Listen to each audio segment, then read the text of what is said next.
Pradhan, btNOG8 co-chair from BTCERT Department of IT and Telecom.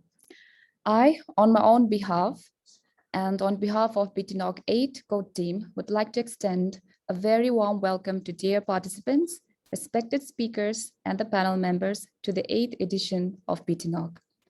This is the second time we are hosting a virtual event due to the pandemic. Before proceeding the conference, I would like to read out the following housekeeping rules. Please note that the session will be recorded. Mute your microphone when the speaker is presenting to avoid disruptions. If you have any questions, you can use the raise hand button to join the queue to ask a question, or you can type your question in the chat window. If you raise your hand, be sure to lower it again. If something goes wrong, rejoin the meeting. If you have any follow-up questions, please send it to btNOG@nog.bt. btNOG is committed to providing an environment free of the following unacceptable behaviors. First, discrimination, whether based on a person's race, ethnicity, culture, national origin, social or economic class, educational level, sex, sexual orientation, gender identity and expression, age, size, family status, political belief, religion or mental or physical ability harassment, including offensive speech, threats or demands, sharing of sexualized media, stalking, photography or recording without consent, or unwelcome physical contact or sexual attention. Second, misbehavior, including disturbance to others or to the event proceedings.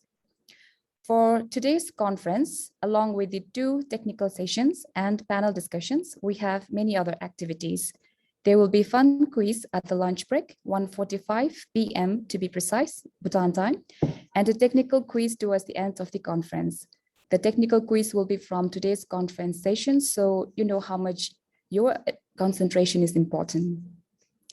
We also have selfie challenge, whereby a participant need to take a selfie of yourself attending the conference and post in our Instagram or Facebook.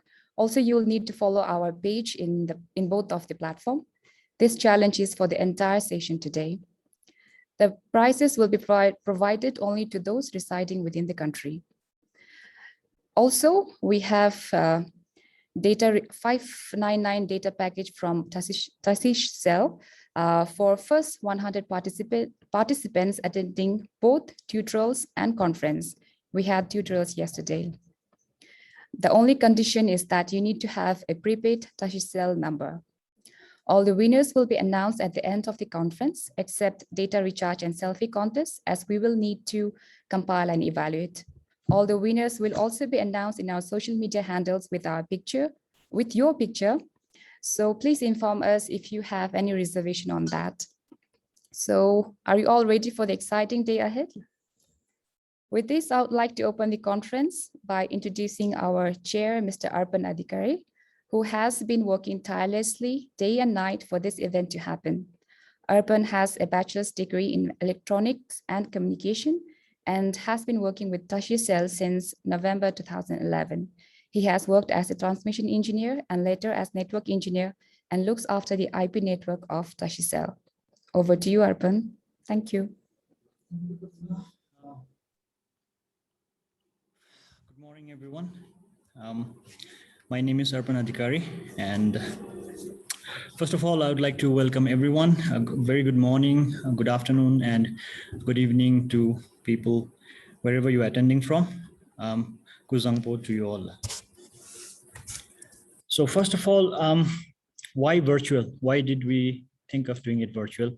And it's very evident that from the current ongoing pandemic, it's becoming difficult to conduct in-person events, especially due to the protocol set by the government.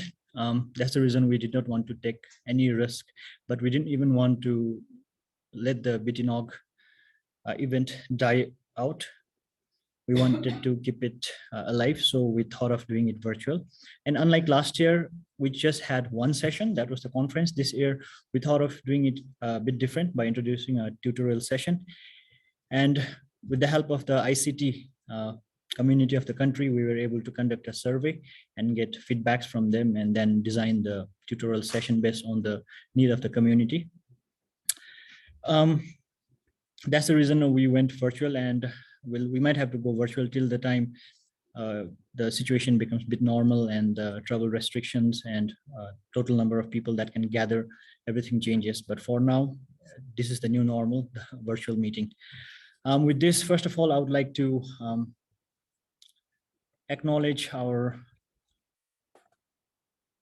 first of all, I would like to acknowledge the coordination team.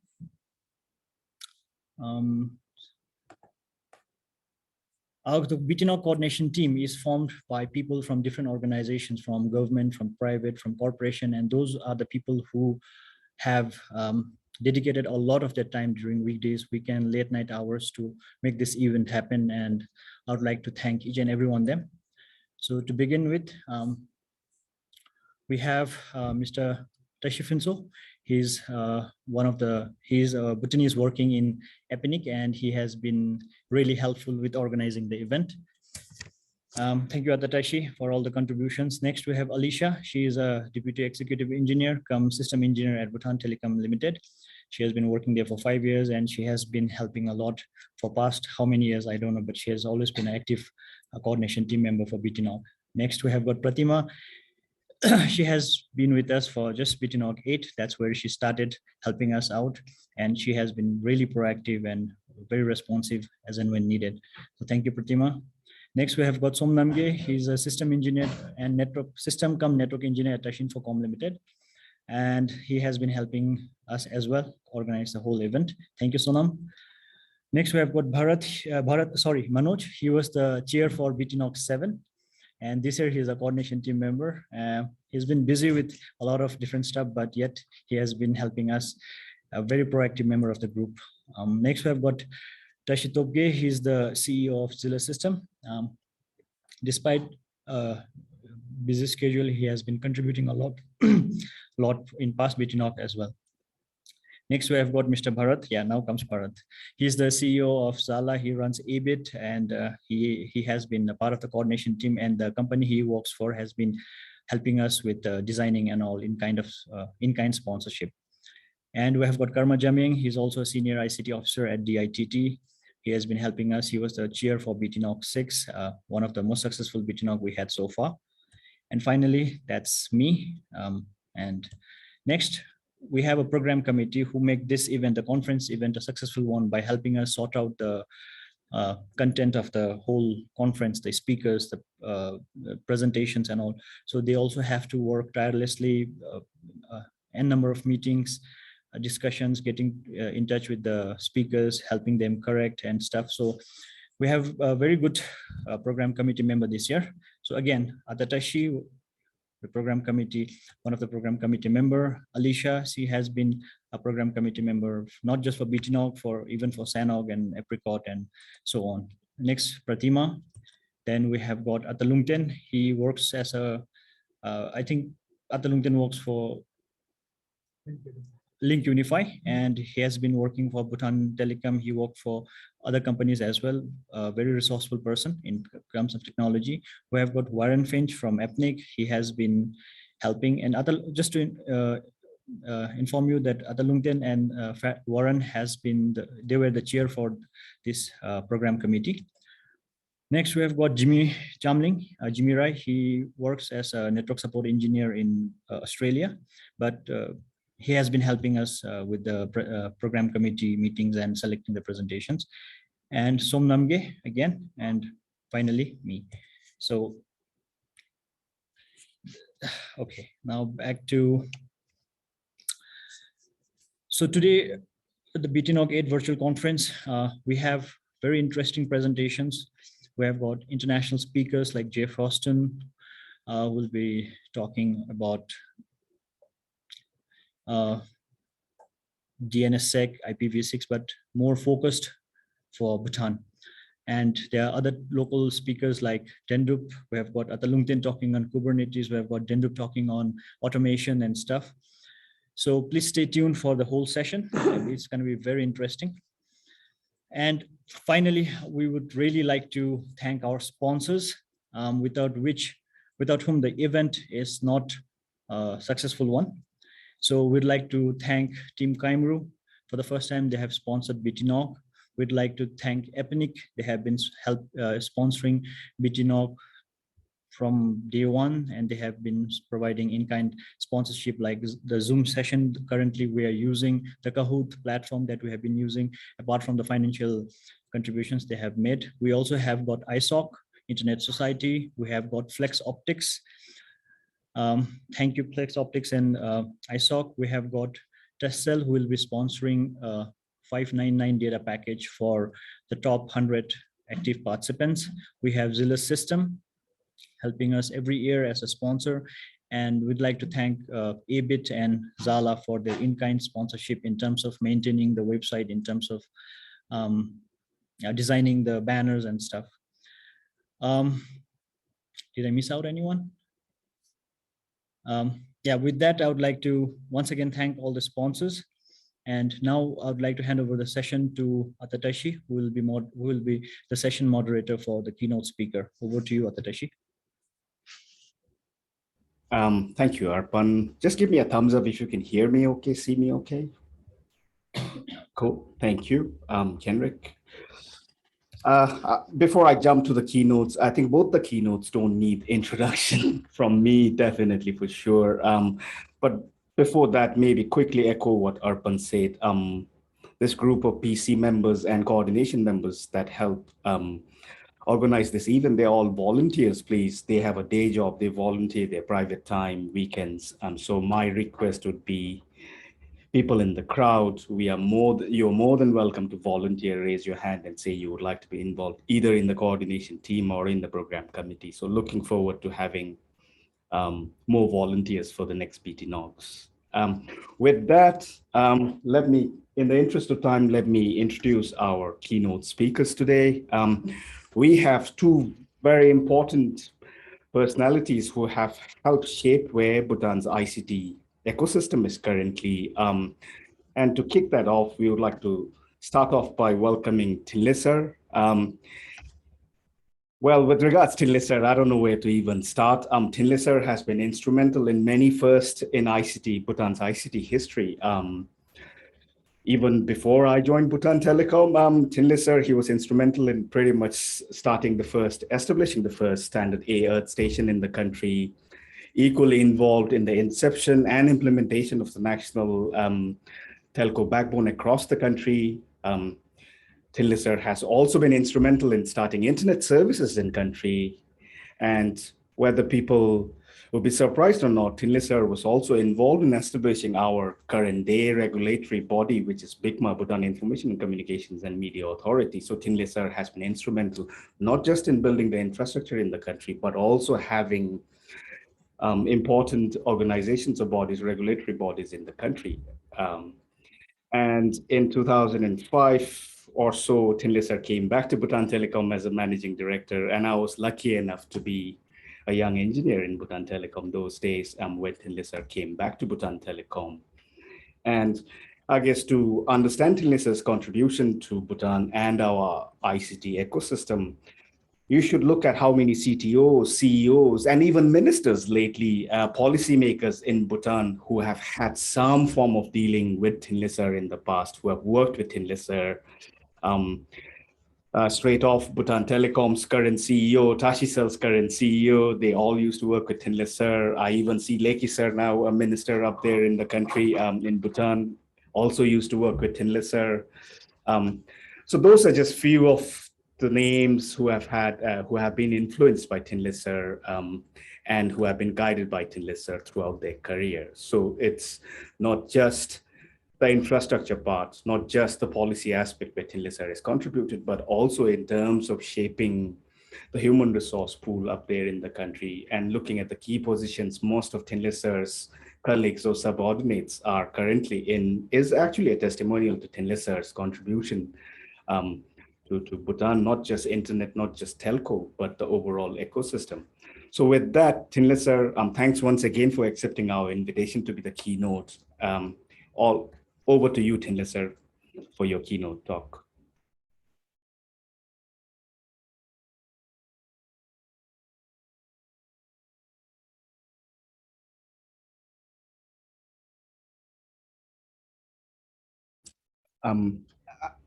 We can't hear you, Tinle sir.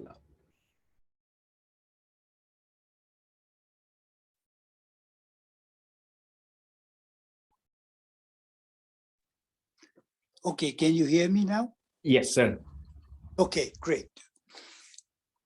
Good morning, folks. I think Tashi Finsu has said a lot more about me than I actually deserve, because when we were working at BT or even BIGMA or even the MOIC, it was all as a big team and not, based on individuals anyway.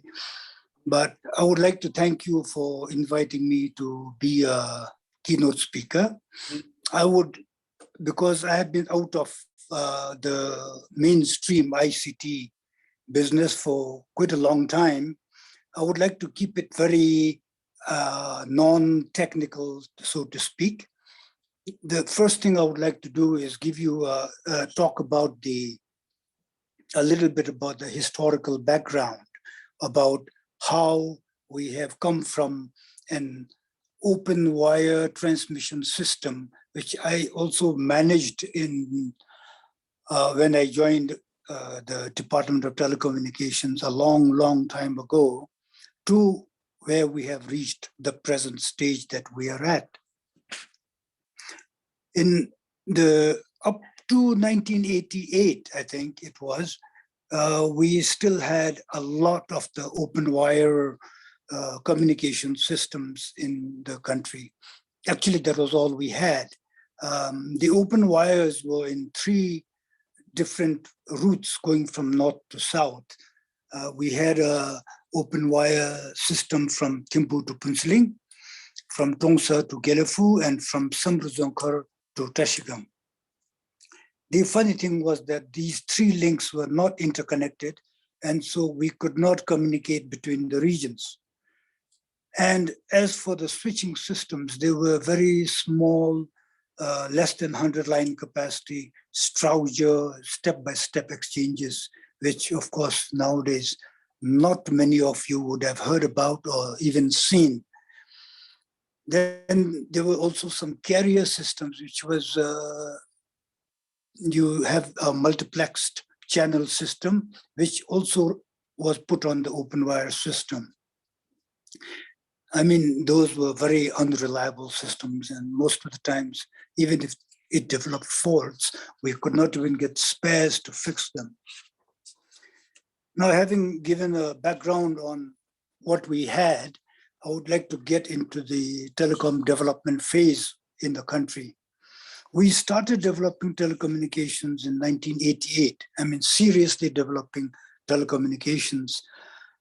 The idea, we had talked with the Planning Commission at that time, which just now has become the GNH Commission, I think, was that we would build a satellite earth station and an international switching system. And then from that, we would spread out all across the country. We needed the international switch and the satellite earth station because we needed international communications, as there were more and more international agencies coming into the country. And this project was financed by ourselves, our own government. We signed the contract for this in 1988, and we completed the project and commissioned it in 1990. It took just over a year. And I'm glad to say I was able to make the first STD, I mean, International Direct Dialing IDD call to our ambassador in New York, later Minister Lumpo Uginsering. And it was a big thrill for us because we could never do that before. We had to wait for calls to mature, and it was very difficult to make calls before that. Having done that, we had the international communications facilities, but we still had no domestic communications.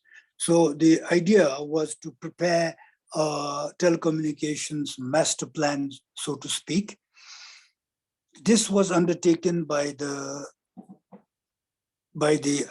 UNDP financed ITU executed telecom development project. And this also started in 1988. So now you can see that from 1988 onwards, we were becoming very serious about developing our telecommunications infrastructure. For the planning of the documents, I mean, this is the paperwork that we had to do. We recruited several experts from internationally, we recruited them. But after having done the paperwork, we had to decide and say that it was very important to have a survey done so that we could go to anybody and say, look, here is the plan, and this is the routes that have been planned, and we can do it immediately. It was just to shorten the implementation time. And to do the survey, we contracted it to Telecom Australia International, and some engineers and surveyors came from there. And with our team, that is Mr. Pushpamani Pradhan, who was there, and Mr. Tandi Wongchuk, who is now the CEO of Y2k, and myself, 3 of us plus 4 Australians, we surveyed the whole country, climbed every mountain and crossed every river, and we did the survey in 4 months. I think that was pretty good timing. Now we had a comprehensive plan and the survey done, but of course we had no finances to actually implement the project. This is where the Planning Commission came in again, and they started looking for funds. A very strange thing happened when we started looking for funds, and it was that the main route from Thimphu to Trashigang, there were quite a few donors who wanted to fund that, but there was no guarantee that they would continue with funding the other sections. And so we had to go for a donor who would actually fund the entire telecom network in the country. And we were very fortunate that the government of Japan, through JICA, offered us the assistance that we required. Then we started the building of the National Telecom Network, and we started that in 1991. And the first phase, which was Thimphu to Trashigang, was completed in 1993. But it was just a 34 megabit, microwave system. And if you look at it now, I know the capacity is very small and it is not adequate for anything. And even at that time, I was fortunate enough to be able to call Tashut Tsongda in Trashigang and let him know that we have put the lines through and that we are glad we can talk to him, and the communications network has been established. The network development in the country, the entire network, with connecting all the 20 Dzongkhoks, we completed that in 1997. Then in 1999, that was the Department of Telecommunications at the time, we received orders from the government that we must start internet services on 2nd June 1999. And that happens to be the celebration of the Silver Jubilee of the coronation of His Majesty, the King Jigme Singye Wangchuk, the 4th Druk Gyalpo. Now, at that time, we were looking at how to connect to the internet and also how to start providing internet services. Believe me, it was very difficult because everybody was talking about the internet and how wonderful it was and how good it was. But when we went out and looked for assistance and advice on how to connect, how to start providing services, how to start business as an ISP, there were very few people who could actually help us. And eventually, we were very fortunate to meet Dr. Philip Smith, who was actually instrumental in helping us to start internet services in the country. And starting internet, as I have said, was not easy. Was not easy. It was rather difficult, but we had help from many, many international agencies. We had help from the UNDP, APDEP, ITU, APNIC, and IDRC, and many others. I would actually, at this time, like to say a big thank you to Dr. Flip Smith for helping us at that critical time. And also, there was Mr. Reynold Dafon from IDRC, who was very supportive of us trying to start internet. He had even helped us to say that before you can start internet, you could maybe start with an intranet in the country, and he sort of made it possible for us to get a lot of equipment from IDRC, which is a Canadian Development Agency. And June 2nd came, and we could actually start internet services. Initially, actually, we had planned to start with a 64 kbps circuit to British Telecom in London. And that is why I put the title as 64K to 60G, because that was the plan. But later, with advice from the experts, we started with a 256 kbps circuit to British Telecom in London. And imagine this was 22 years ago, and we only had a 256 kb link. And in the country, services were provided using dial-up modems. You used a modem and you dialed into a modem bank at the internet service providers, modem banks. Having said this, I would actually like to state about the game changers that we saw and experienced in our efforts at developing internet in the country. There were basically two game changers that I thought were very important. The first one was that we had to gain access to the global optical fiber network. Unless we got that, we could not provide proper fast speed internet access to anybody. And this actually happened more by accident, and I at times say it was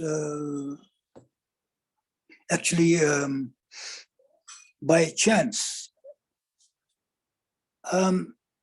We needed access to the global fiber network, and at that particular time, Reliance Communications in India, they were extending their fiber network from West Bengal to Assam in Guwahati. And by coincidence, at that particular time, they had reached Hasimara, which is about 18 kilometers from our border town of Punsaling. And fortunately, the advisor to Mr. Anil Ambani, who is the owner of Reliance Communications, he happened to be an ex-secretary in the Ministry of Communications of the Government of India. And I had met him, and we had become quite good friends. So I called him and asked him whether they could extend the fiber to Jaigong, and then we could connect to Punsaling. And we were really surprised to hear that the next day they had started extending the fiber to Jaigong. And then once they reached Jaigong, we had to connect to our exchange in Punsaling. And I think it was Mr. Jichin Tinle who was there at the time as the regional manager in Punsaling. It was done without even exchanging a single letter. We connected the Reliance fiber to our exchange without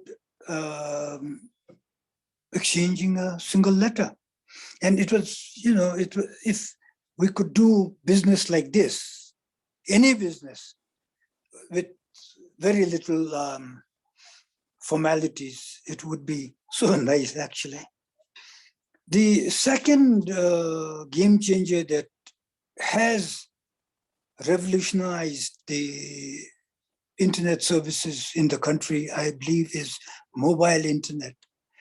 Before mobile internet was available, you needed to be in a particular place and you needed to have certain equipment, and then access was difficult and all that. Once mobile internet came about, you could be anywhere and you could gain access to the net. And it was, I believe, the biggest game changer in our country as anywhere else in the world.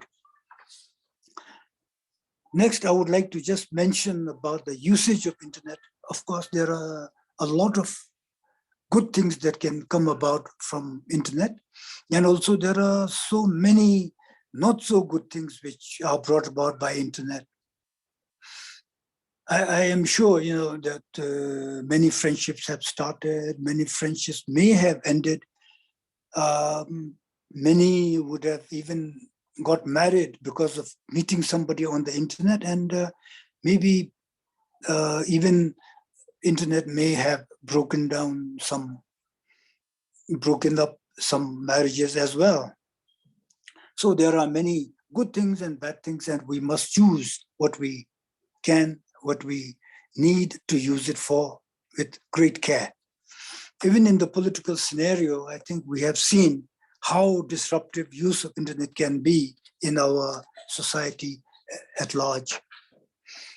Now we come to the point where now BT and Tashicel combined have a total bandwidth of 60 Gbps. And I think this is not a small pipe, it is fairly big. We have to look at our population, which is about 700,000. And I assume that not everybody is online because there are small children and there are older folks. So if we assume maybe less than 500,000 are internet users, then I would say that the international bandwidth that the ISPs have is adequate for our requirements. But you still hear a lot of complaints about the slow internet speed and costly and all that. But I think the last mile access may be the problem why people complain. But again, we do need to look at the cost benefit ratio where you get what you pay for. And I am sure that the ISPs and the NOs, network operators, can and will increase the international bandwidth and provide the adequate bandwidth for the local access if we have the paying capacity and we are willing to pay. These are important issues, I think. If we look at some of the uses of the internet that has been very useful in the past few years, past 2 years at least, especially during the pandemic. Now, most of us, we have traveled in the country and we have used the checkpost management system in the country, which is run by the RBP. Now, I would like to ask you to imagine what we would have to do if we had to go and register every time we pass through a checkpost. With the number of vehicles now, that would have been very difficult and actually quite frustrating. But with the internet, I mean, you just drive in, people check, and then they let you go, which is, I think, one of the big benefits that I have seen of the net in our country during the pandemic. The other one that I have seen is the distance education bit, which is also made possible because of the net, and also financial transactions and have become very popular. And it is also made possible only because of the net. Now I would like to leave with some thoughts that I have had. The first one I see is, when we talk about the internet or any technology, the technical people use a lot of technical jargons. We tell our customers, okay, we will provide you a 2 megabit per second link. But what does the customer or the user understand from that? I don't think he understands what that really means. So if we can somehow simplify this and then make it so that you explain to the customer, say, okay, if we provide you 2 megabit per second link, you can do this, you can do that, or you can download a movie in so many seconds or whatever. Then he has an understanding of what he is getting, what he or she is getting. The second one that I would like to put forward is that the network operators are already taking the network security very seriously, but I think maybe we can put in a little more effort, because the network operators are in the best position to provide network security in the country. The third one that I would like to put across is, as network operators and service providers, you need to understand your customers. If it is possible, you could organize discussion sessions, maybe just once in a year or once in 6 months, with randomly selected customers, and then bring them to your premises and discuss with them and see what they want, what they need, and what they would like to have. And you might even get an idea of the costs that they are willing to bear. I know when I was part of service provider, the way we used to work most times is, okay, we package a service and then we try to sell that. Maybe that can, I hope it has changed, but if it hasn't, maybe we can change it so that you design packages based on what customers actually want by talking to them. And lastly, I would like to leave with a thought, and this is just off the cuff. In every day, we, the users of the internet or users of cameras or videos or whatever, we delete thousands of pictures, millions of pictures, whatever, and videos and documents. And, I just had a question. When we delete all these are all really nicely formatted and nice pictures and nice documents. Where does it all go? Many, many years ago, I asked my friend Ganga Sharma, who is now in Tashicel, I said, Ganga, you're a very smart chap. I would like to ask you a question, and that is, where is all this that we delete? Where is it all going? And he said something that I would never forget. He says, I think you shouldn't think too much about these things. It's quite difficult to think about it. And so after that, I had forgotten all about it until recently. And so I thought I'd just leave you all with this thought. This is so much for what I can come up with as a non-technical individual when looking at the internet, not as a service provider, but as a end user.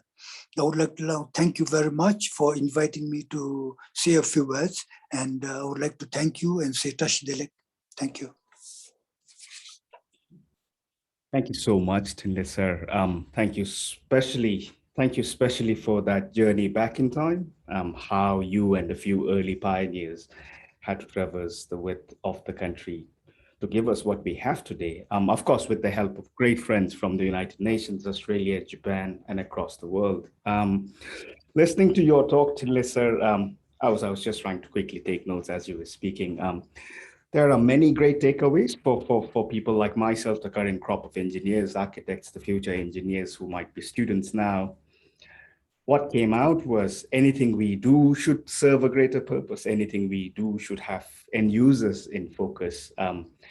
pretty much like saying maybe you shouldn't design a solution first and then go look for problems. Instead, maybe you should first listen to people's problems before we package or design things. And I think this is critically important for the current crop of engineers. I feel not only to appreciate the birth and evolution of the whole ecosystem in the country, but also to appreciate that in the early days, all the challenges, no good roads, you didn't have the current tools to go build infrastructure in the country yet. You and the pioneers, your friends, you all managed to build that for us, lay the foundation for the likes of us. But that doesn't mean our younger generation should not explore disruptive or newer technologies. I think we should continue to do that because it's critical. I think what Tinlisar and the early pioneers have given us is, yes, I remember for a few years we were still catching up with the rest of the world.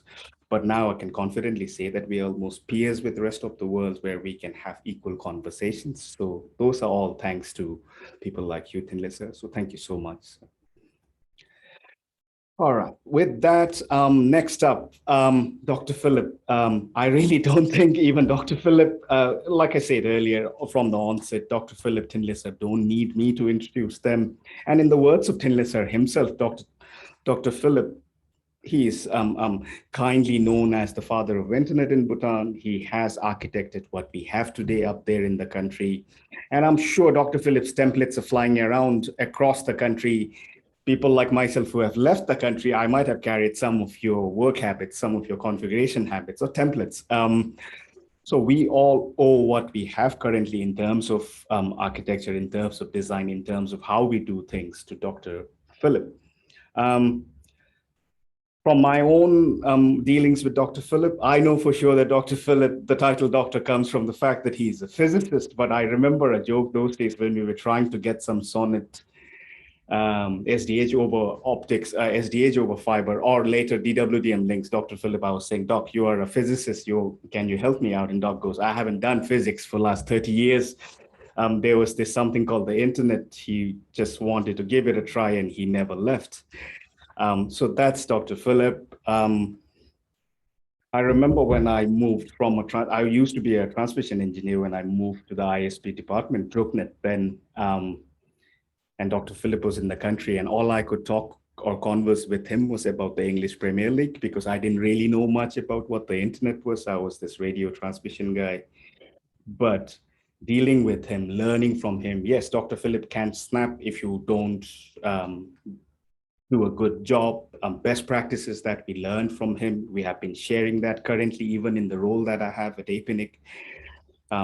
Pretty much what I share with the rest of the community in this part of the world is heavily borrowed and influenced by what Dr. Philip had taught me. And I'm not the only one. I travel the region with and without Dr. Philip. And I hear that from many people in many economies in this region. I go to Mongolia, there are CTOs and CEOs who have attended Dr. Philip's workshop in the early 90s. And they come and introduce themselves to him and go like, hey, Philip, you remember you taught me in 92 or 93 or 95? And Dr. Philip goes, oh, really, did I? So with that, Dr. Philip, in the interest of time, I would like to invite you for your keynote to give us a snapshot of Bhutan's internet journey through your eyes and through your work. Thank you. Yes, thank you very much for that, Tashi. And yeah, it was great to hear the talk by Tinley Dodgy. Great to see you, Tinley, as well. It's been quite a few years, but I'm just so happy to hear your voice again and see you again and hear you sharing some of the history as well. So I wasn't going to prepare slides, and then I did make slides. I suppose it's just habit of a lifetime. So if you'll bear with me, I will share slides. But you know, they can be more supporting in some of the things I'm saying. We've heard a lot about the history. In the first btNOG, I did a kind of timeline and so on. And I thought, well, nobody's want to hear a timeline all over again. So what I've tried to do, following Erpan's suggestion, is trying to pick out some of the major events from my perspective over the years. So sorry, it's going to be a bit of a history presentation, but at least I'm going to try and make it well, hopefully a little bit interesting.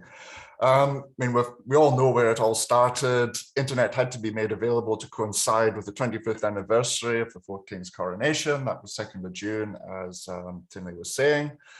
But actually, where it started for me was November 1998. UNDP, their APDIP program, that's the Asia Pacific Development Program, ran a workshop, an ISP workshop. So this was a workshop how to set up internet service providers in Kuala Lumpur, November 1998.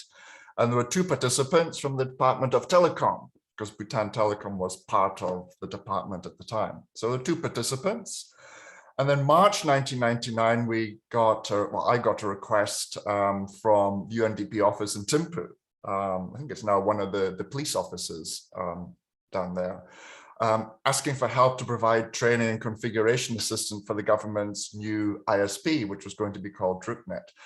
And it was, I mean, this was in March. Think about it. It was like, Philip, please come in May. And, oh, we need to get all the equipment sorted, and we need this, we need that. So it was pretty frantic. In fact, this was Henrik Holder's email back from March 1999 that he sent to me. You know, I'd caught up with him in Apricot in Singapore, and he seemed to be very concerned that there were no air conditioners in Bhutan. I've spent most of my life trying to avoid air conditioners because they just make me feel very cold.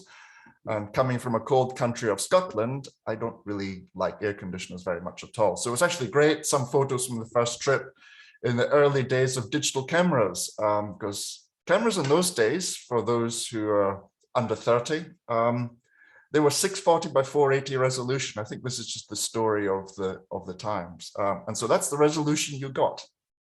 Anyway, network diagram. We know about the 256K satellite to BT, British Telecom in what was Ipswich in the UK. That was the early network that we cobbled together out of the bits and pieces that we had. Some of the whiteboards, you know, all good networks are built on whiteboards. Well, maybe not so much today, but certainly back then, a lot of good things on whiteboards, and some of the equipment that was used. You know, equipment, including the switch at the top, which suffered slightly in transit, as you can see if you look very closely. But this was like the first build that we did in 1999. And this was, when was this? This was when I came back again later on in 1999 after everything was working, had been running for a while. And you can see things were a bit more tidy, laid out, equipment rack was there. But yes, this is definitely museum piece worth type of equipment. But, you know, this was very, very formative. It was the first time internet had come to the country, dial-up, as Tinley was saying. And you can see the dial-up modems there and the in the photo in the top right. So, you know, it's interesting stuff. It's nice to look back to these old photos. I never delete any photos, probably a bad move, but sometimes they can be really useful if you want to look back. So, and this is what I talked about at the first btNOG. You know, you look at it now and you think, oh my goodness, what a mess. But this very much was a rescue job using whatever equipment was there. The access servers, somebody had requisitioned IBM AIX servers. Look it up in the history books. What that was IBM's version of Unix, which was just strange. So we just had to try and do what we could with what was there. Then this was 2001. I came back with our industry colleague of mine to do a little bit more. So you can see the progress in 2 years. Some members of staff on the top left there, they know who they are. The other members of the staff in the bottom right there also know who they are. Things have moved on in 20 years and what they are all doing now. But you can see some of the early, what was set up. Anyway, so the following 5 years, so this is a bit more of some of the new things I want to look at now. So Bhutan Telecom, of course, had long moved out of the department itself. And the DRUCnet division was well established, running the national backbone. The sort of bandwidth we were looking at in 2005 was about 5 megabits per second, which was, you know, quite a bit from the 256K that we started with in 1999. Professional looking equipment room, all the overhead cabling, the equipment racks, all nicely done, air conditioning all working. It was all great stuff. Then fiber arrived at the border. Well, there was a 2 megabit, I think it was a copper link to BSNL in Calcutta. And I mean, I've said they're very unreliable. I think it basically just didn't work. It was just so hopeless. I think every time it rained or whatever, every time there's a train ran somewhere in India, it just stopped working. So it was there. I checked all through the old configurations and some of the old, mumbling and grumbling about traffic on it, and it was really unreliable. So the fiber arrival, we knew it was coming. We started work planning the first international terrestrial IP link on this fiber. So mid-2006, this was started. Building a point of presence in London. So everybody asks, well, why London? Well, if you think back to then, Singapore really wasn't the center of the internet in Southeast Asia, or even center internet for South Asia. Hong Kong was reasonably significant, but pretty much Europe and London, especially along with Frankfurt and Amsterdam, were really the centers of the internet, at least as far as South Asia was going. So point of presence was built in London. This was in Telehouse, London. It's a building in the East End of the city. And a connection was made to Links, which was the big exchange point there in London. And of course, transit was then bought from AboveNet to get access to the rest of the internet. So that was a 45 megabits link, which is significant. It's actually quite significant size. And the satellite, we didn't throw the satellite out. Good practice, what happens if the fiber breaks? And fiber does break. We all know that even today. So satellite capacity was reduced so that if the fiber did break, there would still be capacity.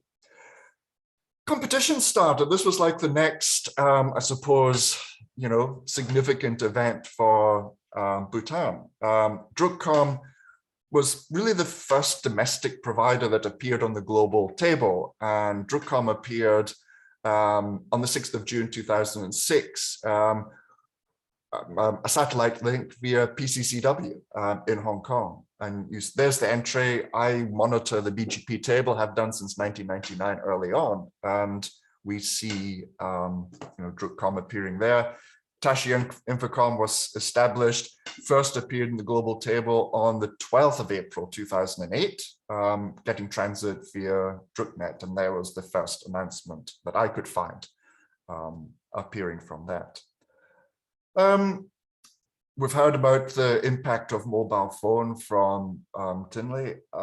So mobile data, well, mobile started in 2003. That was quite exciting because I thought, ooh, here's me as a foreigner, I could use my phone. No roaming with anybody or anything at all. At least not for me sitting in Australia. There was nothing with Optus or Telstra who I was with both during the time. 3G started in about mid-2008, and the data rates about 2 to 3 megabits per second, which is sort of the realistic use, which was fine, but it opened a whole new era of people not having to be tethered to, well, laptops, desktop computers. You could actually do things on your mobile. 2013, that started seeing the introduction of 4G. I don't remember which 4G. I think this might have been pre-4G. that ITU allowed people to call 4G, but that's saw both mobile operators starting to introduce 4G, first off in Thimphu, and then as time moved on, it rolled out across the country. And of course, one of the interesting things there was that customers weren't quite used to the faster data rates because all they saw was that the plan was being used up more quickly. And so there are many stories of customers being asked to downgrade to 3G so that the data allowance won't be used up more quickly. So back to what Tinley Dodgy was saying about figuring out what customers want and need and so forth, and expectations. 2017, I think it was 2016, 2017, both operators deploying dual stack on the mobile infrastructure. And that was endless fun and games with getting Apple and Google Android to actually support it. We could probably spend a whole presentation talking about that, but it's not just as simple as saying, hey, we'll do V6 on the mobile network, and it just works. There was a lot going on behind the scenes, a lot of favors, a lot of effort to try and get this in place, and it's still not complete. And of course, we saw just the other week, the initial announcement of 5G starting to be available. And no doubt once 6G is ratified, when 10 years from now, 5 years from now, we'll have to start doing that because bigger numbers are better, aren't they? What else? Another event, Root Name Server. Now this matters because it really helps improve the performance of the DNS overall. When your device is looking up things on the internet, looking up names on the internet, the first place it starts will be effectively the root name server. So having one really close by will speed that whole process. So we got the first root name server into Bhutan. This was supported by NetNod, who run the Swedish exchanges, and hosted at Bhutan Telecom's network. And of course, today, according to the root name server operators, there are the 4 of them that I've noted below. If there are more, then, well, maybe there are more, but those are the ones that the root server operators talk about.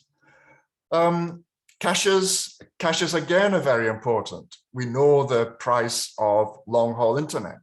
Bhutan has a unique ability to have quite expensive access to transit India. It's very unfortunate, again, it's the subject of a lot of complaints from customers. Why is internet so expensive in Phuentsholing? I can go across the border to the border town there and I get a third of the price. Well, we need to ask India why the prices being charged to Bhutan are much, much higher than being charged to the domestic providers in India. So Google Cache means that we can cache frequently used traffic. Google wasn't quite sure about this, but they were supportive. And when it was deployed, it was actually a very, very effective cache because Bhutanese are looking at a lot of the same content that meant it was highly cacheable. And of course, today we now have Akamai, Facebook, Cloudflare, and all the others offering caching servers as well. And all those are of benefit to anywhere that can host them. What else? The National Fiber, we've heard about that also. This is kind of interesting. People look at the nationalization of the fiber network in Bhutan and go, that's quite an interesting thing. Oh, can't possibly work here. I don't know about it. I mean, I think many people who are watching probably don't agree with me. I think this was actually resulted in a good thing in the way that each operator has a fiber pair reserved for them on the national fiber network, which gave all the operators opportunities to deploy large domestic backbones and give more opportunity, more prospect for competition in the domestic network. And of course, they got a fiber pair, dark fiber, unlit, so they could do CWDM, DWDM, or whatever else they wanted to do to light this infrastructure. So this was, I think this was actually a really good thing because otherwise, given the terrain and trying to build, we heard about how hard it was to survey the country to even build the microwave network. Getting fiber is just the same challenge. Research and education network is a very critical part of any internet economy in any country. And this is used for connecting education institutions, research establishments, and so forth. Usually operated by the country's largest university or by the members of the institution, sometimes by the government that funds it. And so 2014 saw the first serious discussions about establishing a research and education network for Bhutan itself. So TANE-CC invited Network Startup Resource Center, and therefore I ended up coming along to really do the advice story on how to establish a Druk-REN. September 2015 saw workshops, 2 training courses on campus design and Linux system administration for prospective members of this new REN. But getting it live took a while. There were a whole lot of big challenges. Again, the folks involved know what those challenges were. It eventually went live February 2018, even though it'd been running longer than that, but officially going live February 2018. We took over the old SASIC infrastructure. This was a 2005-2006 effort to try and build a fiber network interconnecting the South Asia countries. Bhutan was very good. Bhutan had built its SASIC infrastructure. It just, nobody else seemed to really bother do very much at all. So there was this infrastructure sitting there with no use. So it was requisitioned for Drukran with SASIC's agreement. And so that infrastructure was extended across the country. We built a 10 gig backbone, 1 gig access for members. Even in those days, I mean, look at the days we're talking about. This is 10 gig backbone in 2014 where we're doing the discussion. And people were saying, oh, we don't need that kind of bandwidth. What are we going to use it for? Research and education networks are big bandwidth to allow researchers to do interesting stuff. The last thing they need to be limited by is a lack of capacity. So February 2019 saw finally the connection to the global R&E network. So that's another success story. The exchange point. Well, Tashi and I have burnt many hours of exchange point. We had there was a first attempt, and this was, we'd try and bundle it up with Drukran. And so the whole idea about a Timpu exchange kicked off in August 2014, hosted by Drukran in the MOIC point of presence. And it was called BIX.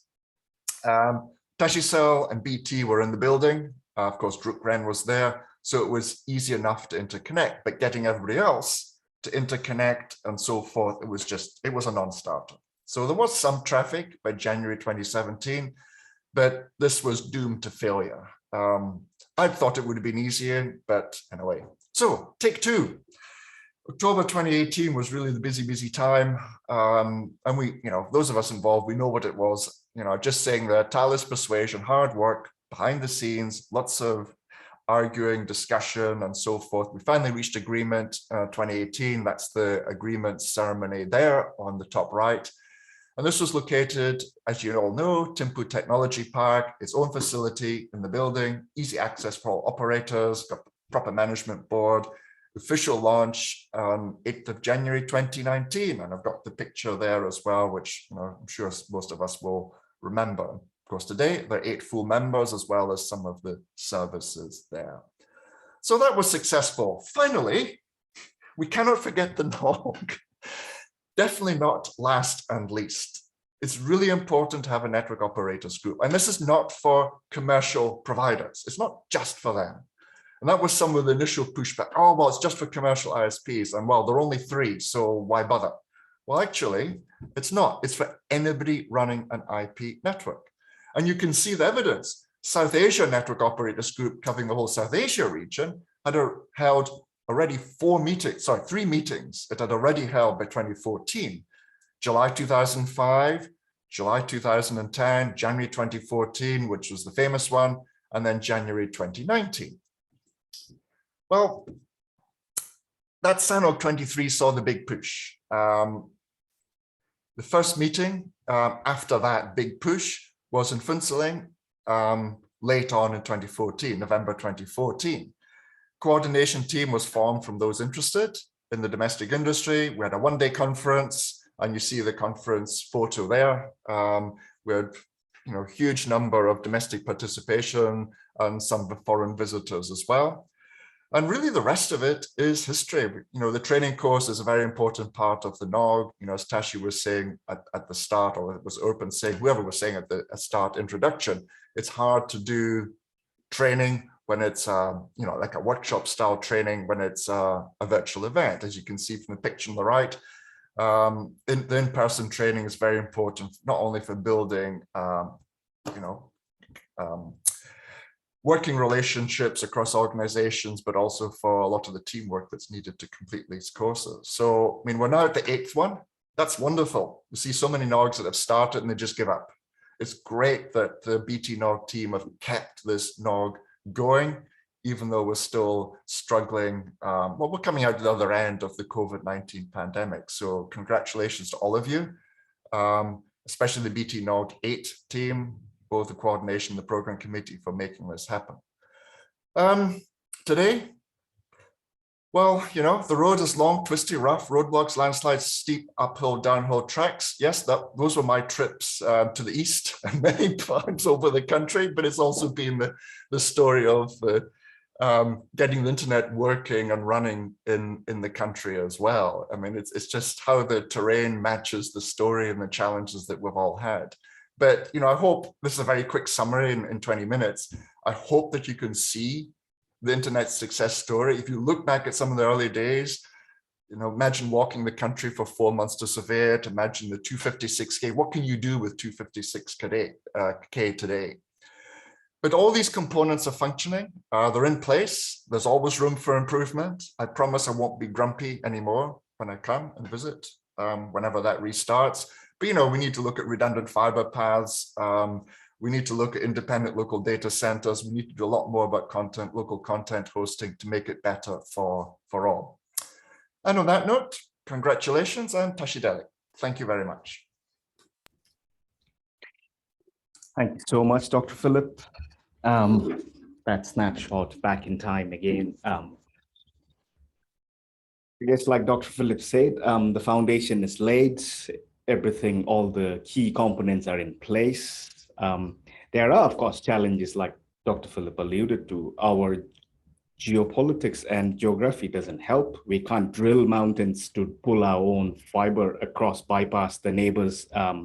We even once discussed few sensitive options, either looking up north maybe as an option, or I like the best chat we had probably, Dr. Philip, if you remember, was the last btNOG8 in Bhutan, where Dale had a suggestion about maybe we start laying river fibers so that the rivers would eventually reach Bangladesh. Maybe we can have a river fiber submarine instead of a submarine cable. We might have a riverbed cable that would eventually land in Cox's Bazar or somewhere.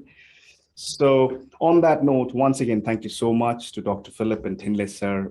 Before I let the two of you go away, I was looking at the chat, and I guess, Tinley, sir, this question popped up in the chat while you were talking from Namgate's ring. So Namgate, did you want to turn on your mic and then ask that question direct instead of me reading out? So what do you prefer, Namgate, if you could give me an indication? Else, if you're shy, I can read it out on your behalf. So Namge, are you happy to ask that yourself, or do you want me to ask it? Give me a thumbs up if you are happy to ask it yourself.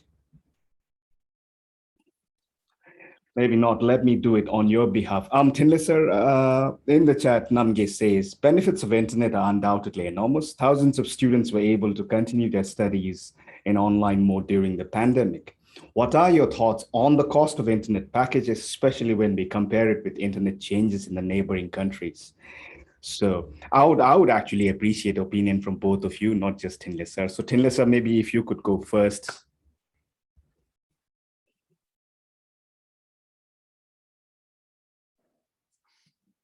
Okay, I think it has been a difficult time for most of the students in the country. Schools were closed, and they had no access to classroom education and all that. But I think it is a cost-benefit kind of business where if the ISPs or network operators are willing to provide the services at a subsidized rate for all the schools. That would be one solution, because I think what we're talking about here is during the pandemic, the usage of the internet went up. And that means the operators were not really losing money.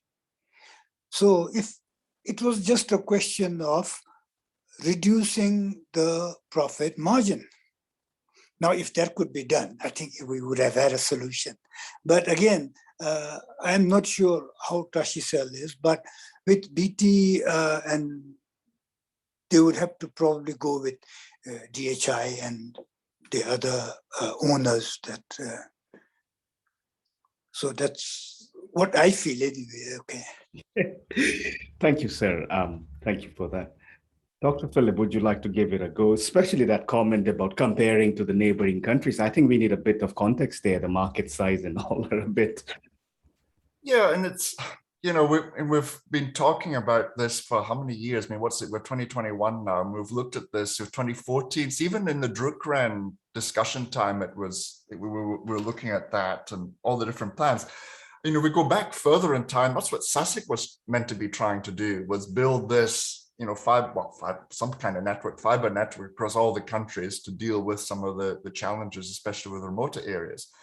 But the problem is, if you're sitting there, say Siliguri, right? You want to buy 10 gigs of transit, you'll get a price. If you go 100 kilometers north to Phuentsholing and you will ask for the same quote, you'll be quoted 5 times the price. Why is that? You can't tell me that 10 gigabits from Phuentsholing to London is 5 times more expensive than it is from Siliguri to London. And the problem is Bhutan has to pay for that, right? And it means, we can't just print money. Bhutan has to pay for it. So unfortunately, it means the end users have to pay for it. And this is why, I highlighted the caches. It's so urgently important to get as many, and, it was done, way back, but getting these caches in place was really important to try and mitigate some of this. And that's my comment about local data centers. It's great that there's some data hosting starting, but if we get more and more local content, more and more, held locally, then we can mitigate some of these costs. The less that has to be imported, the more that can be generated locally, the better the costs will end up being for the local internet users. It's really unfortunate, but it goes into the realms of this is what foreign ministers and prime ministers and heads of state have to talk about. Us in the technical community can complain about it all we like, but unfortunately, it's got to the level that it really does need a political solution. Thank you, Doc. And I think for the benefit of the crowd, Doctor and ourselves, when we travel to other NOGs like SANOG and others, we even raise this question to the long distance circuit providers in India and go like, hey, what sense is that where 18,000 kilometer long circuit and that 84 kilometer long circuit cost us 5 times more compared to my London circuit. But like Dr. Phillips said, people will take advantage of the fact how we are a landlocked country. And like it or not, I guess, like Dr. Phillips said, innovation does come at a cost. Innovation requires money for our telcos and ISPs in Bhutan to keep pace with the rest of the world. It requires quite a bit of capital expenditure, and the market size in Bhutan is small, wherein someone needs to be the cost, like Dr. Phillips said there. So thank you to both Thinlesar and Dr. Philip once again. With that, I think I'll hand it back to Arpan or Pratima.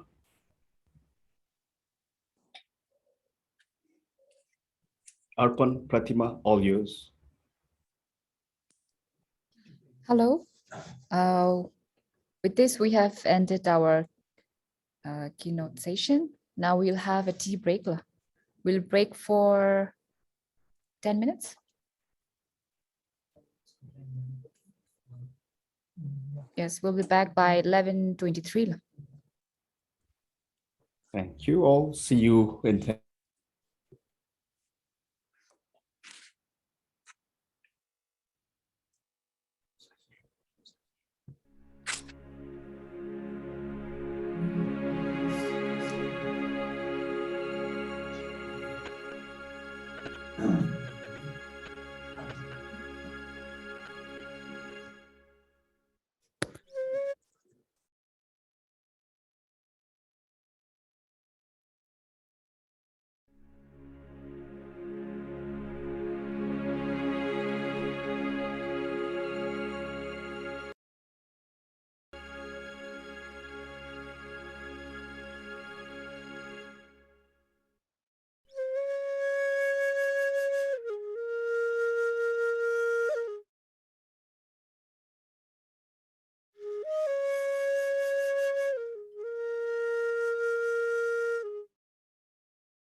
Selfie.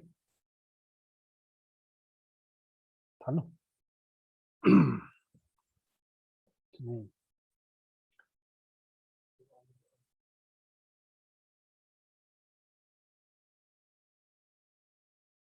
Hello. All right. Welcome back, folks. This is the first technical session. And in this session, we have three speakers, three international speakers. And for the information for speakers, you each have 25 minutes. And during the last, when you reach the last 5 remaining minutes of your time slot, we will notify you with the bell.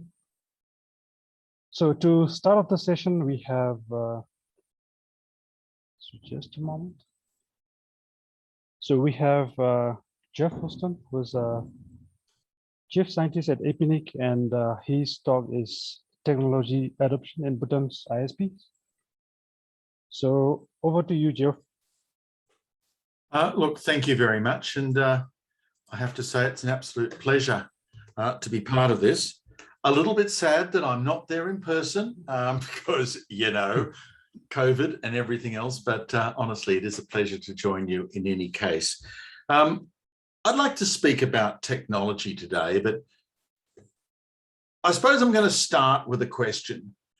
And it's actually not about the core technologies of IP and bandwidth and cost and that kind of area, all of which are interesting. And, you know, if I was in Bhutan, I'd be studying Starlink like crazy, but that's a different conversation. My conversation is actually about those other bits and pieces of technology that are around the core of the internet. Can you trust the DNS? How do you know the answers that you're getting are actually good answers? How do you know when someone's lying to you?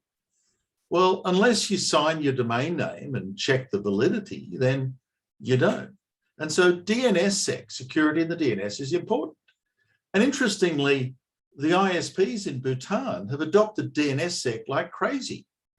You know, almost every user in Bhutan goes through DNS resolvers that perform that check really high, and that's great. In terms of routing security, well, you know, there's a decent rate of actually setting up route origination attestations.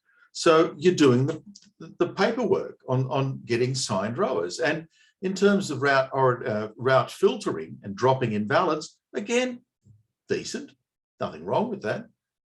So far, 3 out of 3. But then I look at V6, and that's kind of, not really there. Interesting.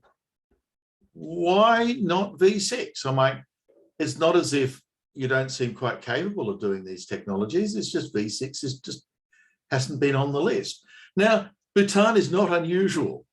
When I look at a bunch of other countries, I see these sort of similar pictures of some but not others.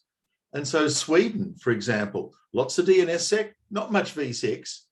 But interestingly, you know, they don't sign many rowers, but they do lots of filtering based on validation. Odd. Brazil, again, lots of DNSSEC, quite a bit of V6, and nothing in routing security, just nothing. Spain only does rower signing. They don't do much of anything else in their ISPs. India, the largest population of V6 users on the planet, bar none.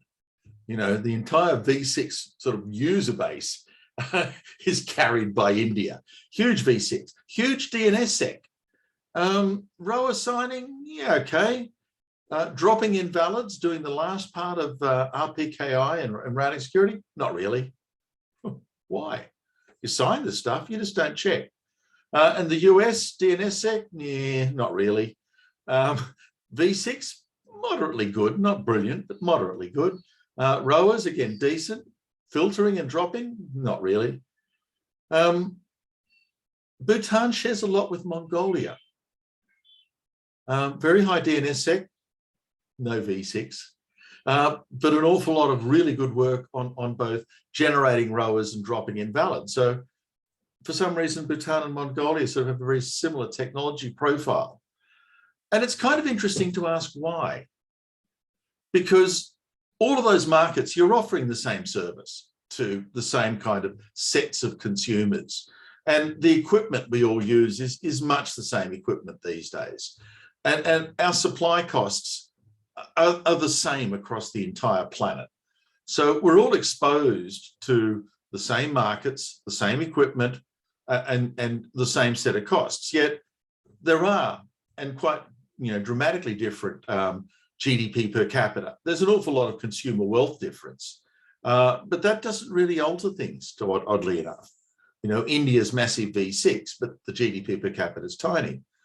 And there are different technology deployment models, yes, but this idea that only rich countries can afford this or that doesn't actually bear truth.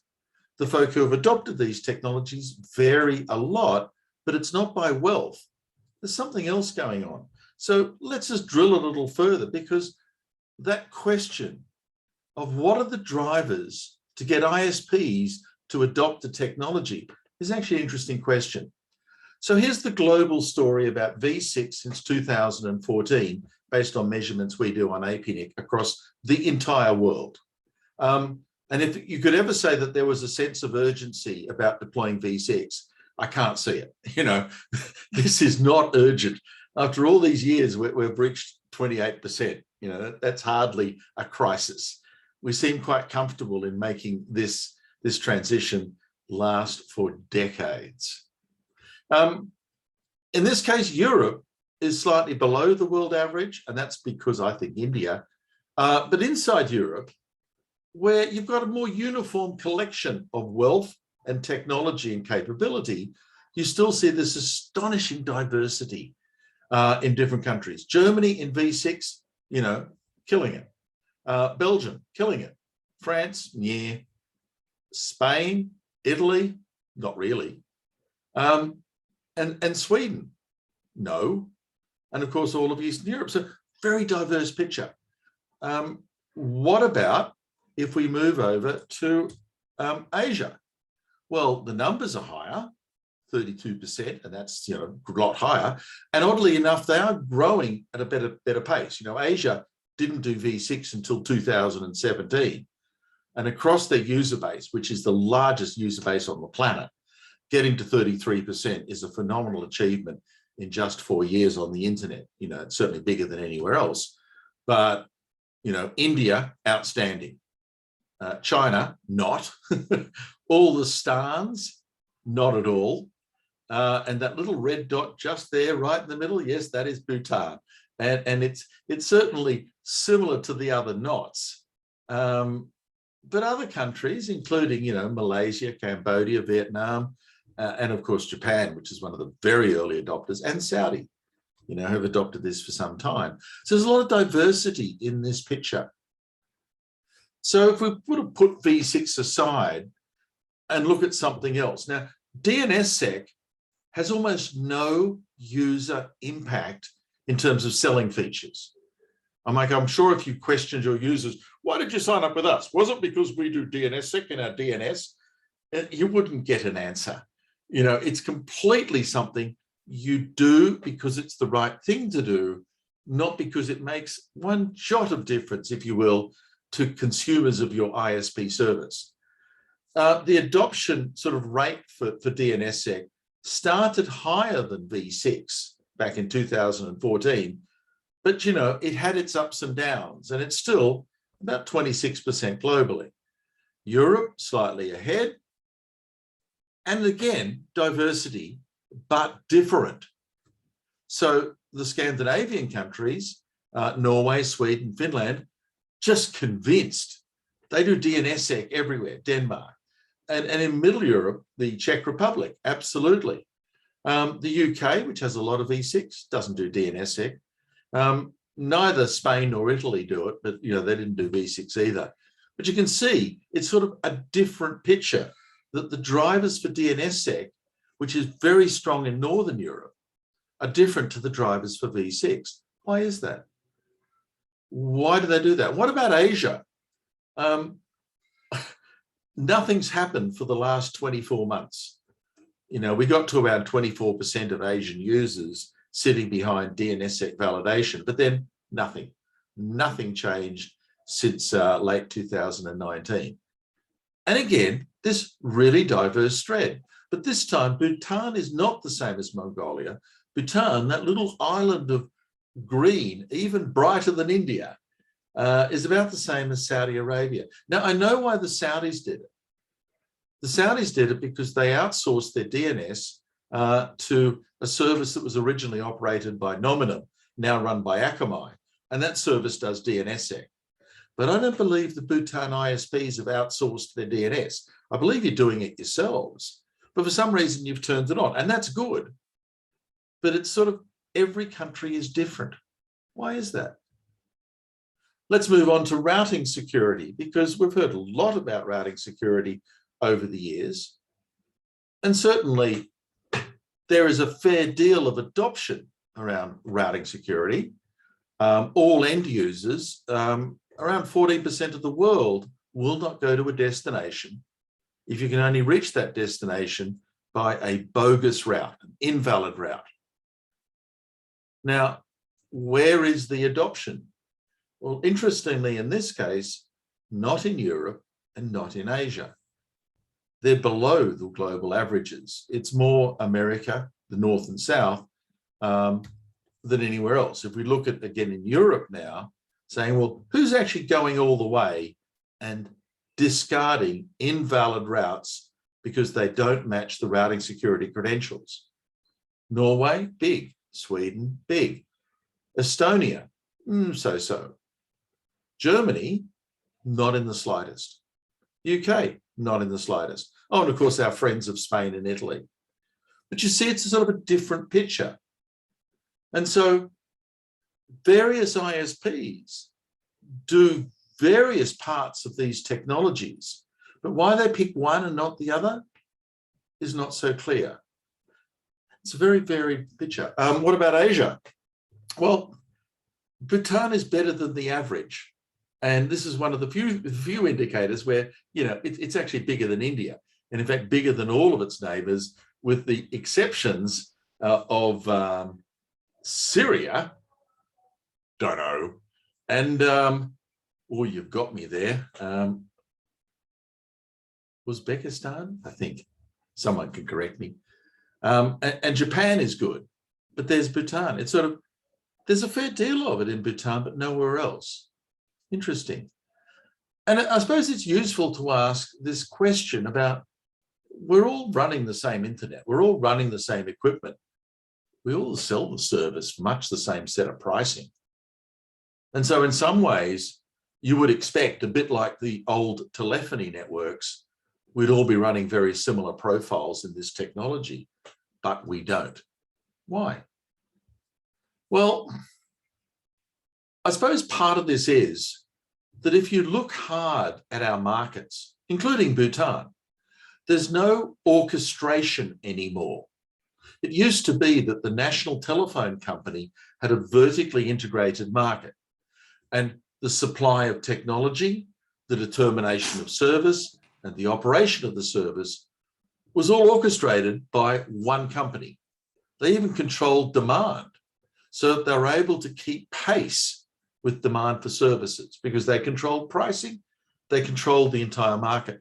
We threw that out. When we deregulated, there's no one in charge. What orchestrates supply and demand are markets. Users vote with their money, and providers have to compete for that money. And so this is highly competitive and highly deregulated. And with all these different players, some specializing in mobile services, some in wireline services, some playing more into the enterprise market, some doing consumer markets, they all have different points of focus. And those different perspectives actually lead them to make different technology choices in their network. So deregulation, oddly enough, and the introduction of competition created greater diversity in the IP market space. You do different things because commercially you're making different decisions.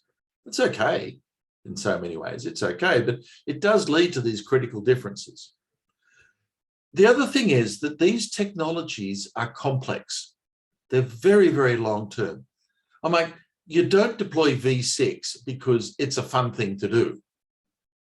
You deploy V6 because of the issues of future risk. What if I run out of V4 addresses and I get large amounts of further demand?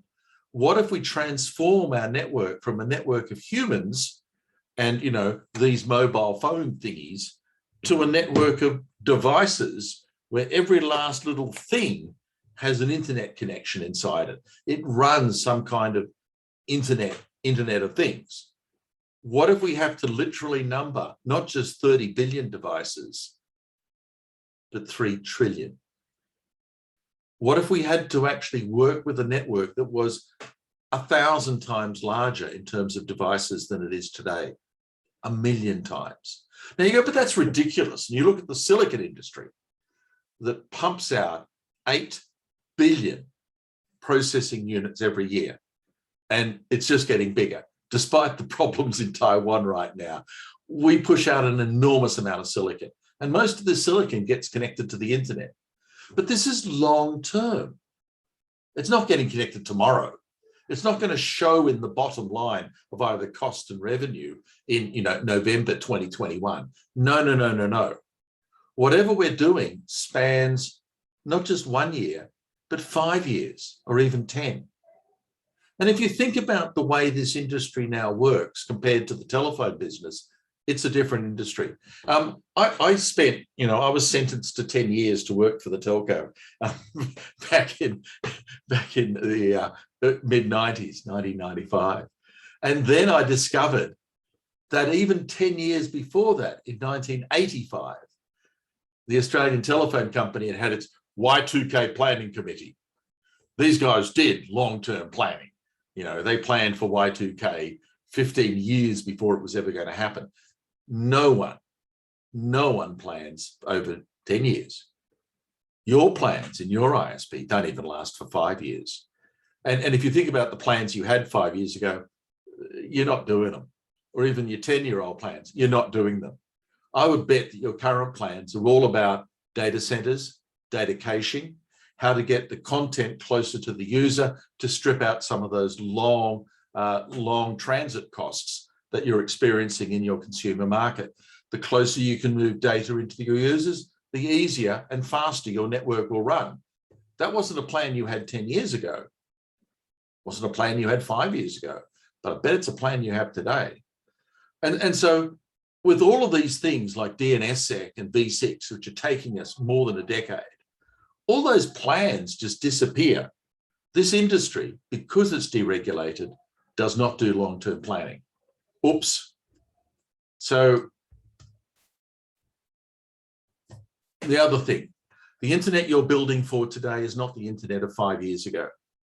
Transit's almost dead. In Australia, around 90% of all content delivered off the network to customers comes from local data centers because it's all video streaming. So our network actually has no critical long distance transit component. Private networks feed those data centers. Google is just announced a 12-pair, 1.2 terabit per pair fiber system going into Singapore from the west coast of the US, completely private. And so these data centers are not fed by the internet. They're actually fed internally inside these content data distribution network feeders. And so today's internet architecture is a very narrow cone from data center to customer, just across the access network. That's not the architecture of 5 years ago, but it's the architecture we have to build for today. And my guess is 10 years' time, it might well change. We might well figure out how to bring the data center into my phone. Oh my God, how would we do that? I don't know. And so what you actually see now is in this diverse market where everyone's exposed to what they think are different pressures and have different planning horizons, Some folk in this competitive world see a competitive advantage in positioning. If V6 is coming, I might as well do it now, defray my future costs. And others say, oh, well, wait, I will defer my future cost until the future. I will try and maximize my revenue today. Some folks see a distinct benefit in security and safety. And without any regulatory impost, no one's forcing you to do BGP security, then it becomes a market decision as to whether you think it is in your customers' interests and whether you think it will advantage your customers if you do this. Some make that decision, others don't, because others see reasons to wait. Should you adopt V6? Well, that's such a good question. It's a 1990s technology solution to a 1980s problem. I'm like, with content distribution networks now dominating the internet, the whole idea of uniquely numbering every device just so it could possibly talk to any other device is just so foreign. It isn't even a solution to today's networking needs. And so a lot of folk, the whole reason why V6 is so slow is that some folk go, well, you know, show me why I should. And there's no convincing answer. Some see it, some don't. So that's fine, because the reasons to wait certainly sit there. DNSSEC has a similar kind of problem. It's only partially implemented because you might be validating in your ISP, but your customer is trusting you. What if you're the problem? What if you're lying? Customers won't notice. Well, let's push DNSSEC validation all the way to the edge, you say. Let's let the customer validate DNS. The answer is, are you really sure? Because if you've ever run DNSSEC, you will know that it does take a little bit more time. It's slower. And indeed, if you push it out to the edge, it will get very, very slow. And we're scared it will make the DNS unacceptably slow. You know, the reason why you have root servers in Bhutan is to make them fast, not slow. So why would you build a technology that slows things down?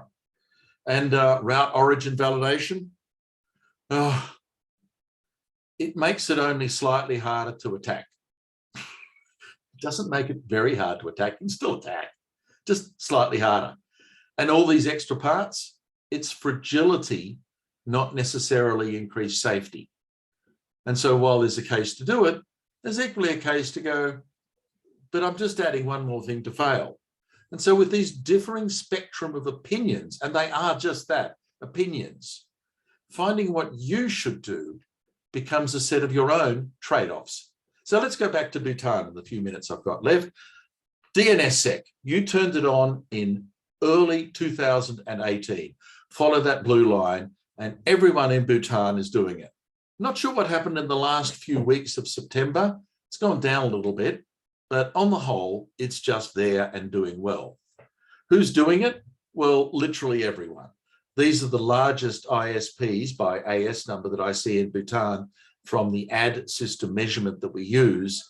And, you know, Tashicell, Bhutan Telecom, Tashi Mobile, etc., Datanet and Drukren, they all do it. And they all do it to what I think is acceptable level. So, you know, it's there. What resolvers do you use? Interesting. About 80% of you or your customers use your resolver. What do the other 20% use? Well, there's a lot of Google. There's a lot of Google in Bhutan. 1 in 5 users send their queries to Google, and a slightly smaller number use a different AS. It's still in Bhutan. And the last one that's visible in Bhutan is 1.1.1.1 in Cloudflare. That's not a big amount of use, but you do, you know, some of your customers do use it. And that red line, different AS, same provider, Tashicell, because they use a different AS to house their resolver than they house their customers. So in some ways, I suppose it's a bit of an odd signal. But the one that's interesting, there's significant amounts of Google use in Bhutan. Is that the same as every other country? No, some countries, 90% of their users are pushed to Google. In other countries, it's 0. But there is some use. It's in the enterprise market because enterprise customers tend not to use your ISP and go and use someone else's. So when we look here, BT Telecom, 20% Google, Tashicell, 20% Google, Tashicell Mobile, that's that, not my AS, but someone else. Drukren, Interesting. Lots of Google, not as much of the local ISP. So your research network is a big Google customer, a pretty solid Cloudflare customer, and a certain amount of open DNS as well. DataNet, they're just Google fans. All their queries go to Google. And so this is varied view of where you're throwing your queries. Why is this important? If I really want to know what you're doing, I only need to look at your DNS. Your DNS is everything. It's your entire metadata of you. And exporting all of that valuable data to Google, are you really sure? Is that really what you want to do? Yeah, I'm not a fan of that service because of its privacy aspects, but your call, your network. And last but not least, Bgp Security Filtering, 30% of your customers in Bhutan won't go to the bad place. That's great. 70% will. That's not great. Who's doing it? Well, if I look at this, BT Telecom, you're not doing filtering. You're signing ROAs, but you're not doing filtering. Only 4% of users don't go to the bad place. That's down an experimental error. The folk who are doing it, Tashicell Mobile, DataNet, the Tashicell Group and SuperNet, absolutely. But they're the only ones that are. The others just haven't turned it on. And it's kind of, the problem is that you've done half the work anyway. Every single provider in Bhutan has signed their routes. They're all covered by ROAs. It's 100%. Oh, not quite. Cloudflare, that has a point of presence in Bhutan, a couple of prefixes, only one of them is covered by a ROA, naughty Cloudflare. But of the Bhutanese network providers, 100%. And there's the V6 numbers. And again, pretty much totally there that everyone signs.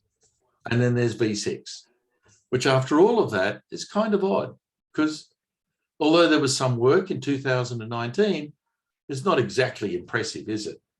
And of all of these, Drukren is doing better than the others at 15% of their users with V6. That's not 100%, it's only 15%, but it's better than all the others. Tashicell, BT Telecom, I think they're the enthusiast subset, the nerds in each network that have done it for themselves, because in production levels, it's just not happening. Which leads me to one question left. Why?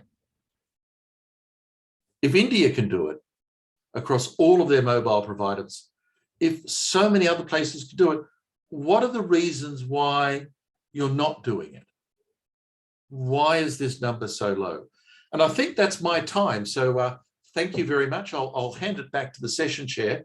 And I hope that's been interesting. And if we do have time for questions at the end of this session, I would be happy to answer them, even ones about why Starlink is so amazingly cool right now and relevant to places like Bhutan. Thank you. Insightful talk. I do not think we have any questions, do we?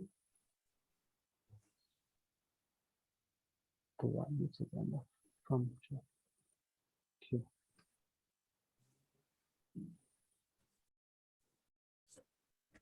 Well, in that case, I think btNOG folk, your work is clear. Implement V6.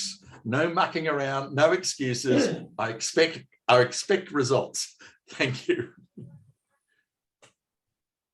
Thank you very much, Jeff. Next up, we have Threat Intelligence with Community Services by Brian Davenport. Brian is a solutions engineer for the outreach department at Team Comrie. He brings a decade of experience utilizing metadata to improve network security and performance. So the session is yours, Brian. All righty. You can hear me all right, right? Yeah. Okay, great. Hold on 1 second here. Let me share the actual PowerPoint. Get that fired up. All right. So first off, this is my first btNOG. So thank you very much for having me. The talks have been incredible so far. I can definitely see why you guys have been able to maintain such good attendance through something like COVID, doing it all remote and having all these people show up. It's you know, it's been a great event so far. I'm super impressed. I've done a bunch of these and you guys are absolutely killing it. So kudos to the organizers, to the speakers, and to everybody here. All right. So, oh my God, going too fast. Agenda, let's not really worry about that. We're just gonna go through it as fast as we can. But really what I want to do is just introduce myself a little bit, the team I am a part of, and then a little bit about metadata and why I love it so much, and then a bunch of free stuff that we offer and some things that we're building. So who is Team Comrie? Who is Outreach? And who am I? So I come from very far away. I live in Maine. Maine is a state in the United States of America, in the upper right hand of the United States of America, kind of the most, I guess, northeast portion of the country. It is 2 a.m. here. So I'm very happy to be here with you guys. I'm trying to keep the energy level up because the other presenters have been so great. I have been working with NetFlow data for over a decade through multiple companies. So I've worked at companies that use flow data for network performance and companies that specialize in NetFlow data for network security. So I have kind of followed that protocol in my career, and that's kind of what I'm going to talk to you guys about a little bit today. And hopefully you find some things interesting from that. I do enjoy traveling. I was Googling a bunch of stuff about Bhutan. Well, some of the speakers were talking, learning about the country. It looks absolutely beautiful. I'd love to hopefully make it there someday. And as I said, I'm part of a team called Outreach, and we are a small team. But what's really cool about the Outreach team is it is very geographically dispersed, right? So I'm up in Maine. Our big boss is over in California, but we have, you know, people in Poland, the UK, Brazil, Tarek's in Tunisia, and then Sam's down in Kenya, right? So we're kind of spread out through the globe. So it's really a really cool team to be a part of. And what Outreach is doing is things like this, right? So we're doing events where we're speaking to internet operators around the world, much like yourselves. We're building tools for the community. And I think one of the host here said something that kind of really spoke to me, which was, you know, don't build solutions. I wrote it down because it was a good quote. You know, don't build solutions and go and look for problems, right? So I think that kind of speaks to why events like this are so important, because you can kind of exchange ideas, kind of see what everybody's up to. And then also there's something about, you know, network operators and collaboration. So it's very kind of cool to see what problems people are having and see if there's ways we can work together to solve them. So I thought that was a really, really nice thing to say. Okay. So metadata, right? When I say metadata, the previous speaker mentioned DNS as metadata. Metadata is a very broad term. So when I'm talking about it, I'm particularly speaking about NetFlow. But, you know, NetFlow goes by many names, right? It was invented by Cisco back in the mid 90s and been adopted by pretty much every other vendor out there. So you have things like NetFlow, SFlow, and for the NetFlow nerds out there, I know SFlow's technically packet sampling and NetFlow's, you know, flow based. So I understand there's differences, but it's, you know, this is going to be more of a broad strokes of the protocol. Then you got JFlow by Juniper. IPFix, of course, is a standardized format, RFC standardized format that, you know, allows for building customizable templates. All that's great stuff. But the reason I love it is it's a great way to maximize an investment that you've made in network equipment already, right? So it's not something where you have to go and you know, install agents everywhere, right? Or you don't have to buy some packet capture appliance to use it, right? It's just you turn it on. It's a UDP transport that is exported from your devices, and you can collect it with open source technology, or there's plenty of commercial solutions you can buy. Many of you probably own some, or there's free solutions like what we offer, but there's plenty of ways to collect it. You just kind of turn it on, and then it's passive, so it's kind of always there, always listening, and it's really kind of that, like, you know, in like a crime TV series or a movie, right? If somebody gets like murdered, and the detectives are like investigating guys like, this is taking a dark turn, but there is a point to this, right? So typically the detectives are going to go like, look at the phone records, right? Like, who was the victim communicating with? How long did they talk to that person? What cell towers did they ping off of? And this is kind of the way that, a detective might start building an investigation. Flow data, I always think of that same way. It's kind of the phone record for the network, right? It's who talked to who, how much data was transferred, when did it occur? And it kind of lets you be a network detective, if that sounds cool to anybody out there in the world, right? And then when you start enriching NetFlow data with more metadata, you can start getting some real value. And I'll kind of show you how we do that. And, there's a variety of different ways you can do that as well. And then wide support from a wide variety of different vendors, everyone from, Cisco to MikroTik, who's a great exporter of flow data, Juniper, Huawei, whoever, pretty much any vendor under the sun that is building network equipment these days is exporting flow data. So it's kind of lasted the test of time and everybody's still using it, right? So I thought what would be interesting for my talk was I've been working with this protocol for a decade. And what I've found through working at multiple companies is there's 3 questions that people always ask me, right? When they're first getting into turning on NetFlow, it's these kind of repeat questions that keep coming up. So I thought it'd be interesting for you guys to kind of hear what these are. Maybe you have them yourself, maybe you already know the answers, but it's just one guy's experience with working with people. So the first question I always get asked, typically when people are first enabling this protocol, is like, okay, so where should I turn it on, right? I have all of this network equipment. Where do I go and where do I go and enable it? So really the way I kind of always talk to people or coach people through this or advise people on it is help them to understand there's really 2 parts to most NetFlow configurations or flow configurations. And this is super broad strokes, right? Because some flow configurations, you just click a button and you turn it on. But for the most part in your mind, if you separate it, there's kind of this global configuration, right? And the global config is where am I going to send flow data to? Like what IP address am I going to send it to? What transport am I going to use? The transport port, right? So UDP 2055 is pretty common. What interface on the device am I going to actually send the UDP packets out of to get to the destination, right? These are your global configs that you go and you set up. Then typically what you're doing is going into the interfaces on the device and applying the NetFlow monitors. And this is kind of what trips people up sometimes is I'll work with, partners or, this was more of an enterprise thing, customers who would be like, I enable NetFlow, but I'm not seeing what I expect to see. And typically what's happening is either they just turned it on globally and never applied it to the interfaces, or they kind of get into this mix match of like, do I do ingress monitoring, egress monitoring, like which interfaces should I turn it on?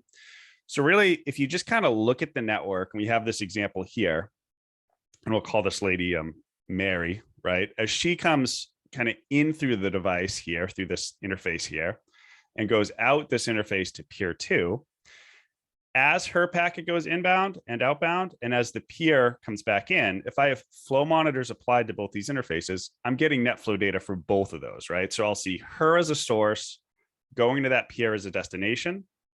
Then I'll also see that peer as a source coming back to her as a destination. So, sometimes you look at flow data and you see like source destination and people kind of automatically think like client server. It's not really that, right? It's from when they went into the interface, were they the source or the destination and vice versa. So in this example, right, you see the data's right kind of coming to and fro, and then the router itself is exporting a NetFlow packet to, in this case, I used our cloud collector Nimbus, but it comes out of the router and it goes as a UDP packet, right? So over to the right, if I have these 2 peers communicating and, I don't have any NetFlow, I don't have any flow monitors applied to the interfaces, nothing's going to happen, right? So only when you start applying the flow monitors does the device start exporting the data, right? So with the question of where to gather flow data from, typically what people what I recommend is your funnel points, right? So where most of the traffic's coming in from, like the big port channels, right? Or the, the WAN interfaces, or really where most of the traffic in your network's coming in and out of, you definitely want to apply flow monitors there. But then just also think about it logically of, if I applying a flow monitor here, what would I be missing based off of how traffic traverses the network? Depending on the vendor you're using, you might be billed per interface. So really thinking about that, and drilling down to where you can really target applying the monitors is important. But also this leads to another question, but I do want to pause for the IPv6 guy before me. I'm sorry, I'm really bad at names, but you can do IPv6 monitoring with flow data. It's just typically an additional line of the configuration where you say collect IPv6. So you can get all this rich statistics on IPv6 data and flow data as well, just with a line of configuration. So super easy, just get on it, guys. It's not a problem. But the next question here, right, is if you look at this diagram now, I have this router sending flow data. Now I have this router who's also sending flow data, right, that goes through this router outbound to Nimbus, right? As this NetFlow packet comes inbound, this router is also going to generate a NetFlow packet saying it got a NetFlow packet, right? Because it just sees 2 IP addresses over a UDP port. So it's going to generate a NetFlow packet. So when people start thinking about this, I think it kind of leads to the next question, which is, well, if I have 100 devices and they're all pushing flow data and it's all going through a single device, is this going to just use all the bandwidth on my network, because now I have all of this UDP data I'm generating and it's all funneling out of my network through a single interface? And the answer to that is no. Now there's probably people out there that have gotten burned by this before, because there's always like your mileage may vary, right? It could change. But the reason it's typically no is because of how the protocol is designed and how it works, right? So as we have a packet that comes inbound to a router, and the router in this example chooses to route the packet, what it will do is it'll build a flow cache, right? And NetFlow typically works off things called key fields and non-key fields. If all of the key fields stay the same, it's just going to start incrementing the non-key fields. Well, what does that mean, right? So if we have like packets that start coming inbound to this router, and the IP is the same, the port's the same, the in and out interface is the same, the protocol is the same, it's just going to increment the bytes, and it's going to keep it in the flow cache for some set amount of time. Typically 60 seconds is like your timeout, but it could be longer, or when the conversation ends. So what this means is it's not like doing a span, right? It's only the packet headers, and you're only, you're really kind of summarizing the data. What that means is if you transfer, like a terabyte of data and none of the key fields ever change, you could theoretically summarize that with like a flow or a few flows, right? Because it's these IP addresses transferred this amount of data. Whereas if you're using something like RSpan or whatever and pulling all of that data across the network, it's one for one, right? The amount of data is the amount of data because it's full bore packets. NetFlow is just the header, right? And then, of course, as we get another packet that comes inbound, once the key fields change, we then can export, to our NetFlow collector from the router. So it's very efficient in how the protocol works. And typically because of that, it's not going to impact bandwidth. I usually see like maybe a 5% uptick, maybe.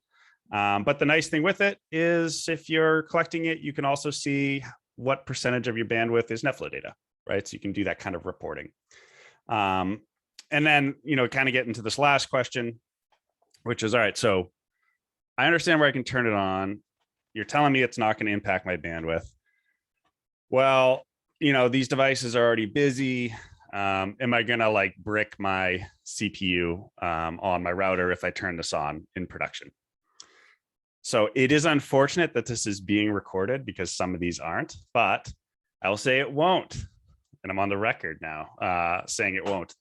But of course, your mileage is going to vary. I have not personally, and I configure these things every day for people or help them set it up for their first time, right? Do NetFlow configurations.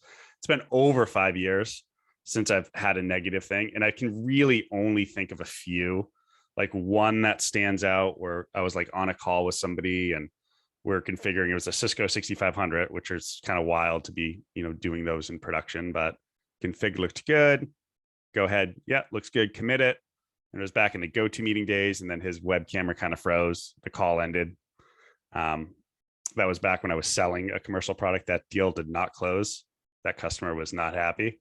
But nowadays, I find you can just turn it on. It works. Like micro ticks, you can do NetFlow on them.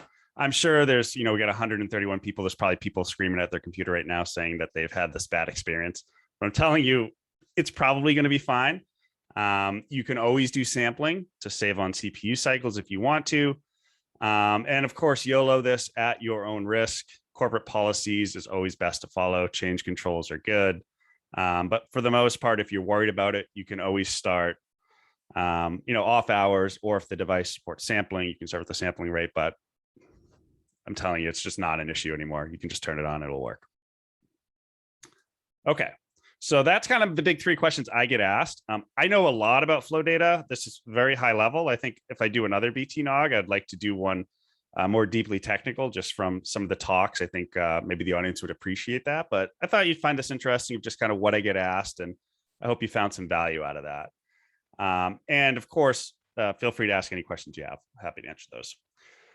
Regarding the other stuff, the things that we offer, so outreach as part of the Team Cymru organization. Some of you might be familiar with Team Cymru and outreach, but we build a bunch of kind of free tools for the community. So Nimbus is one I'll focus on kind of lightly because it has to do with NetFlow data, which is something I'm familiar with. And I'll focus on unwanted traffic removal service. For those of you wondering, why is there a cow to the left of unwanted traffic removal service? I wondered the same thing. When I started at Team Cymru. It's because the acronym is UTTERS. So there you go, cow. We have Dragon News Bites, which is a great mailing list. If you're not a part of it, go to teamcymru.com, sign up for it. It'll give you like your top 5 bullets of what's happening in the information security world daily. Bogon reference, super popular way to kind of get a consolidated list of IP addresses that shouldn't be out on the internet. And the other stuff I just don't have time to go into, but here's a little more detail if you want to take a screen capture or if you're watching this recording later. But let's just kind of get into 2 of the solutions that I just want to highlight quickly because I find them interesting and I hope you do too. So Nimbus is our, it's a flow collector, super lightweight, right? If you are using some like enterprise grade NetFlow collector that costs a bunch of money, I've sold those before. They are super feature rich. They do a whole bunch of stuff. Nimbus is not that, right? Nimbus is a lightweight way to get some bandwidth trending. So it will show you like AS to AS communication bandwidth over time. Kind of helpful if you want to see like peering relationship type stuff, or you're interested in how much data you're sending to different autonomous system numbers, right? It can do that kind of stuff. But really the special sauce with Nimbus is that enriching the NetFlow data that I talked about, right? So you have this kind of base layer of IP address, port, and protocol. But if you start adding more metadata in there, it can become more interesting, right? And Team Cymru is a threat intelligence company, right? So they really specialize in threat intelligence in a variety of ways. And one of that is with IP host reputation. Right, they do a bunch of other reputation stuff, but because we have IP address and NetFlow data, correlating that with reputation data becomes pretty interesting, right? So if we take our original NetFlow packet from before, I think the ports and protocols might have changed a little bit. What Nimbus is basically doing is it's taking that, and then we're looking up and correlating the ASN. Again, for the NetFlow nerds out there, yes, it is entirely possible to configure a device to export autonomous system number in the NetFlow packet. Not all devices can do that. So to get more of a broad coverage, what we do is we look up we do an AS to IP lookup, and we just map that in, right? So it's uniform for everybody that's exporting flow data. But then also we'll say, we'll look at both the source and destination IP address and say, do these show up on our reputation feeds? If they do, we then insert that into the flow record. So you kind of get this visualization, and I can show you just a quick kind of like overview of what a dashboard might look like. But you get this kind of view of what percentage of my traffic is malicious traffic, right? And of that traffic, what autonomous systems is it coming from, or is it going to? Or if you own an ASN, you could filter on your ASN, right, and see all the different hosts in your network that are showing up on our reputation feeds. So it's a great way to kind of just take this metadata, spice it up a little bit, and give you some visualizations and some indicators as to what's malicious on your network, and start pointing you in directions of maybe policy changes you want to make. Or if you're providing, internet to a bunch of people, or they're purchasing internet, from you, we have some partners that might, as a daily report, just email, the downstream ISPs some information. So it's a cool way to do that, to take that protocol, add some context to it, and provide a visualization. And of course, for those, hardcore investigators that don't like the pretty graphs, yes, you can get it as just a straight Excel spreadsheet, and you can pull it down from the solution and do whatever you want with it, right? But myself, I always like graphs, because the bosses always like graphs, so it's nice to have graphs, right? And then I'll talk about Udders really quick. So Udders is a community initiative that we have, and we have Udders 2.0 right around the corner, 2 cows. And it's like, you can think of it like remote trigger black hole, but it's more upstream and global. Well, what does that mean? It means that it's community driven, right? So you got about 1,500 networks, a little over, participating in this right now. And the way it works is, if we do it graphically, right? And be forewarned, this has a lot of animations on it. But if we look at a basic network kind of diagram here, where we have this AS in the cloud, and we have somebody that's going to become a victim, right? So when traffic goes bad, right, and all of this bad traffic is coming across the internet, heading to this server, that ISP does have an option, right, where they can do something like a remote trigger black hole. If you're not buying some, uber expensive DDoS mitigation scrubbing service, from Arbor Networks or Akamai or whoever, right? If you're just trying to do this thing where you do a remote trigger black hole to your upstream and say, hey, stop sending traffic inbound to this IP address. Well, that's all well and good. But like we said, this is a community of operators. We're all working together. I think there was a lot of talk about, making the internet a better place, not to be too altruistic. But what you could do with Udders is, instead of just doing the upstream remote trigger black hole, we provide a service. We can actually make that announcement to us, right?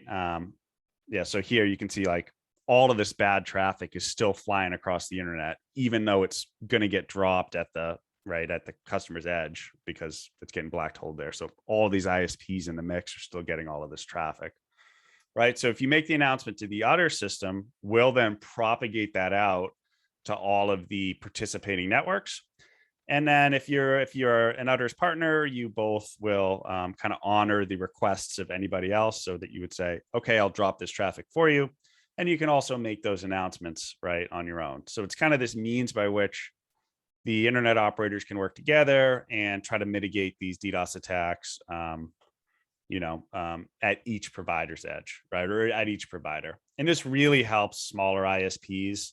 So if you're like a large ISP, you can probably just handle the DDoS attack because you have the pipe to handle it.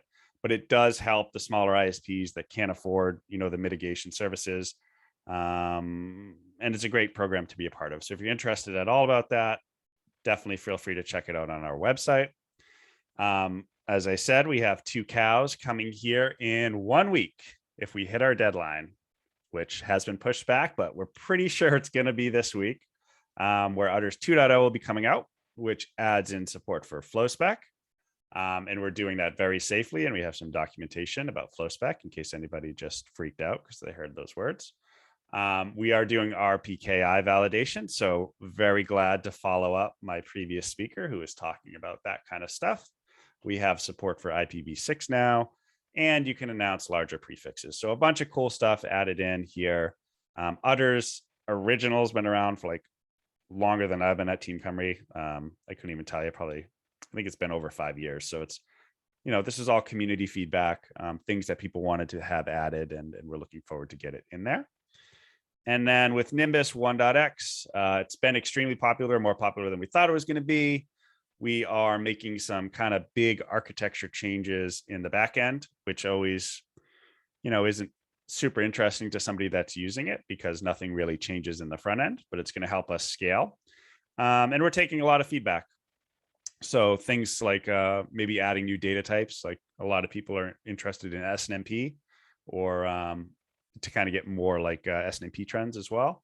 And we're just looking into more like different ways you can automate things with like exposing an API in Nimbus, like stuff like that. So those are things on the roadmap for future land for Nimbus. But if you're interested in any of this stuff, please check out teamcomrie.com. Here's my bell. Oh, that's my bell. I set up a 25-minute timer.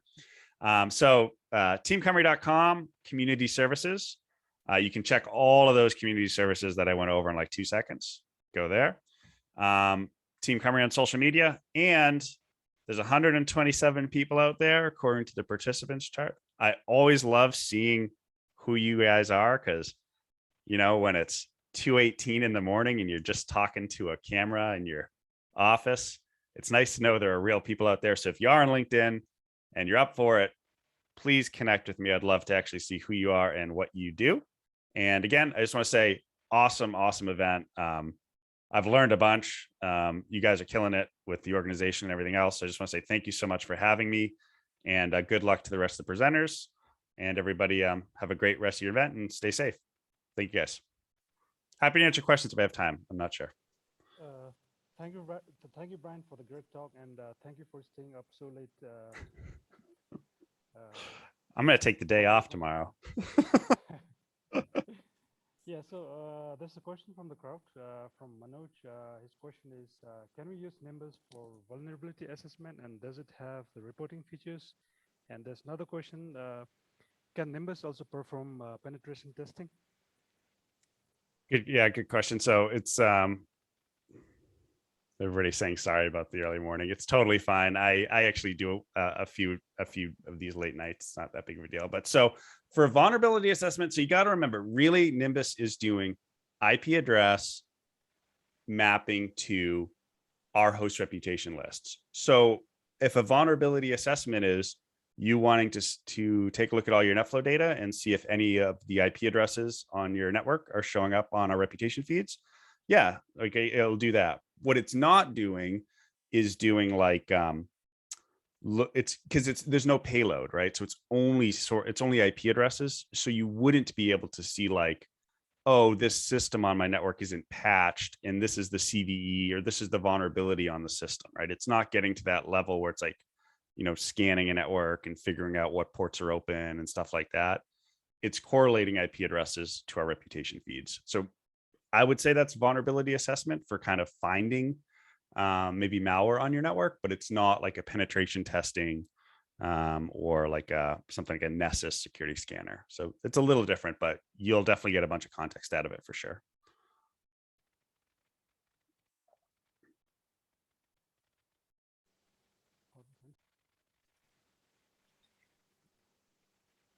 Yeah, there's one more question for you, Brian, from Tashkunsa. I think you're reading it. Yeah, I'm reading it. So the question is something different at Brian. With your Bogon feed, is there an opportunity to tie it up with AS0 for undelegated resource? That's a cool idea. So you could have like people saying to, I think what you're saying is like you could have people making announcements like these aren't real resources or whatever, even though they're delegated to my IP range or something along those lines. Yeah, Brian, yeah. Sorry, Brian. Yeah, I was just trying to take my chance because I also see Jeff is still online. GGM is there from APNIC, our RPKI gurus, but many of us take Bogan feed from Team Cumrie, right? The Bogan feeds, and thinking that those Bogan feeds generally gives us a snapshot of what hasn't been delegated yet, either by INR or the RIR. So I'm talking the full Bogan list. And then lately there has been quite a push in this part of the world from the community that, hey, RPKI has that capability for AS0. So can the RIRs for your undelegated address space, can you tag them with AS0 ROAs? as an indication out there that this resources haven't yet been delegated. So we have your feed, the team Camry's feed, which gives us an indication of that, and we use that to craft inbound filters, right, for route filters. And then Sure. you also have the AS0 bit. So just wondering if there is an opportunity to marry these two concepts. So Brian, yourself, GGM on the call, Jeff. Yeah, there are Yeah. people at Team Cymru much smarter than me that I'm definitely going to ask that question because I don't have a great answer, but I love the idea. And this is exactly, it really speaks to that, collaboration, the things like this. So it's awesome feedback. Great question. And I will certainly connect with you and let you know. I got you on WhatsApp now, so you'll hear from me. Thank you, Brian. Thanks a lot. Hey, thanks for having me, guys. I really appreciate it, and have a great rest of your event. Thank you, Brian. Bye, everybody.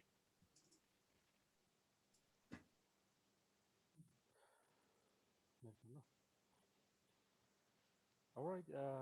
So the final speaker for this morning's technical session is George Michelson. He's a senior scientist at APNIC. His talk today is maybe BGP security isn't the problem right now. Over to you, George.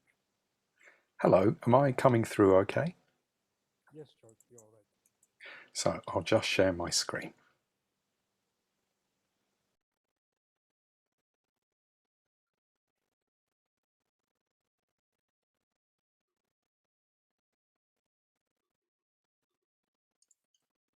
Are my slides coming through okay?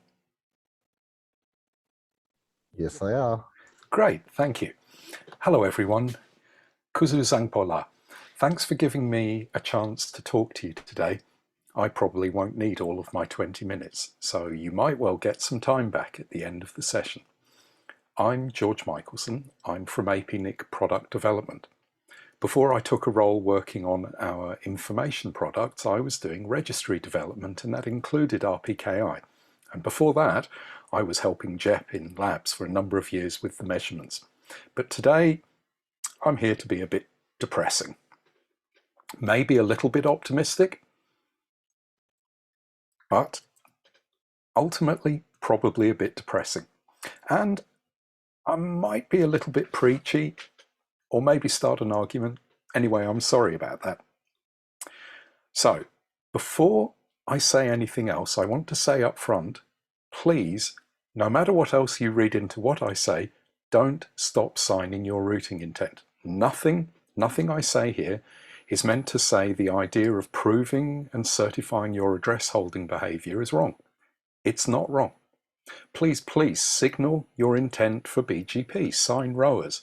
Think about what you want to say. Think about your backup plans. Think about alternate BGP configurations that you might need to activate. Be very careful how you use max length in ROA. Don't create risks you don't need. And as Jeff noted, you're already nationally at 100% signing. It's an amazing success, and you deserve full respect for the investment in time and effort you've made. Well done.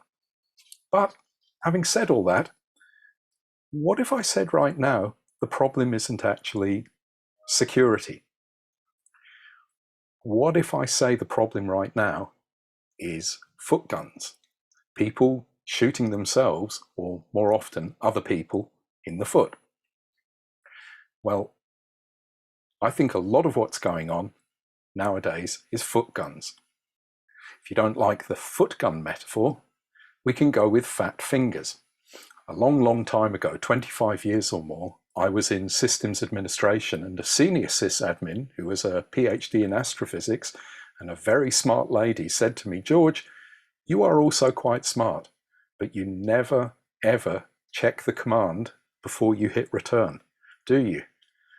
And I had to say, no, that's completely true. I never check what I've typed before I hit return.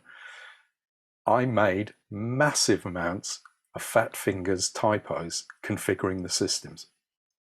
So before we go to these foot guns, let's talk about some not foot gun incidents. Let's talk about some bad actors and things they've been doing in routing. So perhaps the first one that we want to talk about is the Route 53 hijack. This was a deliberate attempt to subvert the integrity of the routing behind Amazon's DNS, and the reason was they wanted to attack a specific domain. So the bad guys used a subverted routing announcement, a more specific, to take over IP traffic for the DNS. They didn't care about other domains, they just had one domain in their target. It was for an Ethereum wallet service. And they were using the DNS to direct people to a fake site to capture their credentials and clean out the wallet in the cloud. This was a very straightforward attack. It was actually very straightforward to defeat using prefix filtering, but some people just didn't do a decent job of filtering. The bad guys announced a more specific, and arguably, if there had been a rower which had limited prefix length, they might not have been able to do that. If there'd been a bad rower which permitted more specifics with max length, they might have still been able to fake the path and take some of that traffic, but it would have limited the visibility a little because some people wouldn't have preferred that solution. But as it was, the announcement was shared via Hurricane Electric, of all people, to quite a lot of their peers. So here's another one, a more recent one. This is the state actor attack. Well, I wouldn't like to be an ISP when people in your country who have guns ask you to do things, because you really don't have very much choice. So an ISP in Myanmar announced one of Twitter's /24. They had about 40 international peers and a large number of domestic peers. I would believe the primary target here was the domestic peers, to stop visibility of Twitter inside the country. And the rest, well, that was kind of incidental damage, icing on the cake. As it happens, only about 5 of the international peers believed this problem. Another 35 or so didn't pay any attention to this because their prefix filters did a really good job. And my understanding, by the way, from this list of people who did unfortunately accept this route, is that Blix are similar to Telenor. They're a Norwegian ISP that entered service in emerging internet economies because of Norwegian government capacity building investment. But when that whole grant process ended, these commercial partners stayed active. So it's a little odd that a Norwegian ISP wound up believing this prefix, but essentially it's a legacy of some community development assistance. Okay, let's talk about some foot guns. Now, if we're going to talk about recent foot guns, there's one we just can't ignore. Facebook. It's impossible to go past this Facebook problem. At this point, I could actually stop my talk, chef's kiss, I could walk away, because this is the classic problem. They made a 2-fingered, 2-character, 2-line mistake, something of that order. They destroyed their BGP.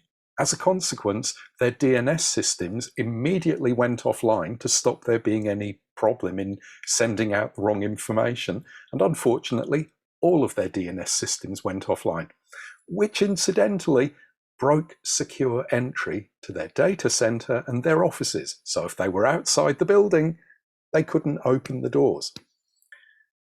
But imagine what this would have looked like if they actually hadn't gone offline. I suspect it probably would have looked really ugly. If there were still cached routes running in people's systems, if this hadn't been repudiated as a visible service, if the DNS caching was still applying and people could have reached things, I don't think it would have looked good. This was quite a long outage. It was about 8 hours. And for memory's sake, 5 nines, you get 5 minutes a year. They've blown the next 100 years of their 5 nines availability. They even broke the economy because a lot of Africa apparently uses WhatsApp for person-to-person money transfer, and because WhatsApp is a Facebook asset, they were affected by this problem. Okay, let's go back a little bit further. Let's go to 2018, when there was quite a large outage for some people, for some of Google, and then Cloudflare, and both of these had the same root cause. Small ISP, small in our global terms, in Nigeria, deployed changes, and it caused them to re-announce 200 of Google's prefixes. China Telecom, who were their upstream, quite happily, faithfully passed these on worldwide. And then 2 hours later, what did they do? They backed up, and they did it again with Cloudflare. China Telecom happily did the same thing. Or we could go to June of 2019, when a small ISP in the USA used a proprietary BGP optimizer, and this leaked routes into Verizon, who propagated them, and this took down AWS and Cloudflare. Or we could go to IBM, who had a cloud outage in June of 2020. Now, IBM are a little cautious, and they didn't tell anyone exactly what happened here, but it looks like an external provider caused 2 hours of outage in multiple regions worldwide. And remember, IBM is the provider of choice for a lot of banking, finance, and government. So this had quite high impact. And even though IBM don't share what happened, Thousand Eyes are really quite confident that this was a routing footgun. Or we could talk about Time Warner Cable and Rogers and Charter. 2 years, same year, a bit later on, small ISP deploys a BGP optimizer, leaks the routes. This time, Telia propagates them, and it broke these providers. Or how about this big one from Vodafone in India this year? April, 30,000 prefixes. That's quite a large chunk of the internet. That's approximately 3 to 4% of the global prefix count. Ignoring how big these prefixes were, they took out 9 big players, including other Vodafone affiliates. Now, that didn't happen everywhere, but for a lot of related parties, they took Google, Akamai, Deutsche Telekom, Vodafone, Orange, SK Telecom, Claro, Telefonica, Edgecast, took them offline. So, what are the commonalities here? And the point I'm trying to make is, if you look at the number of incidents, it's possible security isn't the primary problem. These are all misconfigurations. And the second point here is that all those logos I put up, they weren't the people who made the mistake. They were the people who were affected. They had to deal with the consequences. So maybe this isn't a foot gun, because it's not like they shot themselves in the foot, except kinda they did. Because if they had ROAs, if they had some kind of positive statement of their routing intent, some of this damage wouldn't have propagated. And if you go and look at the prefix lists for a lot of the affected parties, now many of them do have ROA, but they didn't back in 2018 and 2019. Google, for instance, signed over its prefix announcements in September of last year. That should have limited visibility of the Vodafone India problem. So let's talk a little bit how these things happen. So what's the most obvious way fat fingers mistakes happen? Well, the answer is letting senior engineers keep their passwords. Senior engineer decides to change a config, dives onto a router, types the enable command, type. They're like George, they look over here, boom, hit return. Nobody saves the config. So there you go. You just changed live systems. Nothing's been saved. Bang! The remediation typically is to go back to the last known good configuration. You might be using Rancid. You get a bit of disruption. Things are a little uncertain. The root cause analysis typically is, well, it was a senior engineer, so somebody changes the enable password. Okay, what's the new way that people make fat fingers mistakes? Well, now the senior engineer in BGP speaker uses a configuration system. And it's the same as the old way, but this time with online configuration management, and they ship it out to every one of the edge devices simultaneously. Hooray! So what's the difference? Well, the difference, the old school, is that you tend to break on the border one at a time, but it's very high visibility, has a little uncertain recovery path. And in the new school, you break it everywhere, all at once with high visibility, but you probably have a better recovery path. Okay, let's move on. You could be ultra modern and you could deploy machines to do this for you. And there is a strong story here that live BGP optimization by robots is not a good idea. Let's see what Job Snijders from NTT, then now Fastly, has to say about BGP optimizers. Now, I think this is quite strong language, but I do think gluing the port shut, burning the hardware, and salting the ground on which the BGP optimizer salespeople walked is a possible approach. Maybe it's not time to put a robot in charge of your BGP. So, at one remove from 10,000 feet, automatic router configuration is a bit of a mixed blessing, and it lets you shoot yourself in the foot up front very rapidly across the whole of your routing surface. But it also causes havoc to other people.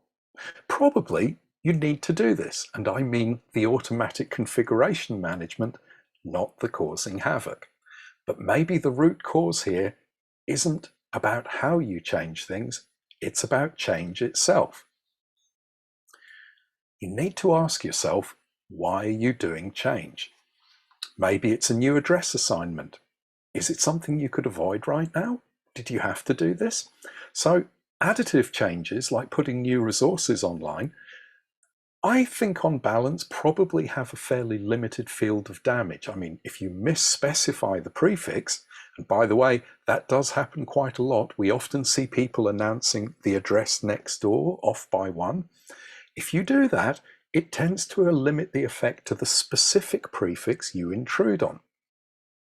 Maybe you have a new neighbor or a new customer with their own IP, a new downstream, so you get an additional complication for some things like bring your own IP. Somebody else has to make the declaration, the rower, because you don't do that. The address holder does that. And you're still changing your systems. But I want to stress, if you had put RPKI in the heart of your provisioning, some of these things you're doing, selecting what prefix to add to a configuration, putting it in an automatic system, has a strong check on correctness. And so there are some aspects of this that might help with your provisioning. Removing things, well, that has the wonderful risk, I deleted the wrong one. That's frighteningly easy to do when you have a huge list of prefixes. So to me, the most painful and probably least useful changes are the high frequency changes that come from doing traffic engineering and balancing, which I believe is what your BGP optimizer is trying to do for you. You're making BGP work harder. Was that really wise? So does RPKI, does having a rower, filtering out a rower, using it to get bad stuff, does it help? Well, it does help. And there is good reason to believe it does make a difference. Things like DNS redirection attacks could reduce if you don't randomly trust more specific announcements. So that means if the rowers are tightly specified to the prefixes which should exist, and if all of those prefixes are actively announced, we do get better cryptographic proof over things. The problem, of course, we don't get proof over path yet. This is what BGPsec and ASPA are trying to address, but they are more complex. They're still in spec, or they have higher implementation costs. I like the quality. If you sign it, you mean it. So it's quite a strong change to move your intentionality in routing out of BGP and putting it into a crypto space.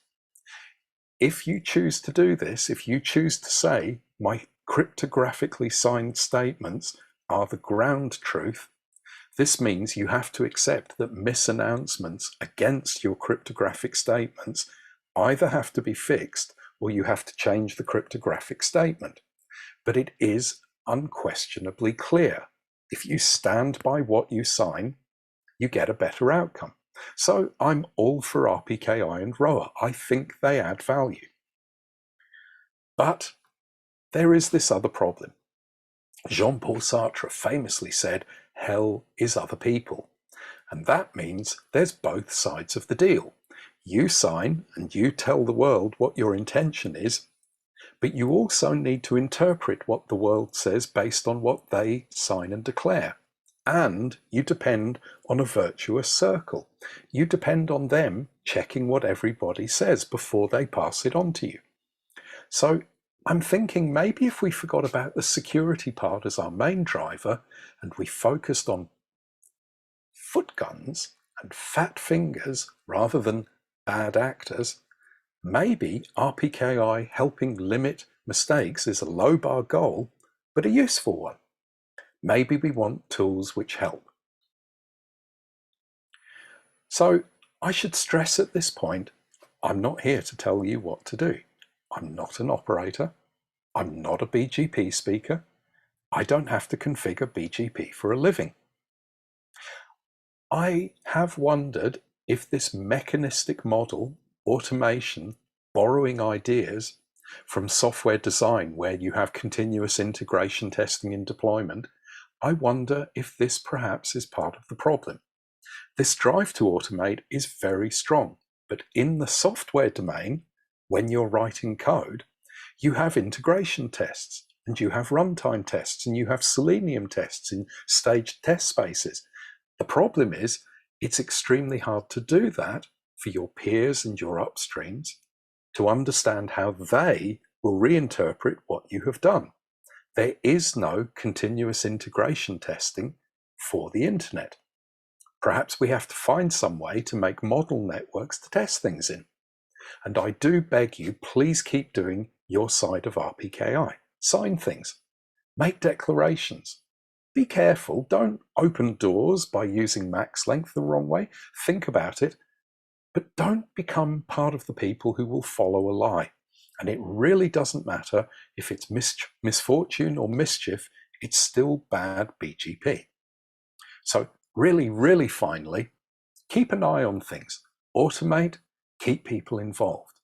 It might be you've incurred process costs. You have to take roles, you have to do separation, you have to look at deployment processes and communications and risk analysis, and these are costs and it adds time and effort, but it's probably worth it.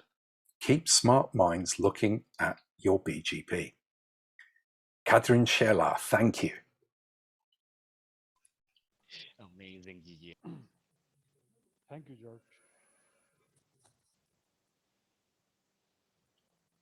So with that, it brings us to the end of first technical session. I believe there are no questions for you. We don't have any other programs till lunch. So shall we say we break for lunch or wait for a few minutes if there are any questions?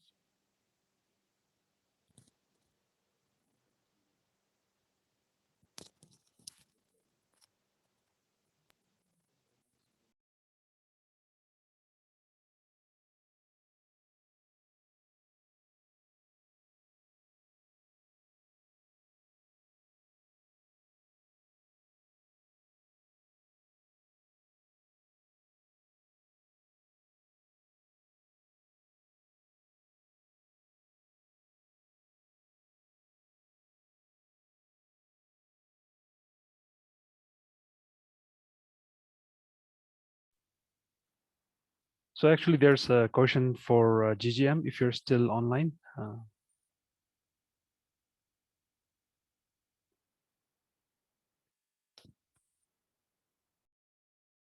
Yes, I am actually. What would the question be? Yeah, the question is from Tash Fonso. Is automation breaking things at scale these days? So I tend to believe at the margins, yes. I think most automation winds up being overwhelmingly beneficial. It's one of those crazy things where human-induced error have these awful qualities that they can come in all kinds of shapes and sizes, whereas mechanistic induced error tends to be highly repetitive. But the problem is if it breaks outside a certain region and propagates through a system, it goes wide. And I think that breaking things at scale ultimately, yes, is about automation. Jeff's talks about the Internet of Stupid Things are essentially an aspect of the press towards automation and attempts to put machine intelligence in remarkably dumb ways into scaled deployments. And I think there are aspects of this that are very like that, yes. Thank you.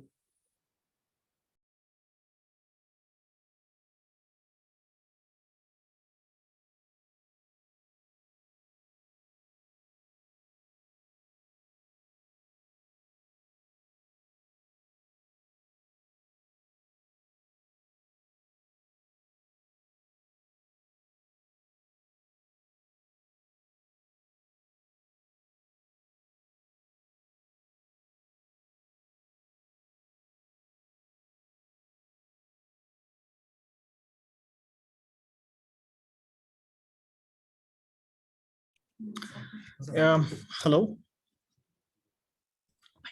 Yes. Yeah, we have one question from the morning session. So Dr. Phillips seems to have left. So maybe I'll throw it to the speakers for their thoughts on this. The question is from Hishit Homo. Now that the pandemic is almost at the saturation point, students are still following the trend of online classes, despite the normal classes, which as a parent, I feel that it's exploring our children to the internet world before they even know what actually internet is. So what are your thoughts on this? Is it beneficial?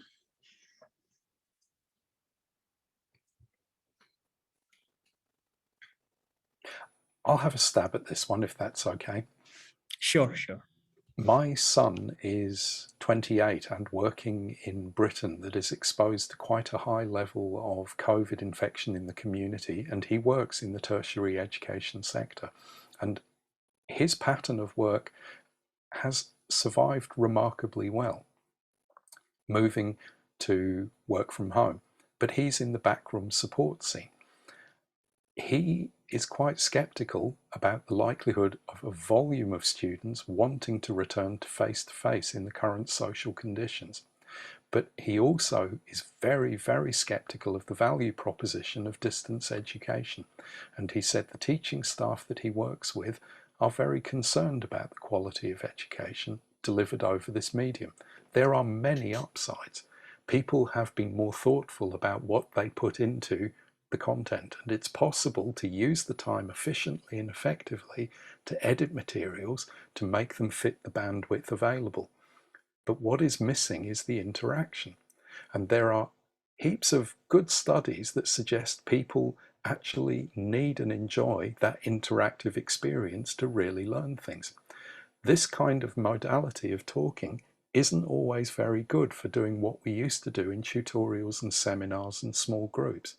And I think that being removed from education is extremely concerning. But I do have another story, and this is from my Pilates class. I go to Pilates in the morning with a woman who is in early childhood, and she says when they went back to school here in Queensland, all the kids lined up to give her a huge hug. And I think the signal from that is the kids want human contact. They want to meet their teachers physically, and they want that interaction. They know what they want. Sometimes I think the answer is listen to the children. See, I have a somewhat different view, naturally. Say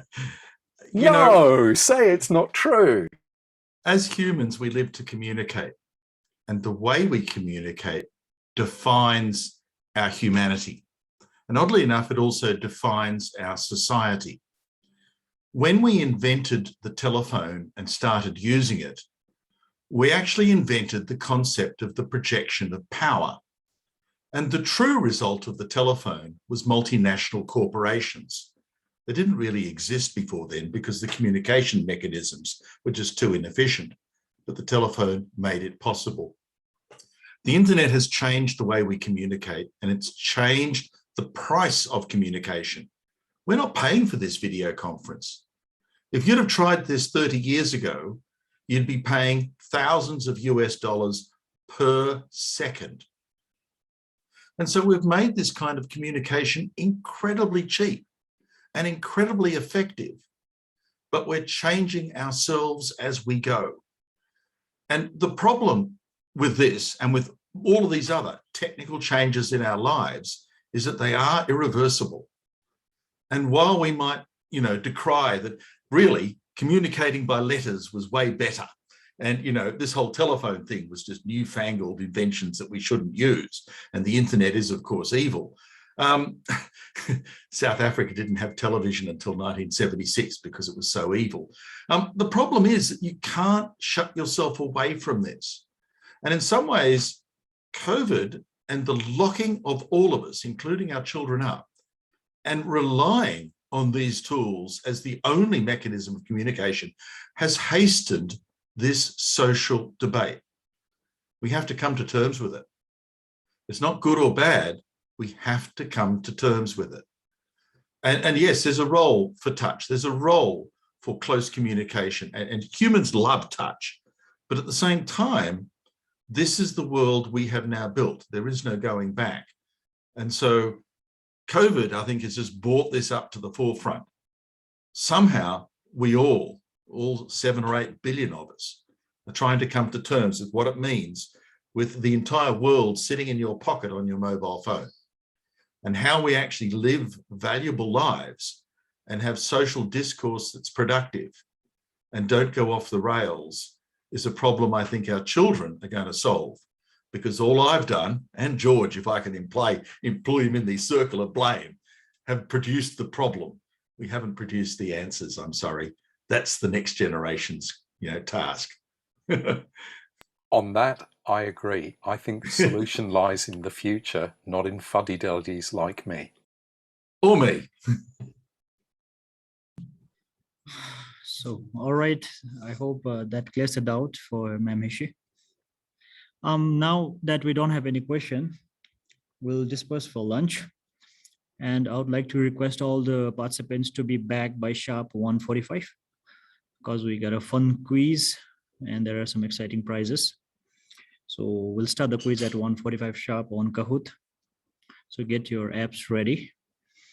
In the afternoon, we also have some very interesting presentation from the local speakers and a very interesting panel discussion. So see you guys at 1:45 sharp. Gift voucher.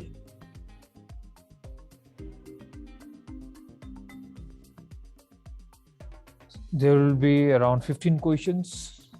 There are 2 questions with double points. The rest are all standard points. So even if you missed out at the beginning, at the end, you can cover up. So please do join. This is a fun game. Nothing related to IT, totally GK and trivia questions. Please do join.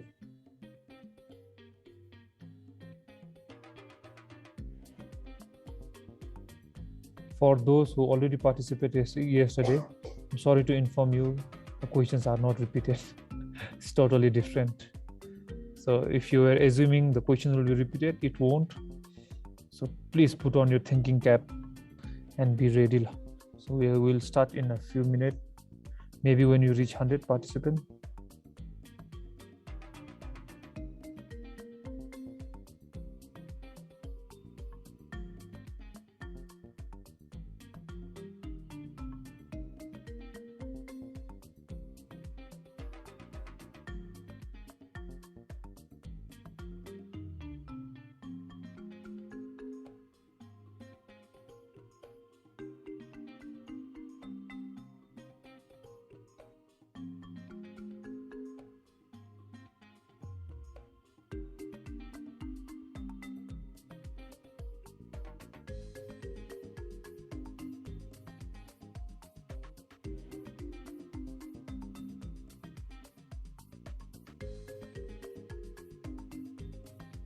If you are a member of COD team or the PC team, or if you're a speaker, I'm sorry, you won't be eligible, but you can always give it a try.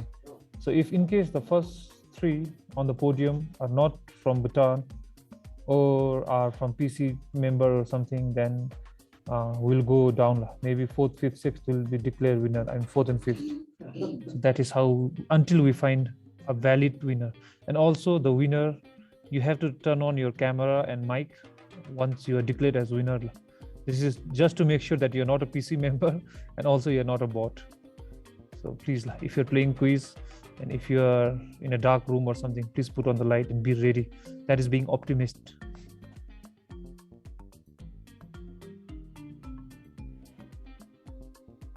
Ninety-one, nine more. Please do join.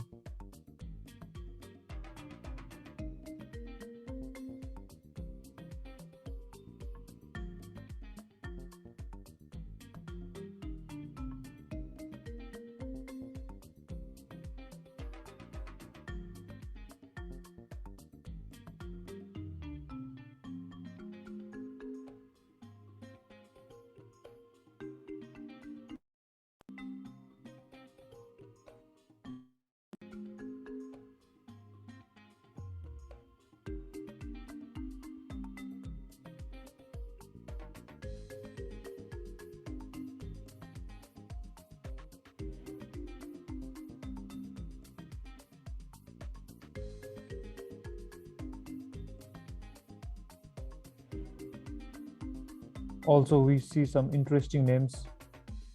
I hope you live up to your nicknames. We are 100. Time is 1:49, so we'll start the game at 1:50. 1 more minute. And to people playing from outside, there are a few questions only related to Bhutan. This is just to keep people from Bhutan engaged. It's current affairs related to Bhutan. All the best to all of you as well.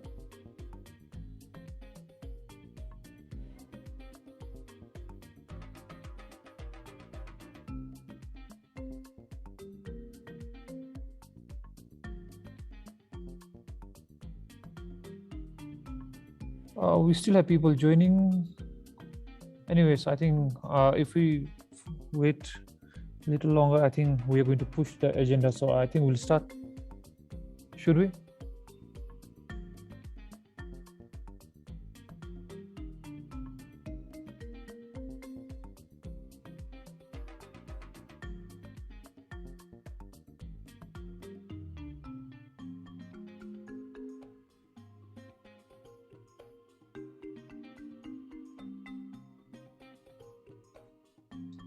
Lasla, we are going to start. For those if you are joining late, so sorry. Okay, 107. So in another 5, I'm going to start the game. 1, 2, 3, 4, and with JP with 109 people are joining. Start invalid. So sorry, I had to cut few of you out. Lasla, the first question is just a test to get you used to with the thing Kahoot works. So this is just a poll. There's no thing. What is the full form of btNOG? Don't worry, there's no points on this. This is just for a trial. So I'm sure you can see the shapes on your phone or your browser. Please select color wise: red, yellow, blue, green. Just a warm-up question. No points on this. What is the full form of btNOG? It's not Bhutan Telecom. Okay, 18 of you at least got it correct. 30 and 21 of you. I'm sure you were just trying. I'm sure you really know what we are. Lasla, let's start the quiz. Now here comes the first question. Which mammal doesn't have vocal cords? In red, horse. In blue, giraffe. In yellow, elephant. In green, hippo. Vocal cords. 6 seconds, 5 seconds more. 4, 3, 2, 1. And that's it. Oh, 31 of you got it correct. I'm sorry to tell you, hippo do have vocal cords. So 31 of you got it correct. Let's see who got it the fastest. Is Kinley, maybe a typo. And followed by Monster, whoa, Choki, Namkha, and Sunita. So second question, I hope you can maintain your lead. It's a true or false question. COVID-19 has currently been detected on all 7 continents. True or false?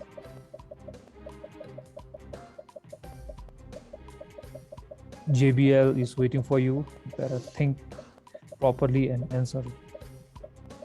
And of course, Zala voucher. If you are a shopaholic, please maintain the second position. False. 32 of you got it correct. 71 of you, so sorry. False is the right answer. Let's move on to next question. Test now. If you have to put on your camera, I better hope it's not a coordination team member out here. Anyways, all the best with the fourth question. What is 1 plus 1 minus 1?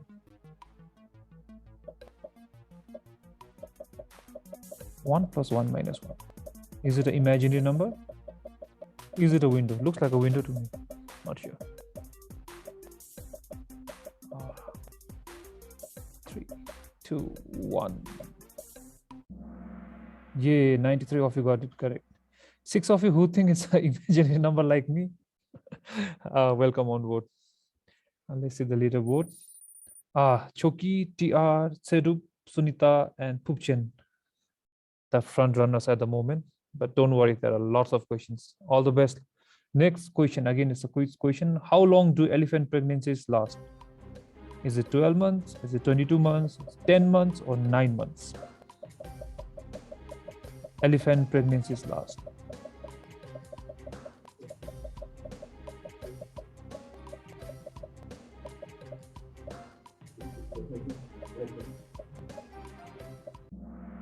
Ah, 22 months. 67 of you got correct. I think we really follow Animal Planet. Good job, good job. Let's see if there's any changes in the leaderboard.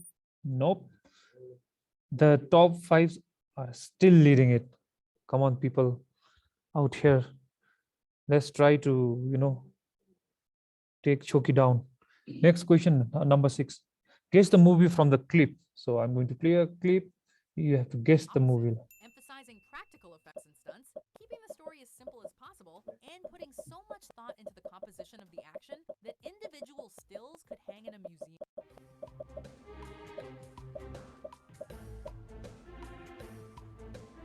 Ten more seconds.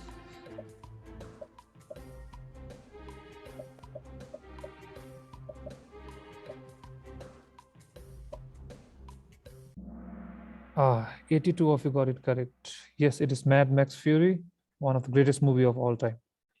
Congratulations to those who answered correctly. Any changes? Yep, Gopal is there on the leaderboard now.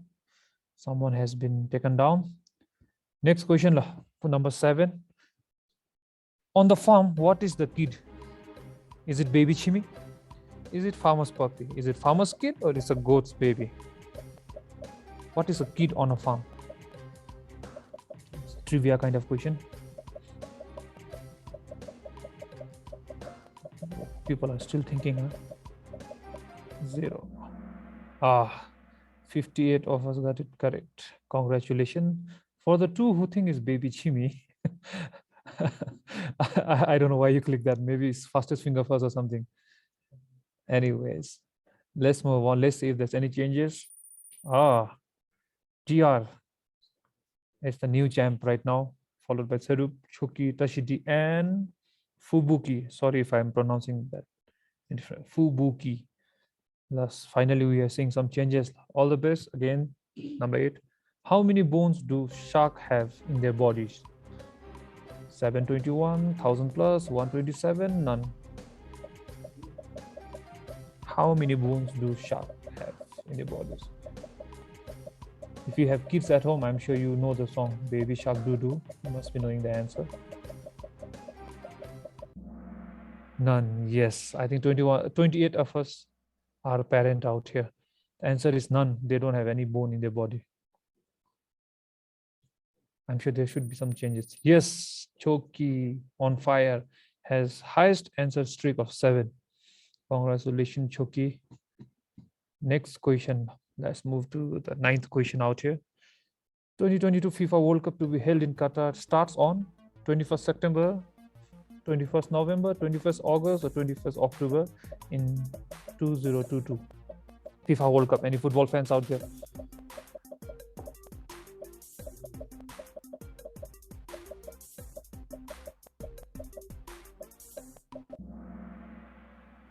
Three of us got it correct. 41 of us thought it's August. Well, no problem. Let's see if there are any changes on the leaderboard. Yes, Choki is still there, followed by Chawang Tenzin, Gopal, Tendu, and Prashidi. Lots of questions like you can still do, even if you're down there at 30, 40, you can still cover up. There are double points coming up. This is a single one. When was Gangnam Style released? 2010, 2011, 2012, 2013. I'm sure many of us dance to this tune and that step on the screen as well. Was it in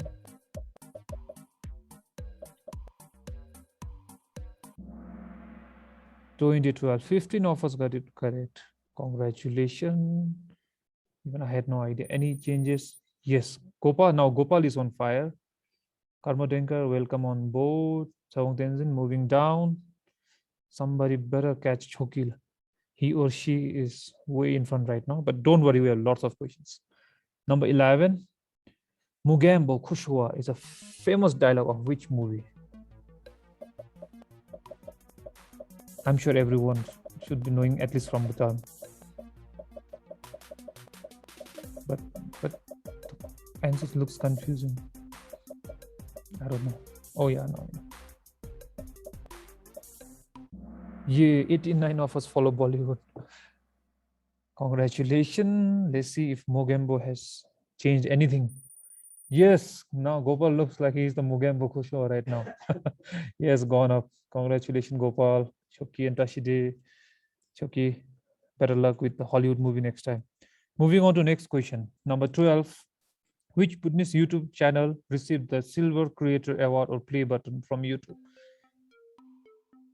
Sorry to the folks from outside. This is a Bhutanese question.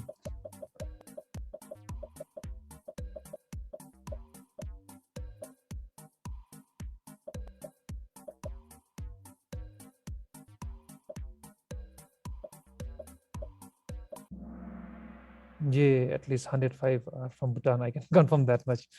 Congratulations to all 105 people.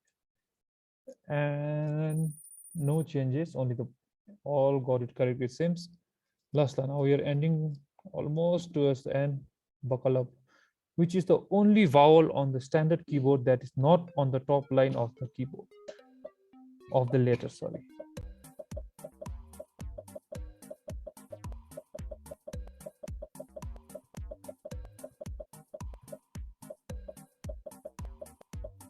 A-E-I-O-U.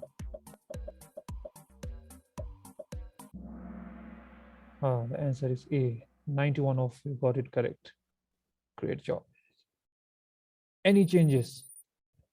TR is back. Choki is going down. But don't worry, we have double pointers coming very soon. The last two questions are going to be double pointers.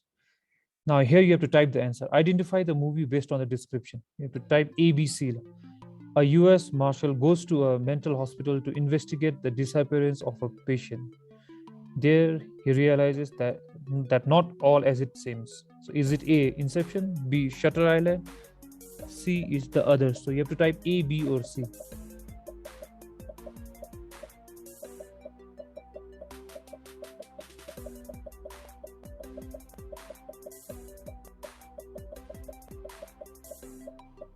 Time's up. Answer is B. So 47 of you got it correct, not the full movie name. It was either A, B or C. Let's see any changes. Okay, Tserub is on the leaderboard.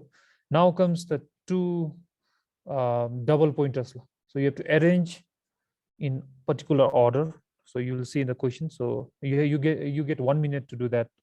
So all the best. So this is double pointer. So anyone not in this top 5, this is your chance. So puzzle, it's a puzzle game. So you have to, it's a double pointer. Order the following 4 lengths from smallest to largest or shortest to longest. 4 lengths. Shortest will be on your left and the longest will be on your right. And then you need to submit it. It's 1 minute. Take your time because it's a double pointer. Is it 10 inches, 25 centimeter, 1000 millimeter, and 1 yard?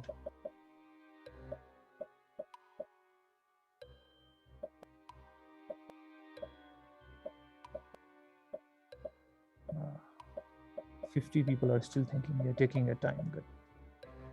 I hope no one is Googling it or something. Even the music is intense at the moment.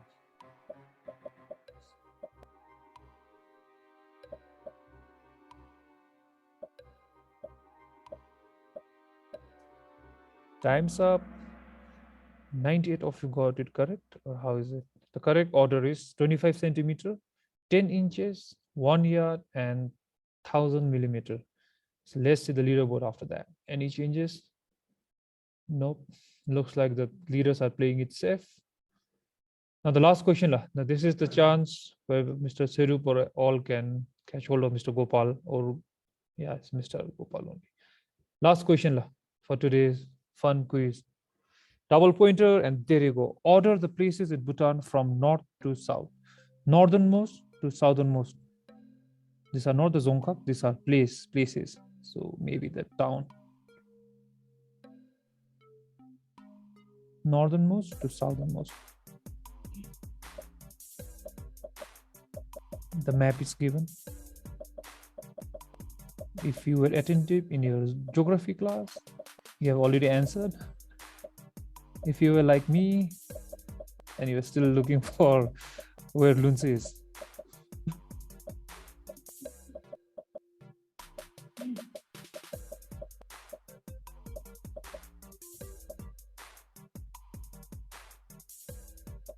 $15 more seconds. 13, 12, 11, 10, 9, 8, 5 more seconds.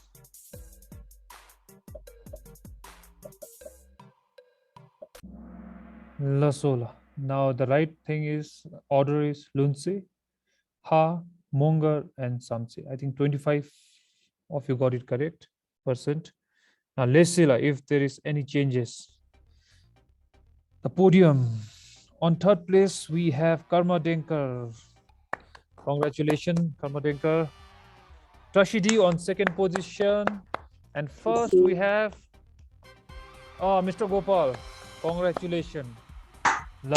So now, Mr. Gopal, you have to turn on your camera and say something. Where do you work and all? This is just to check whether you are not a bot or you're not a coordination member or something. Please, Mr. Gopal, if you could come online and speak a word, tell where you work. Mr. Gopal.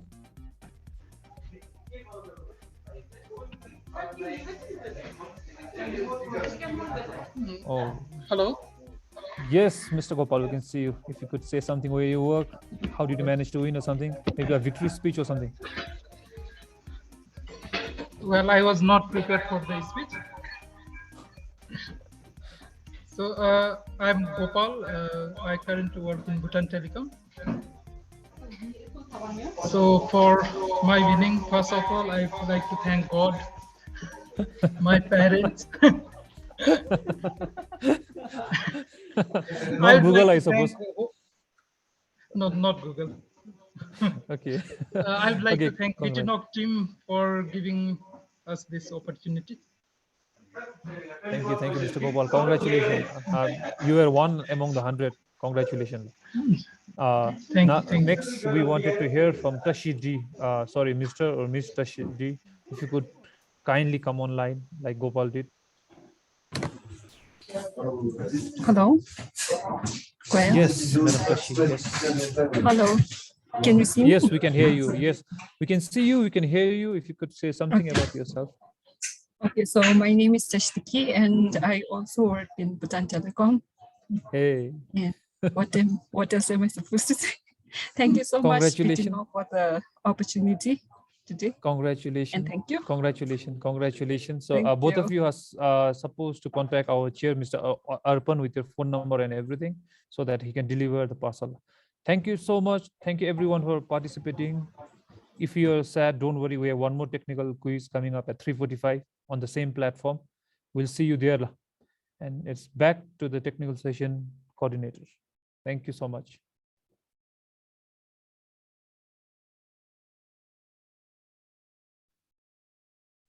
Hi, Warren. If you're there, the session is on to you. Good afternoon, everyone. I hope everyone enjoyed the Kahoot and had a great lunch. We're now starting the technical session number 2, and we've got some local speakers to give us some interesting talks. The first speaker that we've got is Lungtun Wangchuk, system admin and software developer from Link Unify. He started his career as a systems administrator actually for Bhutan Telecom.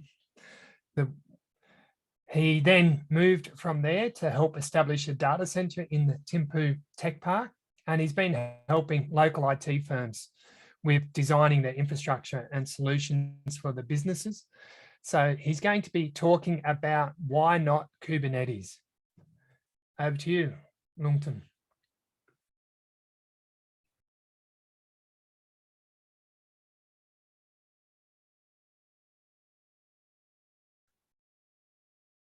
You may not be ready. What I should point out is that they have a time limit, and in regards to the time limit, when they have 1 minute left, I'm going to ring this bell. So they'll know they'll only have 1 minute left. Are you ready? Warren, he has an issue with the Zoom. He'll be back immediately. Just okay, then. Some issue. Do we want to move on to the second speaker? Can you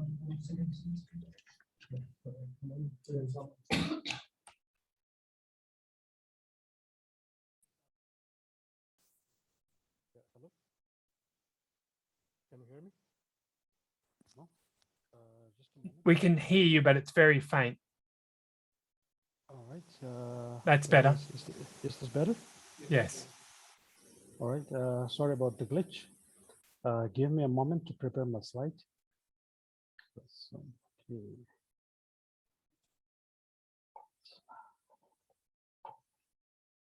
Yeah. So how do I share? Share my.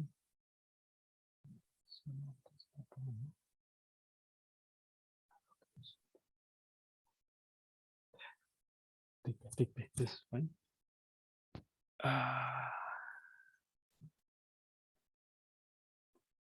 No.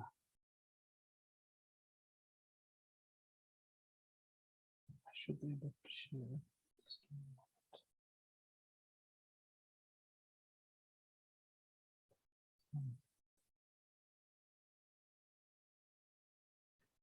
Oh, here. Are you able to share? Sure. Yep, we can see that. It's not quite. Oh, yeah, that's better. Okay. So I can hear you and I can see the screen. Okay, sorry folks for the problem. I think I'm back online. So this talk is going to be very short. I don't want to be falling asleep right after lunch. So this is going to be a talk on Kubernetes, but I'm not going to talk about how to go about setting up a Kubernetes cluster. So my name is Lungtun Wangchuk, and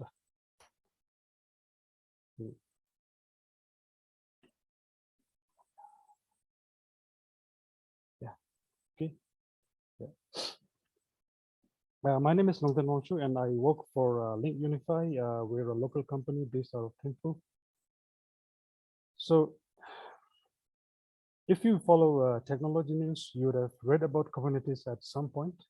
It has become very popular as a platform for orchestrating containerized applications. Every major cloud provider has a managed Kubernetes offering now. In this talk, I would like to introduce Kubernetes briefly and highlight a few reasons why you may or may not want to start using Kubernetes. So what is Kubernetes? What does it really do? First, understand that Kubernetes has business with containers only. We are not talking about another way to run an operating system. In short, Kubernetes is a platform for orchestrating containerized applications. So what does that mean?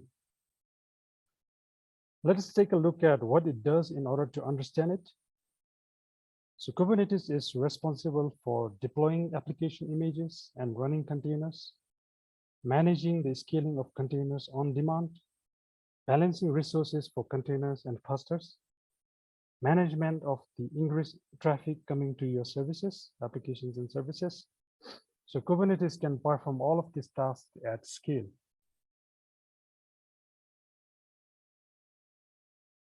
Having said that,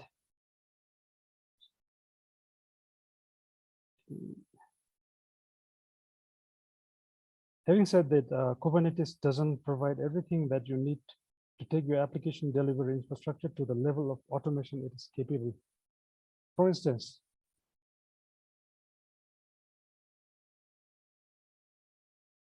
you still need to test your applications outside of Kubernetes. You need to deliver your applications to a container registry before it can be deployed on Kubernetes. And it has no role in continuous integration or continuous delivery of your application.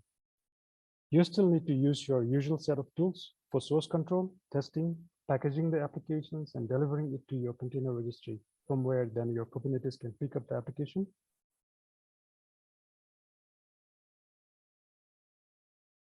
So what does a Kubernetes cluster look like? Or what does Kubernetes look like?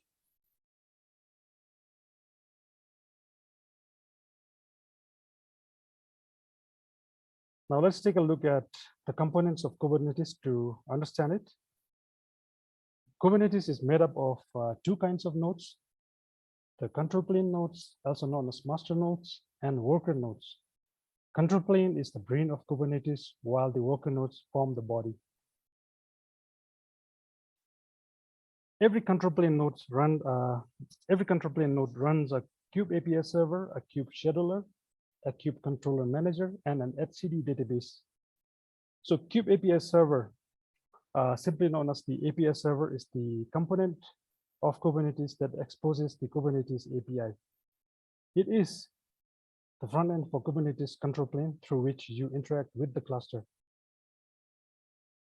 Kube scheduler watches for newly created pods with no assigned node and selects a node for them to run on. Now, pods are the smallest deployable units of computing that you can create and manage in Kubernetes. A pod, as in a pod of wealth, is a group of one or more containers. So you cannot manage, you do not manage containers directly in Kubernetes. You have to manage it through pods. Kube controller manager runs controller processes. There are controllers such as node controller, which is responsible for watching and responding to node failures. There are other controllers responsible for other tasks.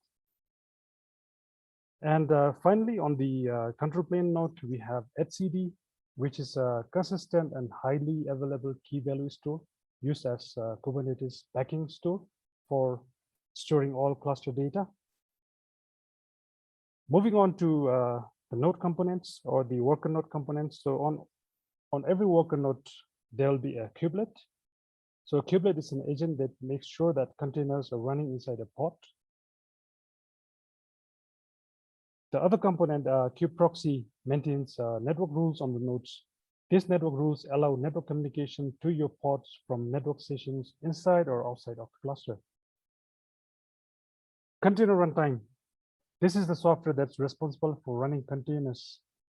Kubernetes supports several container runtimes such as Docker, Containerd, Creo, and any others that implement Kubernetes container runtime interface. So having looked at the architecture of Kubernetes, let's take a look at what it takes to build a minimum viable production-ready cluster.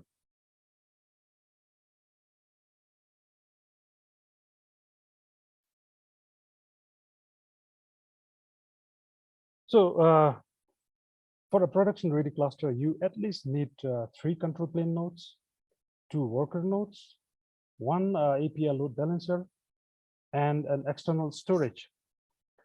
The picture here, it's a bit small. I don't know if you can see it clearly in the slide. The picture shows a stacked etcd database where etcd is co-located with the control plane. There's other option where etcd can be run separately from the control plane nodes, but then that requires at least 3 additional nodes for running a etcd cluster. Now that is because as a distributed database, etcd relies on a consensus algorithm called Raft, which needs an odd number of nodes for a reliable leader election. Hence the number 3, because you cannot have a distributed system with just one node. You need at least 2 worker nodes. You can start with 1, but then you don't have the redundancy. So I'd recommend that you start with at least 2 in order to provide redundancy and scalability for your workloads. The API load balancer is required so that you are not talking to a single control plane all the time. You have to distribute the load on control plane to all the available control plane nodes.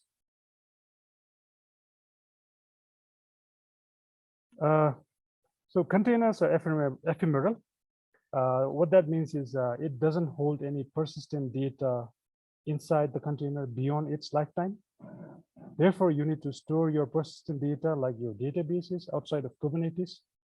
So for that, you can use an NFS server to get the job done. So in addition to those requirements, you may want to run your own container registry for hosting your applications, because the public container registries also provide you the facility for storing your private containers. But if you have huge set of applications packaged in container images, you definitely would want to run a private container registry. You probably would be, if you're thinking of using Kubernetes, you probably would be running a source control repository somewhere using GitHub or GitLab. And additionally, you might want to run a secret management service. So Kubernetes can manage secrets such as container registry authentication tokens for its own objects, but for your applications, you may want to run an external secret management service in order to avoid a situation called secret sprawl, where you have your secrets such as database credentials and other credentials configured with the containers, which is all over the place. So you want to avoid that, then you definitely want a secret management service. That again will mean you need to run a couple of more nodes. So why or when would you want to run a Kubernetes cluster? A few cases I could think of would be if your application vendor dictates it. That is, if an application that you use is, say, if you have the application that you have procured or outsourced is designed to run on Kubernetes, then you have no choice but to run a Kubernetes cluster for it. If you have a monolithic application whose user base has grown so much that the architecture limits its growth and scalability, in that case, it may be time for you to consider redesigning your application as microservices. And for running microservices, Kubernetes might just be the right platform.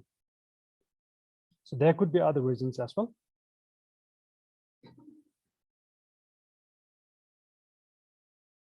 So when would Kubernetes be a bad fit for your application?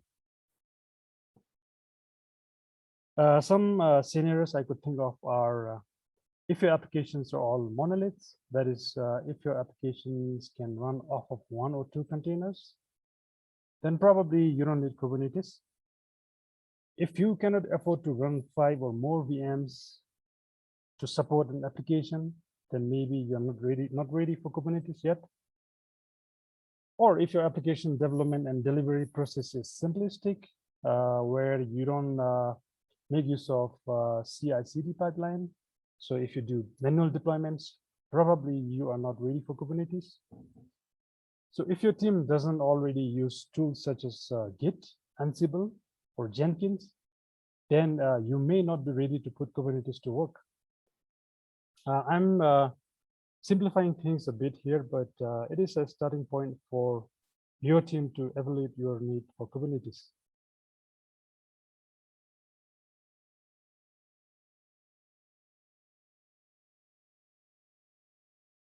So Kubernetes really shines when your application consists of multiple services running in different containers. For a monolithic application with a static user base, it may be more than necessary. Kubernetes is a powerful platform, but that doesn't mean it's the right choice for every team and every application. As with any piece of technology, it is made to solve a certain set of problems. If you aren't facing the problems that Kubernetes aims to solve, it is more trouble than it's worth. Trust me. I've actually put a Kubernetes cluster in production, and we've had so many things we needed to get up and running.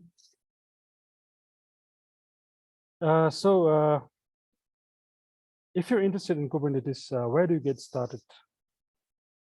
Now, kubernetes.io, that is the official website of Kubernetes.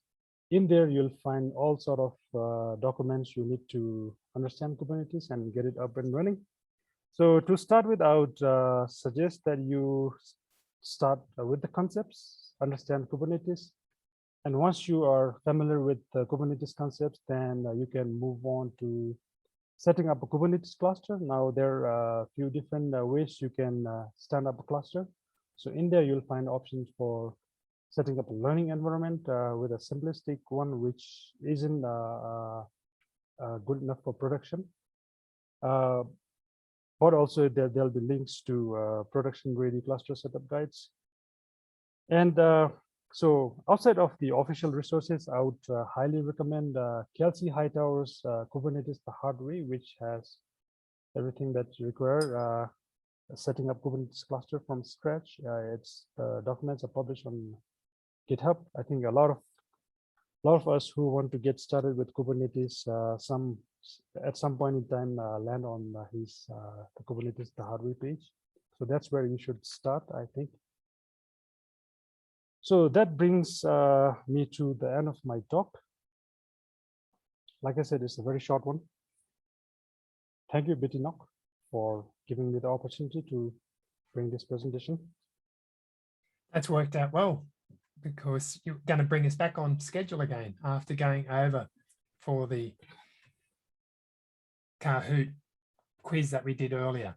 So we do have a question, but it was answered by another person in the chat. But the question was from Rinson about, could you please tell some advantages of Kubernetes over Proxmox virtualization server? And the answer that Sonam replied was, Proxmox is a server virtualization platform. Kubernetes is a container orchestration tool.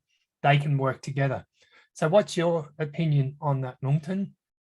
Yeah, what Sonam mentioned is right. Proxmox is a virtualization software. So it's a virtualization management software rather. Whereas Kubernetes is a container management and orchestration platform. So you would be able to run Kubernetes on top of VMs with which you VMs which are running with the help of Proxmox. Yeah, so I can see in the chat window, Tashi Punso has also said perhaps you could look at managing the Kubernetes cluster within Proxmox. So you can create a containers environment inside Proxmox or a virtual machine environment and run it through there. I do have a question in regards to the Kubernetes container escapes, the different vulnerabilities that are out there. Have you experienced those in Bhutan? For example, the one that came out in June, where we can use the extended Berkeley packet filter to escape the Kubernetes container? No, Warren, our use case here is very simple. So we haven't come across that. I mean, we haven't had a case of that vulnerability being exploited. Have you seen any vulnerabilities like that in production? Or what would be the main issues that you've come across when you've helped some of the businesses? The biggest challenge was getting external storage working with Kubernetes, because that happened to be the way we set it up. The external storage happened to be a single point of failure, which we are trying to find a solution, work out a solution to. But beyond that, the other challenges would be first understanding how the cluster works and how to manage the resources, because Kubernetes is quite a beast. there are so many moving parts, and there's a huge ecosystem built around Kubernetes and growing every day. So keeping up with all those development is quite a bit of challenge. Yeah, I agree with you with that. So thank you for your talk. I hope everyone can do a virtual clapping of hands to say thank you. It was, well, an interesting talk. So now we've got our next speaker. I hope I pronounced your name correctly, Dendip Chetan. He's an owner of a startup firm called Fuzzy Automation, and it's a mechatronics solution provider. So he's got experiences with commissioning the substation automation systems, development of SCADA system applications, and also running hotel and construction businesses. He currently is lead research development works in the fields of Industry 4.0 technologies under the Druck Holding and Investments. He's actually going to be giving an overview of some of the research about precision farming in Bhutan. And it looks very interesting based on what he submitted as his paper. So if you're ready to present, can I get you to turn on your audio and your video and share your screen, Dendip? Thank you, Warren. Can you hear me? Sorry. Yes, I can hear you, and I can see your screen. Oh, sorry, I can right. see your video, but not your screen yet. Okay, just a minute. Okay. So we've allocated 25 minutes for your presentation. So at the end of that, I will ring that bell that I played earlier. Thank you. I'll give you a 1 minute warning. All right. Thank you. You're not in presentation mode at the moment. Did you want? That's it. I can see it now. So I'll start the presentation. So okay, just to introduce my name, I'm the owner of Fuzzy Automation. It's a recent startup company, and we actually deal with mechatronic solutions. We're working on several projects, but one project that we are working is precision farming. So like we are actually looking into the feasibility of implementation of precision farming in Bhutan, and we have made some steps, and we have some findings, and I thought probably this platform to share what we are doing. So just to start up the presentation, the overview of the presentation, what we did was we have sectionalized into two things. One is precision farming, and how the second one is, so with precision farming, I think probably we can have year-long crop production. And right now what we're doing is we are actually using an enclosed space to grow crops, and we are actually giving optimal condition for the plants to grow. And the second part is, since it's very expensive to the operational cost of the precision farming is quite expensive to do in an enclosed space. So we are also looking into data-driven cultivation, where we see the market. We can actually see the market data on real-time basis, and also we can see the expenses on real-time basis. And based on that, we decide on whether to grow a crop or not. So that's the overview of the presentation. So for the precision farming, for the year-long crop production, we have system designed, and we have some experiments and results that we have come across. And for the system design, what we've done is we have actually all sensors in a closed place where we can actually take air quality, oxygen. We actually see the oxygen and carbon dioxide level. We also look into water level. We have level sensors which will measure the levels, water level, water quality. We have all sort of sensors that will check the nutrient level of the fertilizers that we are feeding into the plant, like NPK sensor.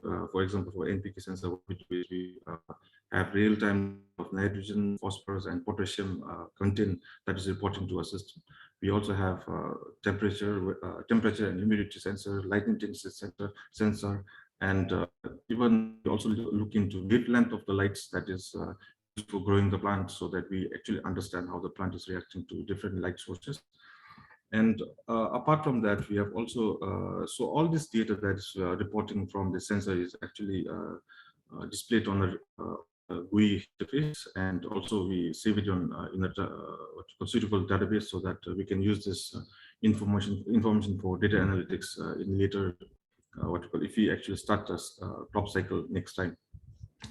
On top of that, we are also using computer vision. We are using image processing algorithm, and we are also using AI system to monitor the growth of the plant. If there is some, so what we have done is we have trained the AI system to detect whether a plant is actually growing healthy or not. If there is some deviation on growth of the plant, the alarm is raised, and based on that, we actually check whether there is a problem with the nutrients or the air, and also it's a combined effort to actually have to give optimum condition for the plant to grow. And this is the GUI interface that we have. So as you can see, we have temperature data, we have humidity, we have light intensity, all wavelength spectrum, everything is actually shown on real-time basis.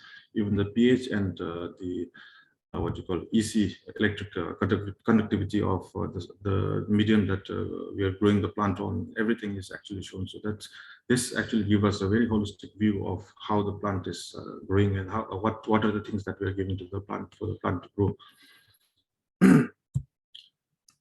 For the AI training process, what we have done is we have used deep learning approach, and we actually use model. And what we did was we split. Normally, what we do is we split the data into 8:2 ratio, where we have trained data and we have test data.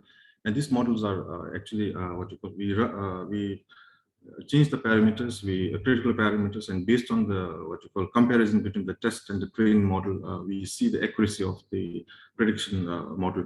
And right now, since we have only used pre-trained data, so we are able to see that there's some disease in the plant, or at the level of accuracy around 98%. But since we are not able to use the system on real-time basis, so probably the accuracy level might change over time. The results and experiment of the prototype was we actually planted lettuce in the controlled environment, and we were able to harvest the lettuce in around 33 days. And typically, if you grow lettuce in outdoor area, I think it takes around 70 days. So probably we have cut down the growth time by 50%. But I think, and also we have tried. So this lettuce was grown under white light. So so white light means it has all spectrum of lights. And what we also did was we also tried growing the lettuce under blue and red light. So as it is in photosynthesis, actually the white light is actually divided into different.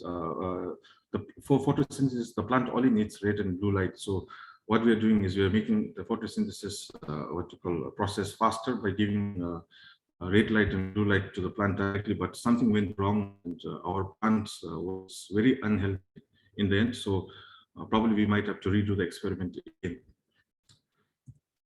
We also tried chilies, and so we use drip irrigation system to grow the chilies, and right now it's in flowering stage, and probably by December this year, I think we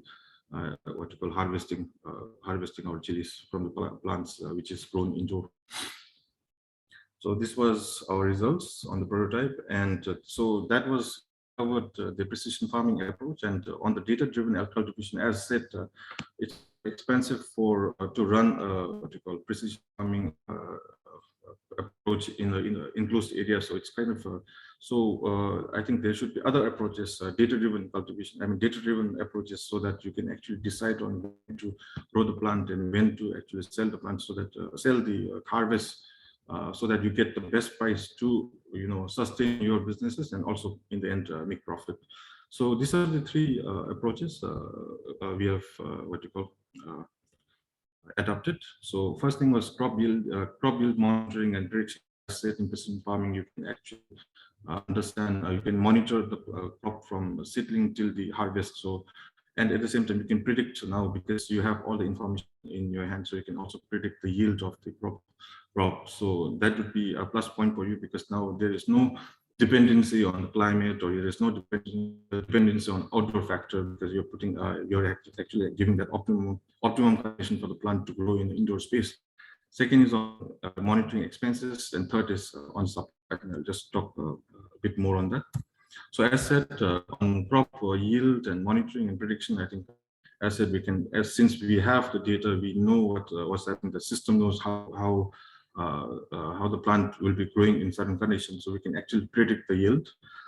Second is monitoring expenses. What we do is we have actually we also do simulation on SolidWorks, where we see the efficiency of the the indoor space. So this is one of the experiments that we have done. We actually simulated the greenhouse and checked the heat retention and the dissipation of the greenhouse as per the material that is used. Secondly, we have also built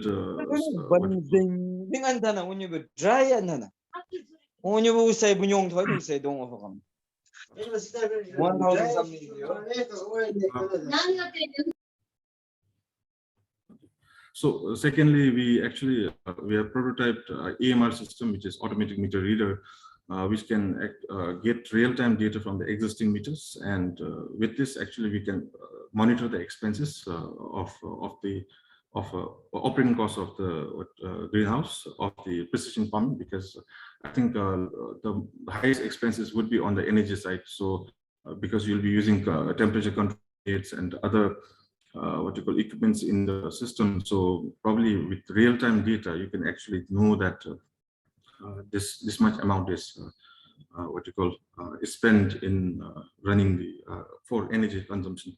And thirdly, we have also worked on we are also working on getting real-time data from vehicles.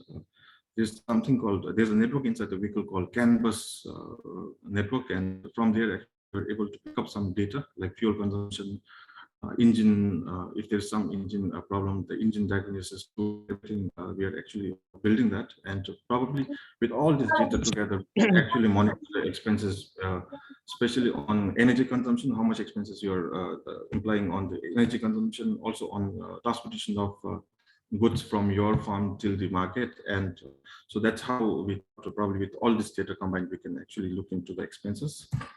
Thirdly, monitoring supply. So if you are able to sell the product at the right time, probably you'll get the best price. So what we are doing is we are actually getting satellite images, and based on satellite images, we are kind of processing the images and seeing certain indexes, and based on the index, we can actually monitor what the farming activity is like. If there's if someone is a growing plant, or if the plant is ready to harvest, or anything else.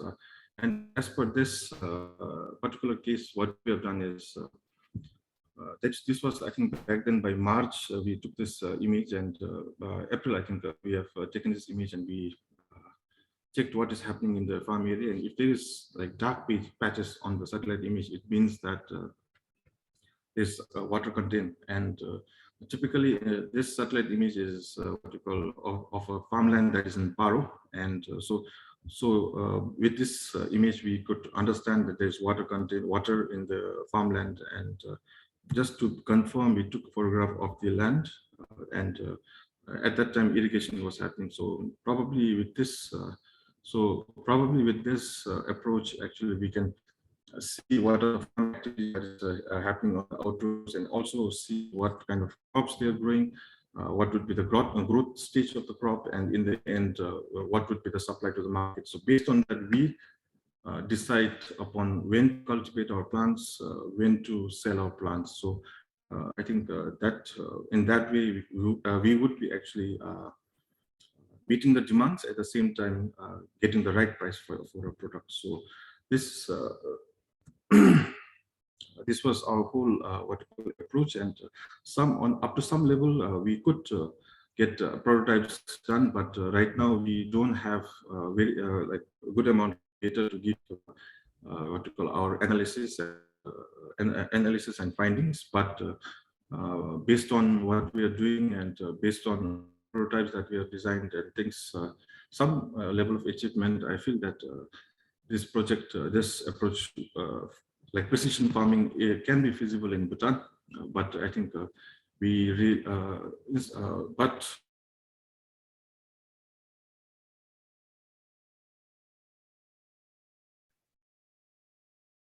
have we lost you? I can't hear anything. Did everyone else lose sound? I think we lost him. It's getting close to the end. So yes, we seem to have lost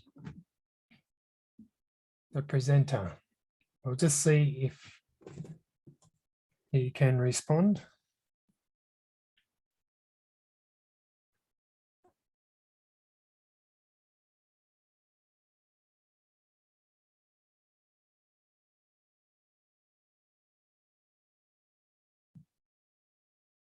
So we're just trying to get in contact with him there. So any questions, we can, if you can type those into the Zoom chat window. It was an interesting talk in regards to the vegetation indices. I was going to ask him a question about that, which vegetation indexes he's using, because there's various ones like in 1969, the first one came out was a ratio vegetation index where they was using drone and satellite images, sorry, they were using satellite images back. And then in 2015, they've now got a more complex vegetation index that they use. And so I was wondering which one they may have been using for those satellite images. In Australia, there's been a big push for growing herbs and certain crops inside shipping containers under controlled conditions. So that way it makes it easy from there. So I'm not sure if we're going to get him back at this point. So what we might do is, if there's no questions, we'll move on to the third speaker, and then we can move back to Dendit when he's able to connect again. Erpan, are you ready? If not, just let me know and I can do some dance and singing or something like that. You don't want to listen to me singing. You ready, Erpan? I can introduce you if you like, if you've got. Warren, I think Mr. Dendu is back online. Okay. Did you want to share your screen? Yeah, I think that was the end of the slide, actually.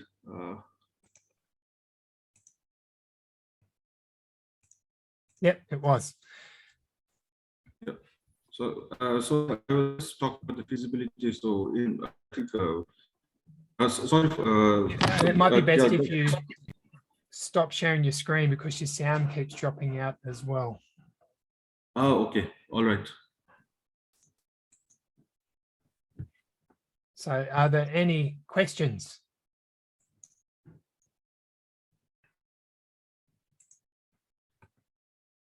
That last, or the second last slide that you had, where you had the satellite imagery, which vegetation indexing did you use for that? Okay. We used something called NDVI, which is Normalized Differences Vegetation Index. And with the index, actually, you get like different kind of pigmentation, and based on that, you can actually predict, know that certain farming activity is happening in certain places. Yeah, there's quite a good blog or article that I'm reading about the Tech for Wildlife, the analyzing drone and satellite imagery using vegetation indices. One of my friends actually runs a drone business looking at actual plant health for farms around the southeast Queensland. So it's quite an interesting technology that they're using. I never knew that you could use a satellite for doing the same, whereas I've seen it in the drone components. Are you looking at using drones for that as well? I think the satellite images are like not that clear, and probably for like having a feedback mechanism, probably we might need a drone, but as of now, we have not looked into it. Okay. Are there any other questions? So I don't think there's any more questions. So thank you for your presentation. It was very interesting. I liked the concepts that you're looking at and being able to analyze that. Actually, I did think of one more question. In regards to doing the trial that 1 year for the crop, and you're doing it in a controlled environment, did you keep the same solution throughout the 12 months, or did you change the hydroponic solution to see if that had any impact on the crop? Actually, we kept the hydroponic solution kind of consistent because right now we were like looking into just to have because we just did like 2 cycles, so probably that would be something that we want to look into, because like changing the nutrients level, probably changing the color of lights, the plant might actually give you different taste and all, so that is under progress. Yeah. So the focus is more on the automation and the sensors that you had rather than on the optimization of the plant growth. Yes, as for now, we wanted to make the platform, and probably this would be one of the initiatives that we'll take. Okay. Oh, thank you for your talk. It was very informative. Thank you so much.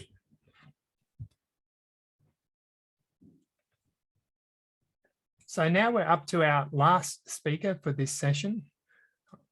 I'd like to welcome Erpan Udakari. I hope I pronounced your surname correctly.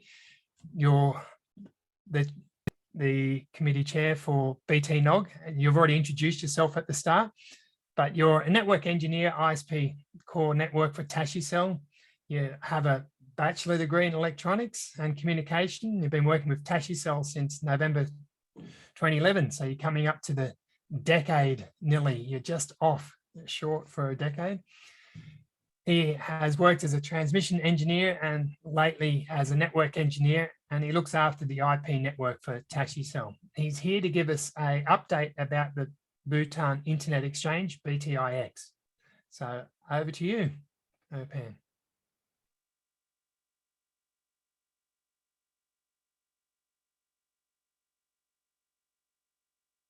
We can't hear you at this point, but we can see your slide.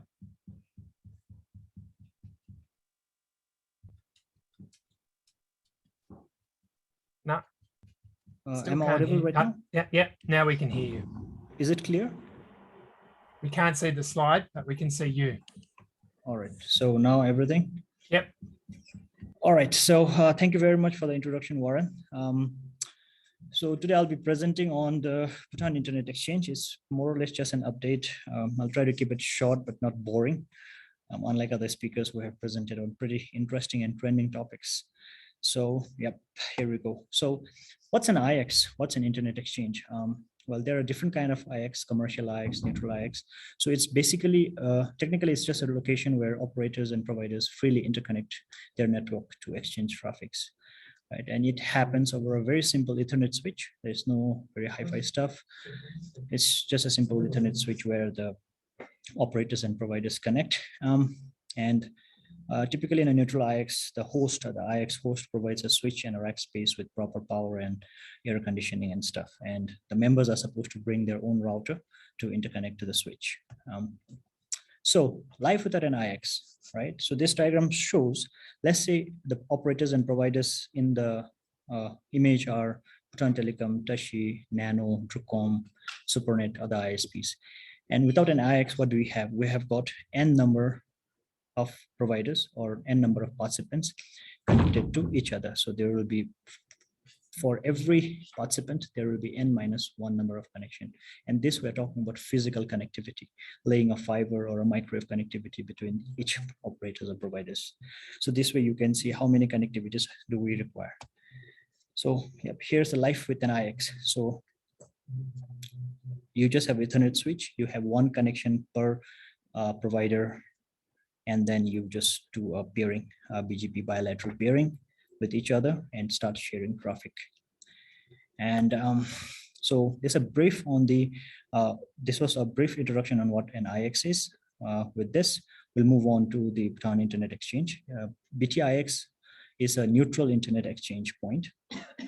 It's based on membership and it runs based on the membership fees that are given by the members. It's obviously a non-profit association.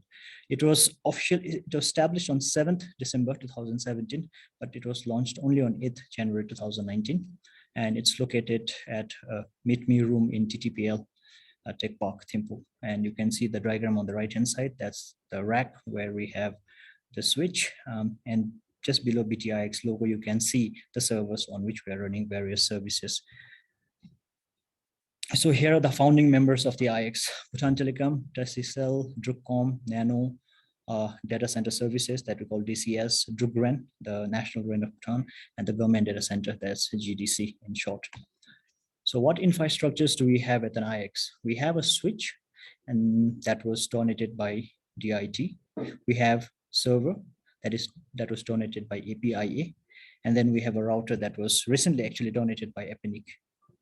So we'd like to again thank the sponsors for all the infrastructures.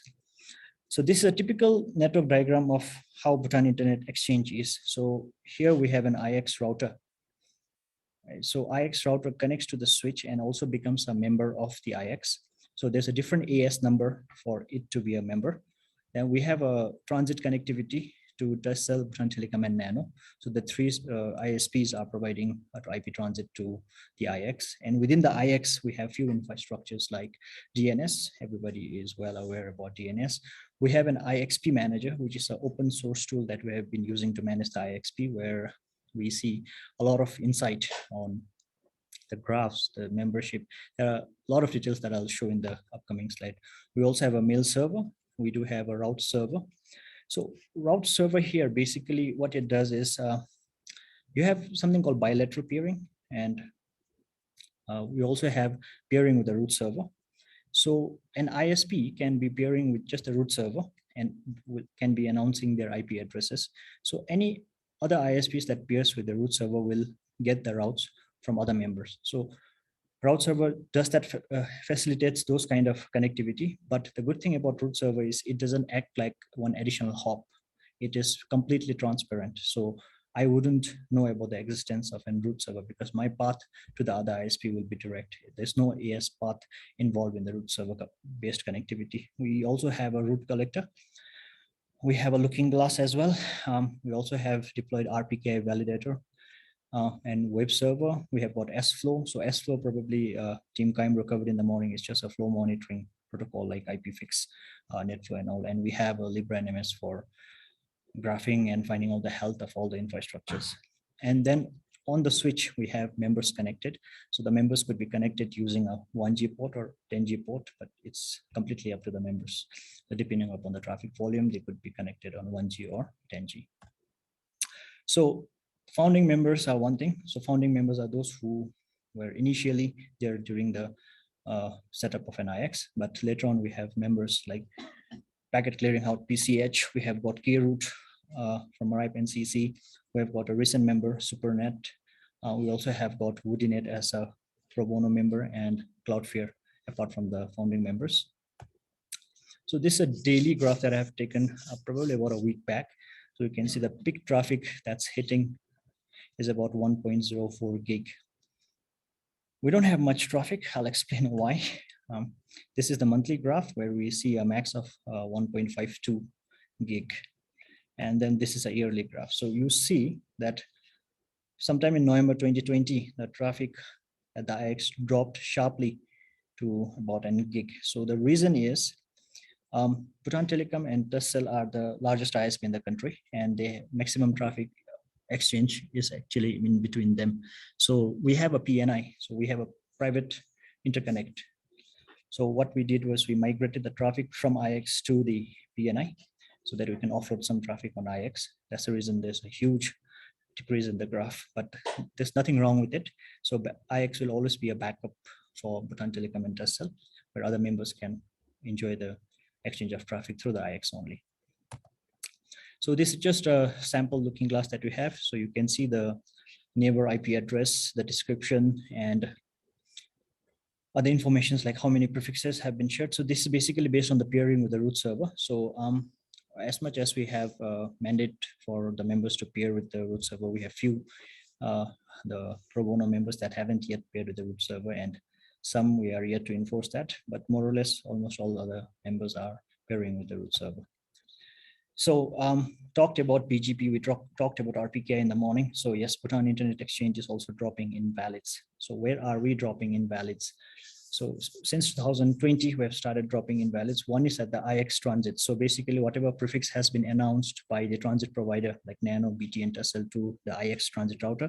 So we have deployed RPKI, and then Cisco actually by default drops invalid if you don't have any route map policy configured. So that's what we have done. So we're not propagating any invalid routes to the IX infrastructure.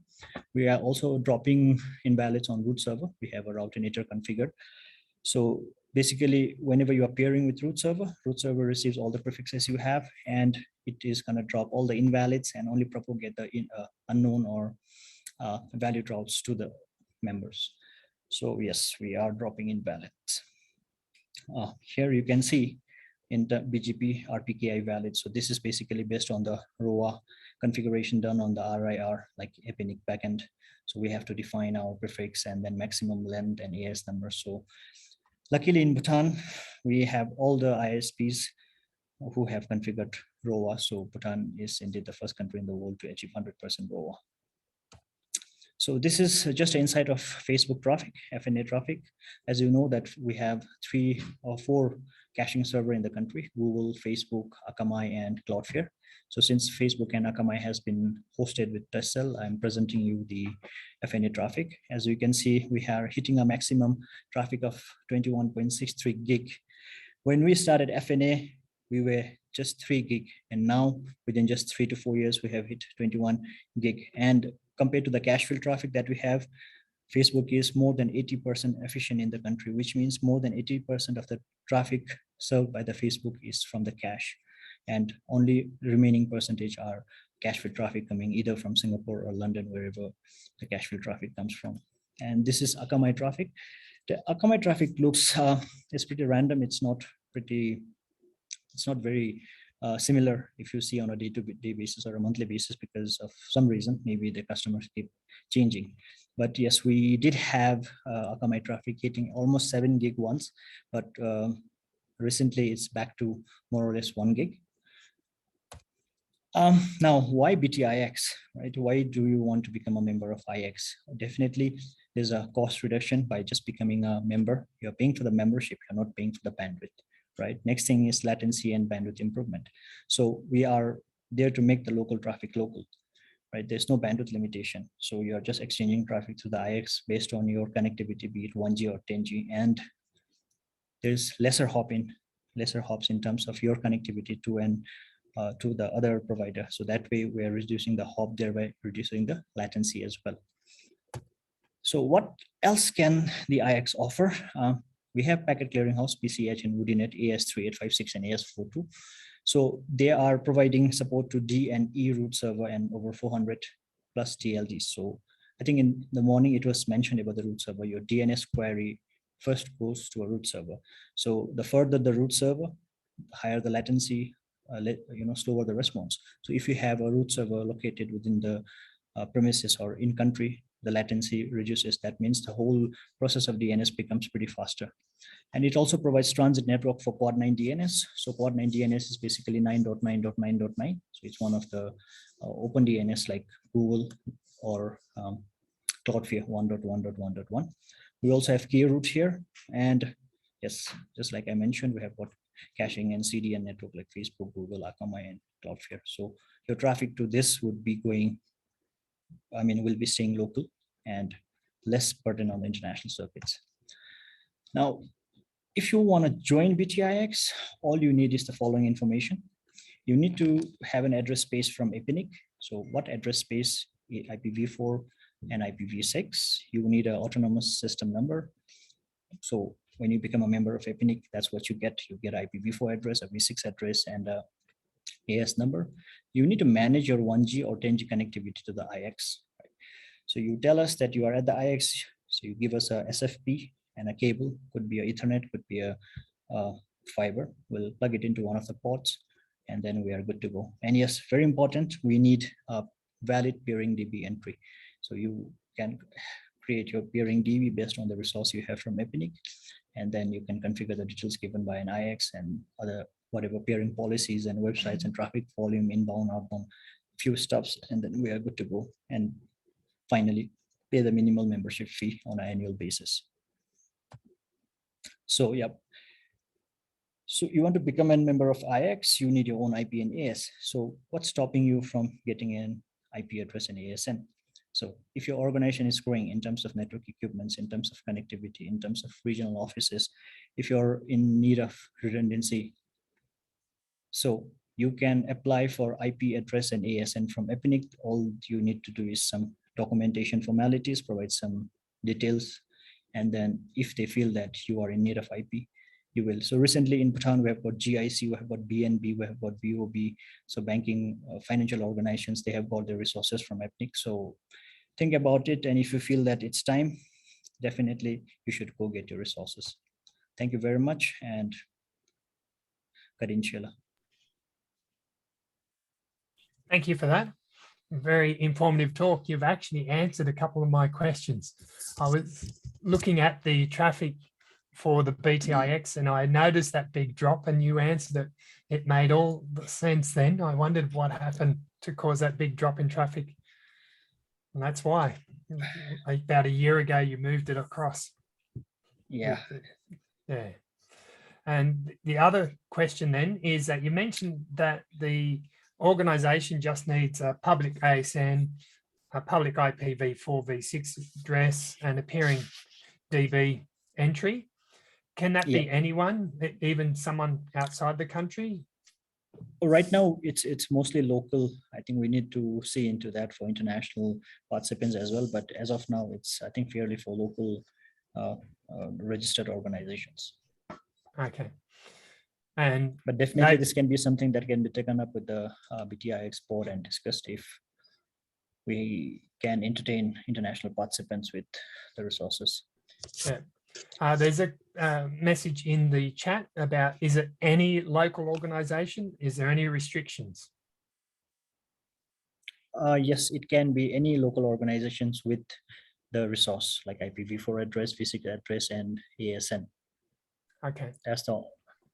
And what happens if they don't have the peering DB? Will they get assistance on how to create that, or if they're not familiar with being a growing network? Actually, definitely, we are here to help. And actually, I have personally been helping a lot of other ISPs with the peering DB entries and even Epinic related configurations like ASset and ROV and stuff. So yes, they are supposed to do it on their own, but if they need help, we definitely extend the support to them in terms of any configuration related. That could be an option for next year for face-to-face with btNOG. Come to the event and set up a peering DB entry and learn how to do things. Yeah, definitely. We could do that if we have large number of people, I mean, organizations with the AS resources or IP resources, we could definitely be doing that. Well, since you've already done the row assigning, you don't need to worry about those sort of events anymore. Are there any questions? Please type your questions into the Zoom chat. There's a question in there saying, can you please explain how the annual fees to join the BTIX is calculated? Please let us know the cost to host BTIX for the BTIX team. Is it a community-driven initiative, non-profit, or is it profit-orientated? Yeah, okay. So to answer that question, right now, the BTIX is just an registered organization, and we don't have anyone as a member, as an employee. So Tashi Infocom Limited, the company I work for, we're looking after the operation and maintenance. So there's no any cost towards BTIX for the operation and maintenance. So yes, it's purely profit, not profit driven. And in terms of annual fee, it's purely based on the calculation our treasurer does. So we have few recurring costs like electricity fee. We also have to look into long-term, whether we need to expand, we need backup servers, we might need switches. So based on the board meeting discussions, yes, Atatashi said it very correctly. It's a cost sharing model, right? So it's purely non-profit oriented. So calculation, I cannot give it in detail, but definitely it's to meet up the recurring cost and any cost that might come in the future in terms of redundancy, in terms of other infrastructures like fiber, SFPs, and so on and so forth. Yeah, yeah. So you would be factoring in what you think about you need in the future, what sort of technology that you're going to replace and so on. So you need to have some sort of money in the bank for those needs that arise. True. Does that answer your question, Manoj?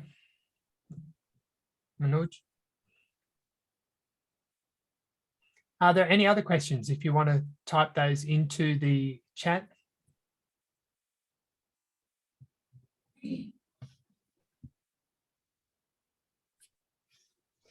Tashi Funso, if you want to unmute yourself and ask your question.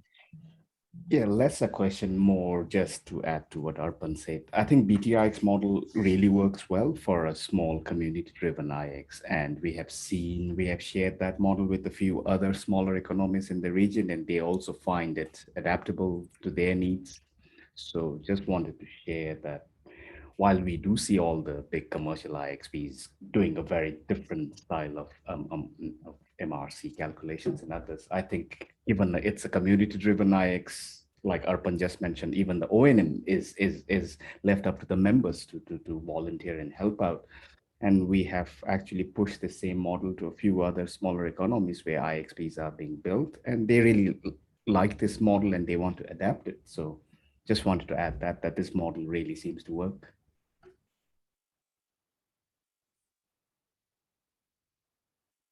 Thank you for that, Tashi. There's another question in the chat window.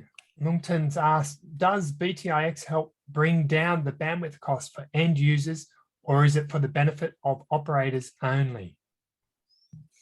Well, since operators are the members of the IX, definitely it's up to the operators. We have, I mean, as a IX, we do not really worry about how the operators charge the end users. That's completely up to the operators. So I'm not going to speak on behalf of the operators, but as a IX, we don't look into anything. But yes, definitely, if you look as a whole, if you see, IX does help bring down the bandwidth cost, because being a member of the IX will only incur you a membership fee, but taking a transit from one of the providers is going to incur you per Mbps cost. So there's also the benefit that the data stays in Bhutan rather than leaving the country, so you can keep that data sovereignty. So there is that the advantage to the end user, even though the costs may be not reduced for them. Definitely. And yes, the end user experience will be a lot better because it's going to hopefully be quicker for them. But as we heard from the keynote, that may not be the best thing, because they all wanted to downgrade to 3G because they used up all the plans too quickly. All right. Yeah. So are there any other questions? We're a little bit ahead of time. So it means that we'll get a longer break. Now, if everyone enjoyed the Kahoot at the end of lunch, there's going to be another Kahoot session at the end of this break. So at the quarter to the hour, we normally would have our 30-minute break, but we're now 15 minutes approximately ahead of schedule. So we'll have a 30-minute break now and come back at 45 minutes past. So I think the time in Bhutan at the moment is 3:15. So if you can come back at the 3:45 for the Kahoot quiz and be ready to win a prize. And it's going to be a technical one. So it's not going to ask you things about animal vocal cords or anything like that. Are there any other questions before we leave? Okay. Thank you for your time, and thank you to the speakers for your presentations. They were very informative. We'll start again at 3:45.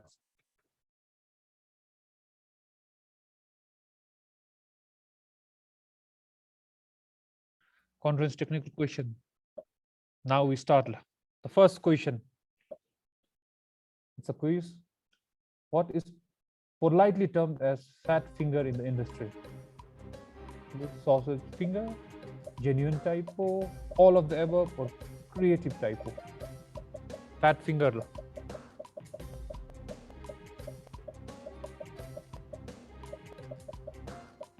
2 seconds more.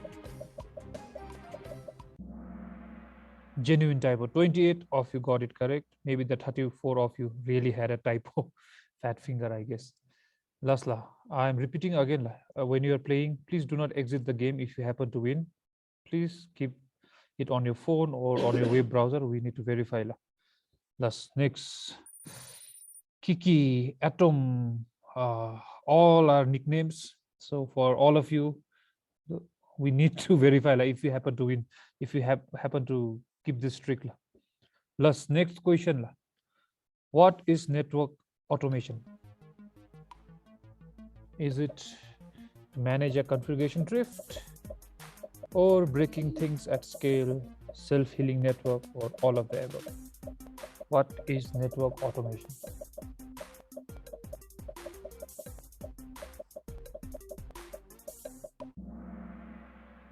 All of the above. 50 of you got it correct. Let's see if that has changed anyone on the thing.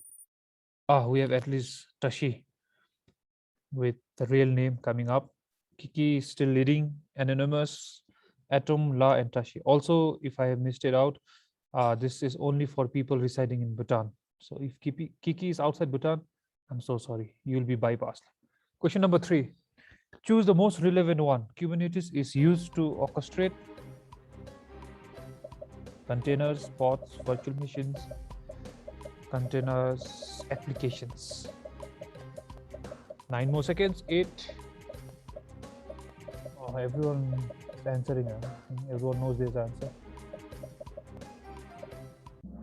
And the answer is 38 of you got it correct. 54 of you selected containers. I would have done the same. Let's see. Tashi is on fire. And Tenzinde is there. Pupchen is there. Duptos. Kiki is still leading the race. All the best with the next question, guys. True or false? Team Cambro provides free threat intel for non-commercial, national, and regional data. Is it true or is it false?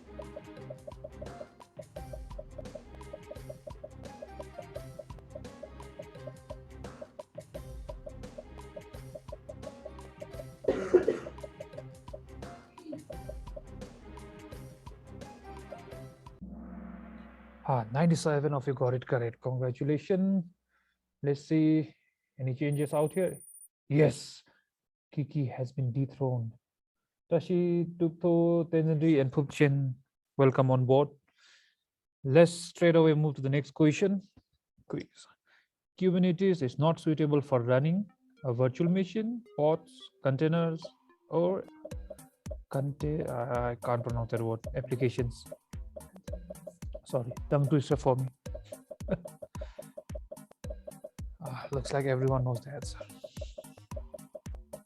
I hope Arthur Lugden is not playing. Yes, 59 of you got it correct. I guess everyone was listening to Arthur Lugden that time. Let's see if there are any changes. Didi is back. Didi, all the best. Tashi is still a long way to go. Next question. Which of the following statement best describes an IXP? I'm not going to read it out because I might give the answer. Which of the following statement best describes an ISP? If you were listening to Arpan, I'm sure you got the answer right.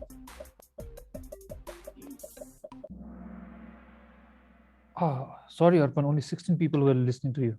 Sorry for that, bro. Let's see if there's any changes. Pupchen is leading the pack now. Megamind. We have a Megamind on the board now. Let's move on to next question. Quiz again. ISPs A and B are two ISPs that have a public peering relationship. Please select the most correct one. Public peering relationship. Again, if you are listening to Arpan, you will have the answer.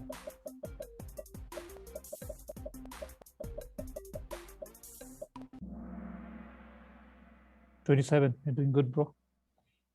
27 of you got it correct. Congratulations. Megamind was listening to Arpan, I guess. It's right up there now. With Atom coming back on the podium, let's move on to next question. The first country in the world to achieve 100% ROA is a tiger.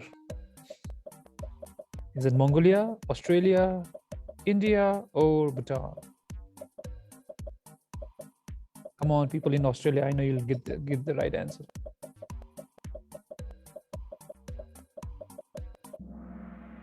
Oh, only 41. I thought it will be 90% at least. It's Bhutan, guys. We are the flag bearer. Anyways, no problem. Let's see if it has changed anything. Yes, Megamind is going down. Tenzindi is back. Karma Denkar is there. Let's move on to next question. 9th. Country with highest IPv6 capable or preferred network is? This was briefly mentioned that time. India, Malaysia, Saudi Arabia, or is it Vietnam?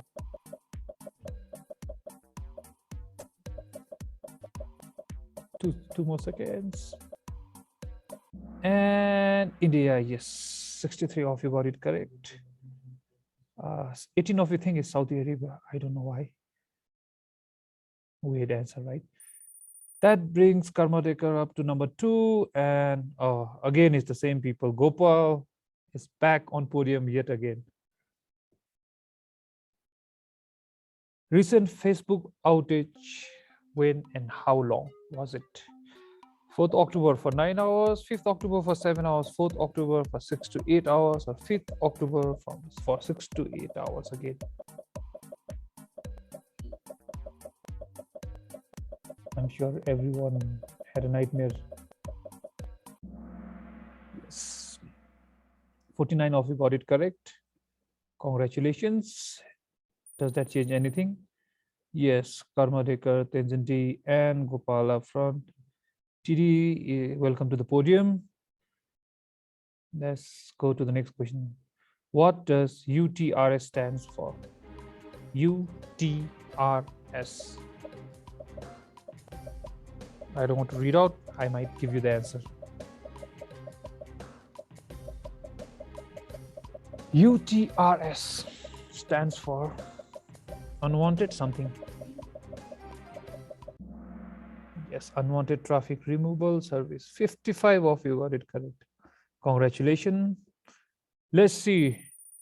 TD is on a high jump competition, I guess. Right up there. Again, in this quiz also, the last 2 questions are going to be bonus. I mean, like into 2. So you can always cover up. Please don't lose hope. It's the moral of the story. The container registry is a component of Kubernetes. True or false? The container registry.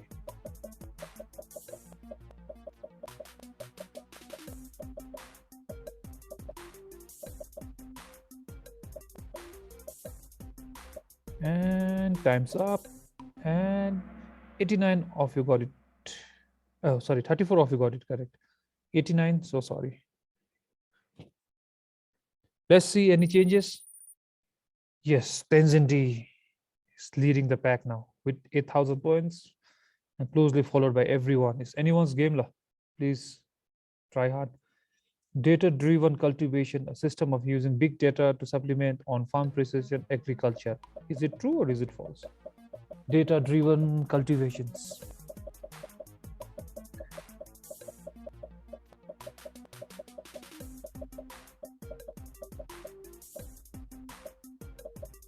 Three more seconds. Yeah, 106 of got it correct. Everyone was listening to Dendup then. Great job, guys. Gopal is on a hot pursuit of Tenzindi. All the best. We have few questions left now. Number 14, multiple select. You need to select more than one answer. Nimbus TM data enrichment. Which fields are added for data enrichment in Nimbus TM? The answer is more than one, so please select it carefully. 3 more seconds. And how many of you got it correct? Sorry, I can't see that. So let's directly go to the points table. Any changes out there? Yeah, Tenze is up. Congratulations, Tenze. You can still do it. Few questions left.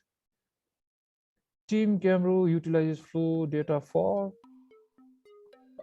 Team Camru utilizes the flow data for what? Network troubleshooting or performance or security and performance.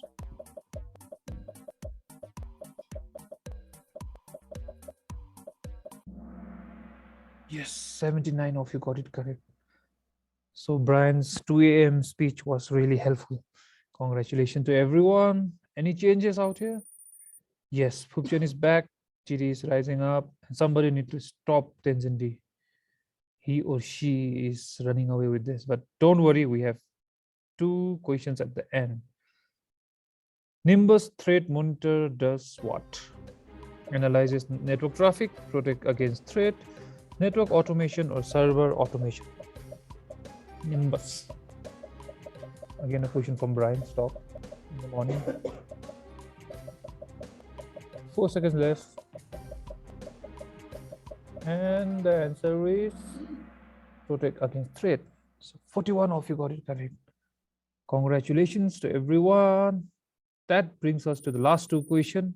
Now this is where you either take it or you lose it. So now the 2 questions are for 1 minute and you have to order it like in the morning. If you're playing this for the first time, you have to order it. So let's go to the first one of the bumper question. Double points. Order the following in lowest to highest level of abstraction. Order the following in the lowest to highest level of abstraction. Hypervisor, virtual machines, hardware, and containers. You have to order it.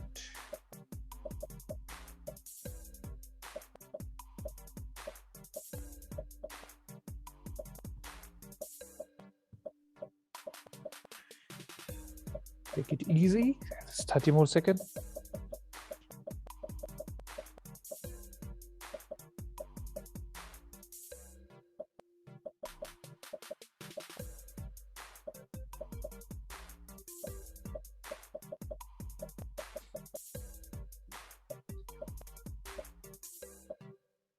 Ten more seconds.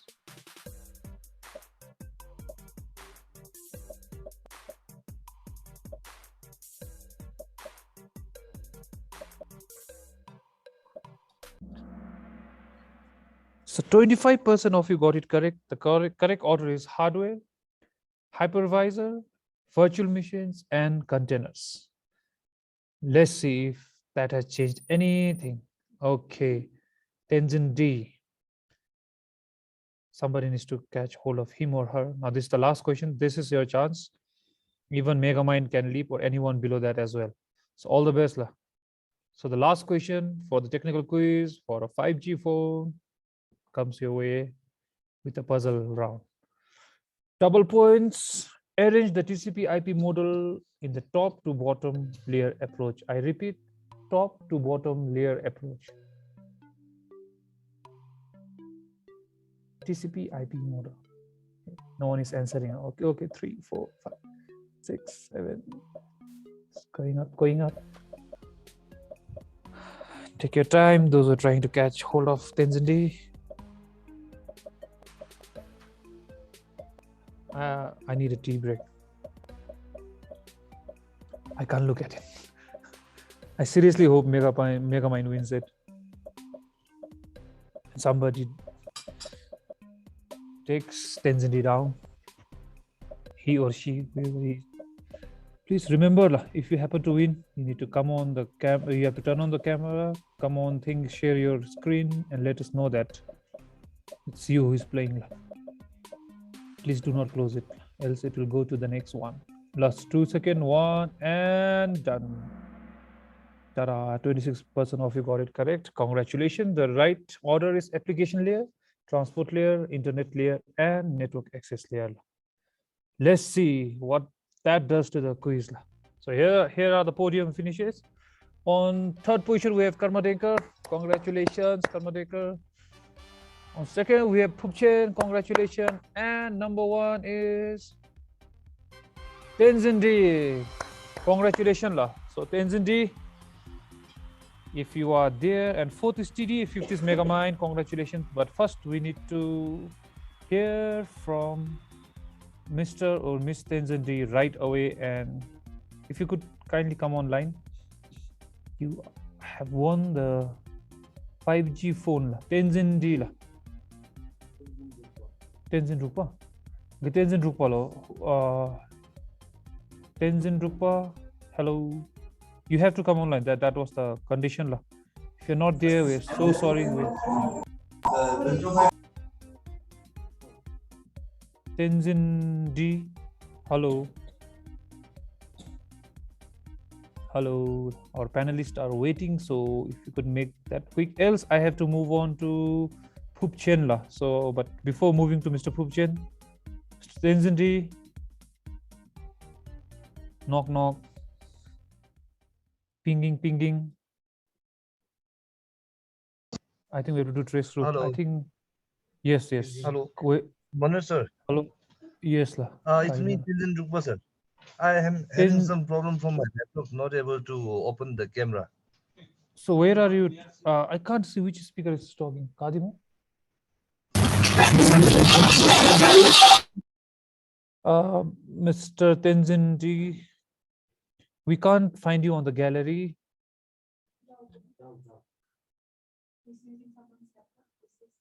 What's the name? Mr. Tenzin, okay, Mr. Tenzin Drukpa, right? Mr. Tenzin Drukpa, can you please contact our chair, Mr. Urban? He's going to check your registration details. And if not, I'd like to end up here saying, if there's any issue, we'll come back to Mr. Phupchen. If not, then to Karmadekar, then it will go on. So we'll announce the winner at the today after the panel discussion, so that we don't keep our panelists waiting. So Mr. Tenzin D, if you could kindly contact our btNOG chair Arpan. If we are, please keep the screenshot ready that you have played the game. Thank you so much, everyone. With that, the quiz, I'd like to end this here. Thank you so much. Now back to the moderator.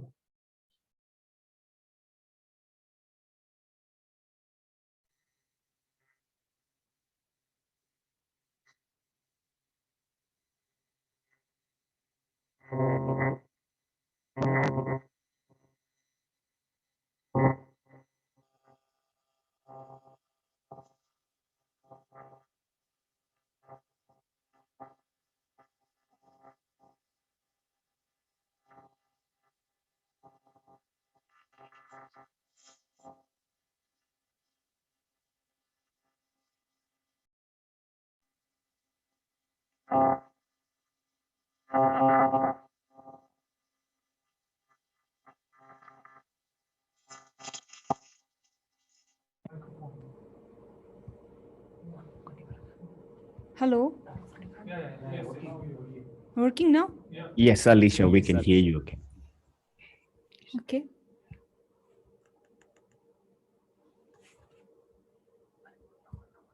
Hello. But I can't hear anyone. Hello. Alicia, can you hear me? Yes. Yes, Alicia, we can hear you. Now we can't hear you anymore. Can you hear me now? Yes, but very muffled, Alicia. Yes, but it's still muffled. Yes, we can hear you. Can I start? Yes, please, Alicia. Okay. So, welcome everyone. I hope you all are having a great time. And thank you for being with us till now. Thank you so much. This really means a lot, and it's looking forward for same sort of participation in the next NOC as well. So moving on to our the panel discussion that we are going to have. Can I share my screen? I'll be sharing my screen.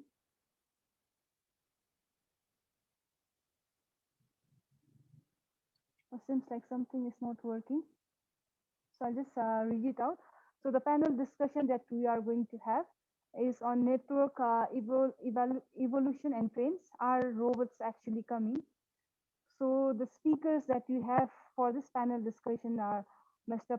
Paresh Khatri, who is CTO for the IP Networks Division for Nokia Corporation in APAC, Australia.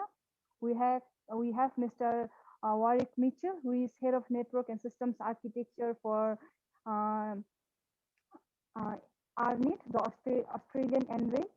We have Mr. Jamil Jan, who is the General Manager for Strategic Planning and Project Department for Russia Infocom Limited, based in Bhutan. We have Mr. Roshan Sharma, who is the Associate Director for Innotech Department in DHI, which is also in Bhutan. And we have Mr. Tashi Finso. I'm sure all of you over here know him. He's Senior Network Analyst at APNI. He's a Bhutanese, but working in Australia. So it's a proud moment for all the Bhutanese over here. So these are the panelists that we have over here. And not sure whether Mr. Paresh Khatri and Mr. Warwick Mitchell have been to Bhutan, but if not, we look forward to having you in the future NOC that we have. So we look forward to having you here in Bhutan. And moving on to brief discussion on the panel discussion that we are going to have. Just wanted to put it out. The panel discussion that we are going to have is actually we were sort of inspired by the btNOG team, which is the Bangladesh NOC, which is very much similar to btNOG that we are having over here. So Bangladesh NOC, the team over there, had a similar panel discussion over there, and we saw that we were receiving very positive feedback from the audience. So we thought the btNOG program committee felt like this would be a good opportunity for us, and felt like the Bhutanese community would be receiving this well. So that's why we are doing the same sort of panel discussion over here. So when we say network evolution and trends, as we all are aware that technology is changing, it's changing every day. And to see technology changes, one need not go back to old days. We can just look at go through the presentations that we had during this NOC this morning, where our keynote speakers talked about where was Bhutan few years back and where we are as of now. The topic that we had was Bhutan's journey from a 64 kbps in 1999 to 60 Gbps network in 2021. So from topics ranging from there to as broad as precision farming, Kubernetes. So there we see technologies changes happening. So we thought it's a good opportunity to discuss on the network evolution and now what makes our robots actually coming. So this is why we are having this discussion. And now I would like to pass this on to our session moderator, Mr. Tashi Finso. So over to you, Mr. Tashi. Thank you so much, Alicia. Can you hear me, see me okay? Yes, we can see you. Yes, Atta, we can. Hey, Lesso, thank you so much. All right, in the interest of time, but before that, special thanks to Paresh by Warwick. I know the timing is quite weird because of the time difference and the region we serve, I suppose. Despite that, thank you so much both to Paresh by and Warwick, good friends out there in the community. And a special thanks to our Jamyang and Roshan, despite your busy schedules. Thanks. And right from the onset, before I project the questions up, not trying to pick on anyone, just a natural, let's keep it as open as we can and not take offense.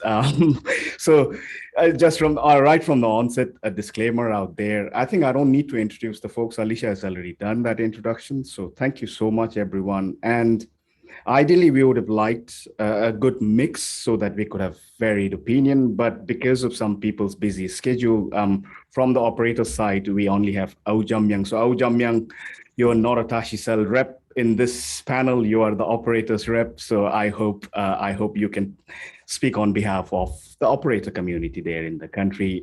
We have, of course, Roshan from DHI. And for those who don't know DHI in Bhutan, the 5 big corporations have a parent company called the Druk Holdings Investment. And Roshan is the associate director in the innovation and technology department of that parent company. So with that, let me share the slides now. Slides visible to everyone? Yes. Cool. All right, let's kick this off. Well, like Alicia mentioned earlier, our friends from btNOG, they were hosting this. Paresh Bhai and myself, we were there for that panel. And the kind of questions that were coming from the crowd, we kind of felt that maybe we should repeat this in Bhutan, very similar. Not in terms of size, but in terms of geography, in terms of challenges that we have. And then I added the extra bit here, not just focused on network technology evolution and trends, but just wanting to make sense of, are robots really coming, or are they already here and we don't realize? So with that, let's jump to the first question. Before I hand it off to the panelists, I guess what I want to do with this question is probably set the moods, let's say, set the scene out there for this panel discussion. And hence this is directed more towards Paresh Bhai because he's heavily involved in the standards development. So Paresh Bhai, if you could help shed some light on where are we currently in terms of the networking industry and where are we heading based on your visibility and your work out there in the standards world. So Paresh Bhai, maybe if you could kickstart with that. I have few teasers, smaller questions there. What we are seeing out there is whatever new standards that are coming up, and looking at all the conferences that we attend, all the papers that get submitted are very heavy vendor driven. So are operators involved? If they aren't, why aren't they involved? So if you could also touch upon that. And also, again, I'm looking at the solutions that are coming up. It seems to cater mostly to the hyperscalers or the data center folks. So again, is this internet, I don't know, 2.0, 3.0, internet, not society, but internet 2.0, perhaps 3.0, perhaps where we are now serving more the castles out there, the Googles, the Cloudflares, the Amazons, and the regular or the usual or the simpler networks out there, the kind of networks that we have in countries like Bhutan. Are they forgotten when it comes to standards, when it comes to solutions that gets proposed through the various standards bodies? So Paresh Bhai, if you could set the mood for the rest of us. Right, thanks, Tashi. And yeah, just like a lot of the other presenters today, would have much rather been in Bhutan today. But anyways, we'll try and make the most of this. So I'm not quite sure how many questions you asked me there, Tashi. It seems like a lot, but I'll try and take a stab at this. Okay, I can't profess to speak for all different elements of network evolution.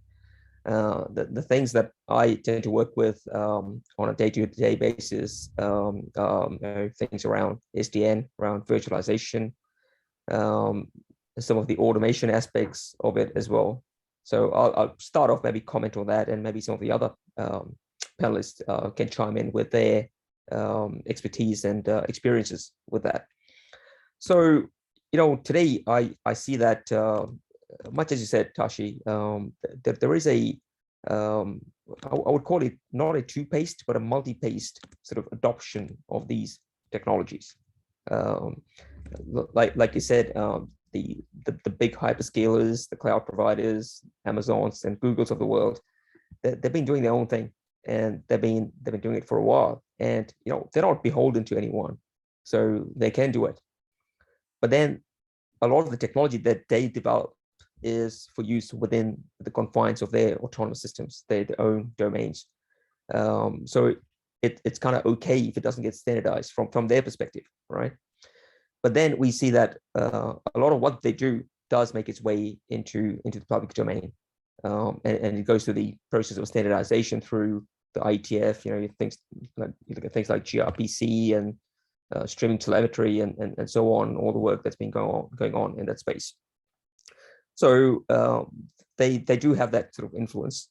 But when it comes to adoption of these technologies by the CSP community, it's clearly the big tier ones, and it's not just all tier ones, but the biggest of the big tier ones, the likes of Verizon, the BTs, the AT&Ts, the Telefonicas, who are actually leading the charge with deployment of these next gen technologies like SDN and virtualization. In fact, the whole sort of gamut of things around what we call disaggregation, right? I think that's a trend that started with SDN, NFV, but it's really all parts of the network.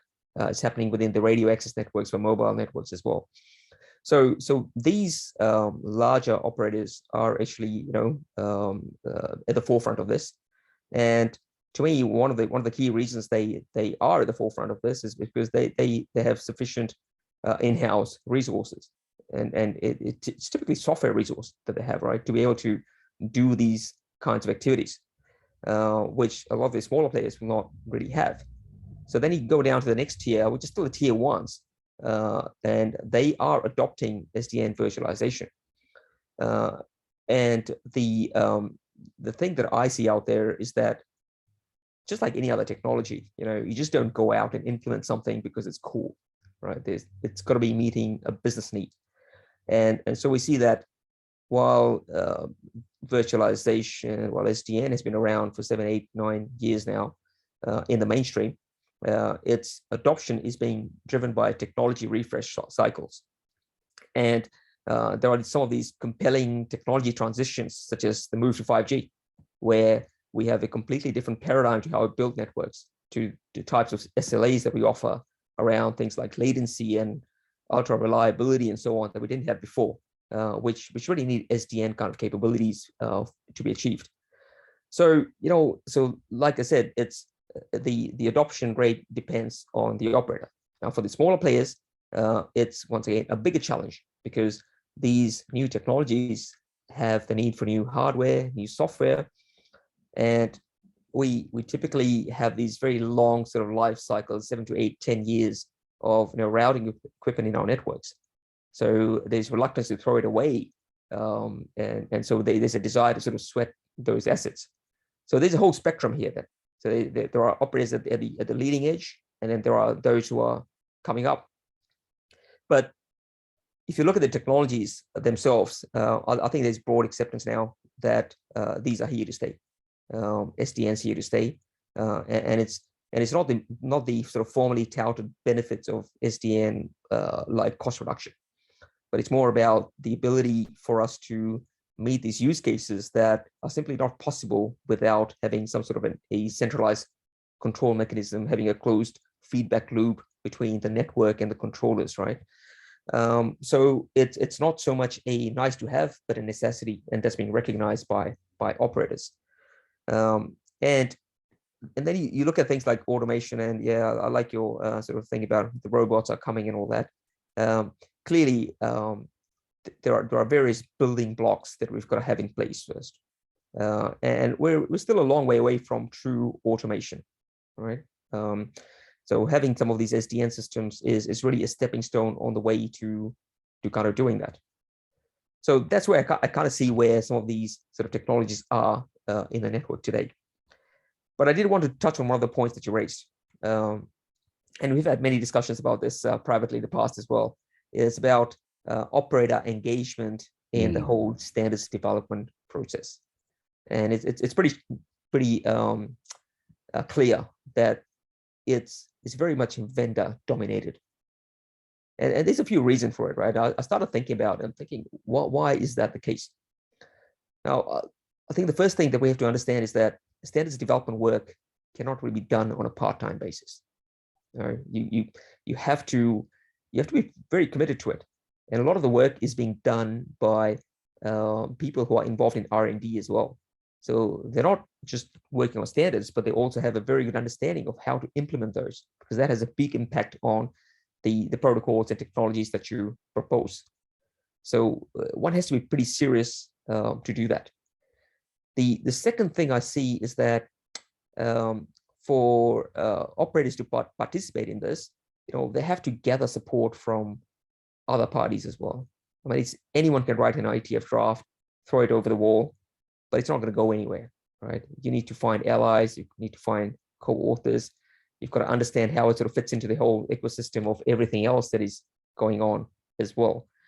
And it's not just one bright idea. There's like they say, it's 1% inspiration and 99% perspiration, and the same with all technologies as well, because you're going to do all this stuff like requirements analysis, use cases, and security analysis, and there's a lot of stuff that goes into making something a standard. And so as a result, we find that it's only the vendors who have the bandwidth, the resourcing to be able to support such large-scale activities. So what I would suggest is, for operators, no matter how big or small you are, to really get engaged in this, you've got to ally yourself with the vendors, right? That's one way of getting into it. Cut your teeth when it comes to how to actually go about this. And then once you build this confidence about being able to submit contributions, then you can do bigger and better things with it. But going it alone doesn't really work. And it's a big deterrent actually. If you look at the even the IETF, where do you start? How do you go about doing it? So it's really good to have someone who can hold your hand, and it'll typically be someone from the vendor community. And once you're in, then you can take it from there. So did I cover everything there, Tashi? Oh yes, Paresh bhai. I guess that really sets the mood, I would say, because I'm taking note of things as you were speaking. Key takeaway being, like Paresh bhai mentioned, disaggregation is real, centralization is also real. To achieve full automation, we need some of those components in place before we can actually say that I'm sipping a beer somewhere and my network can do what it's supposed to do without me intervening. So yeah, Paresh bhai, thanks a lot for that. Moving on, I guess, again, just to be fair to everyone here, based on what Paresh bhai just discussed, I guess, for operators, by operators, I mean pretty much operators of any size. Anyone who runs a network basically is, for me, a network operator, not just the telcos and the ISPs.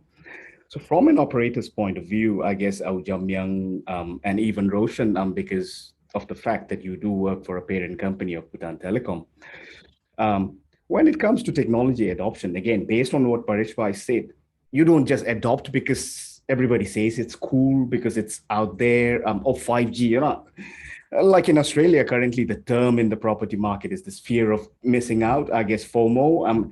And I kind of feel even in the telco industry, is there that fear? Or is there in Bhutan's case, we want to be the first one probably in South Asia, doesn't matter what size, doesn't matter the market need. Because let's be very honest, the market isn't big up there. ICT literacy isn't big up there. Although me as an operator, I might deploy a technology, but end users, can they really afford the terminals? UEs, as we call them, that can latch onto the network, and they can leverage all the good things that the new technology is supposed to give me. So I guess question to Aujamyang and Roshan, whoever wants to go first, I don't really mind. First thing, how do you stay informed, right? How do you stay abreast of changes out there in technology? Or do you just listen to whoever is your current vendor that you buy your gears from? Or is there something else that you do? Do you have an in-house R&D team that feeds the decisions that you make?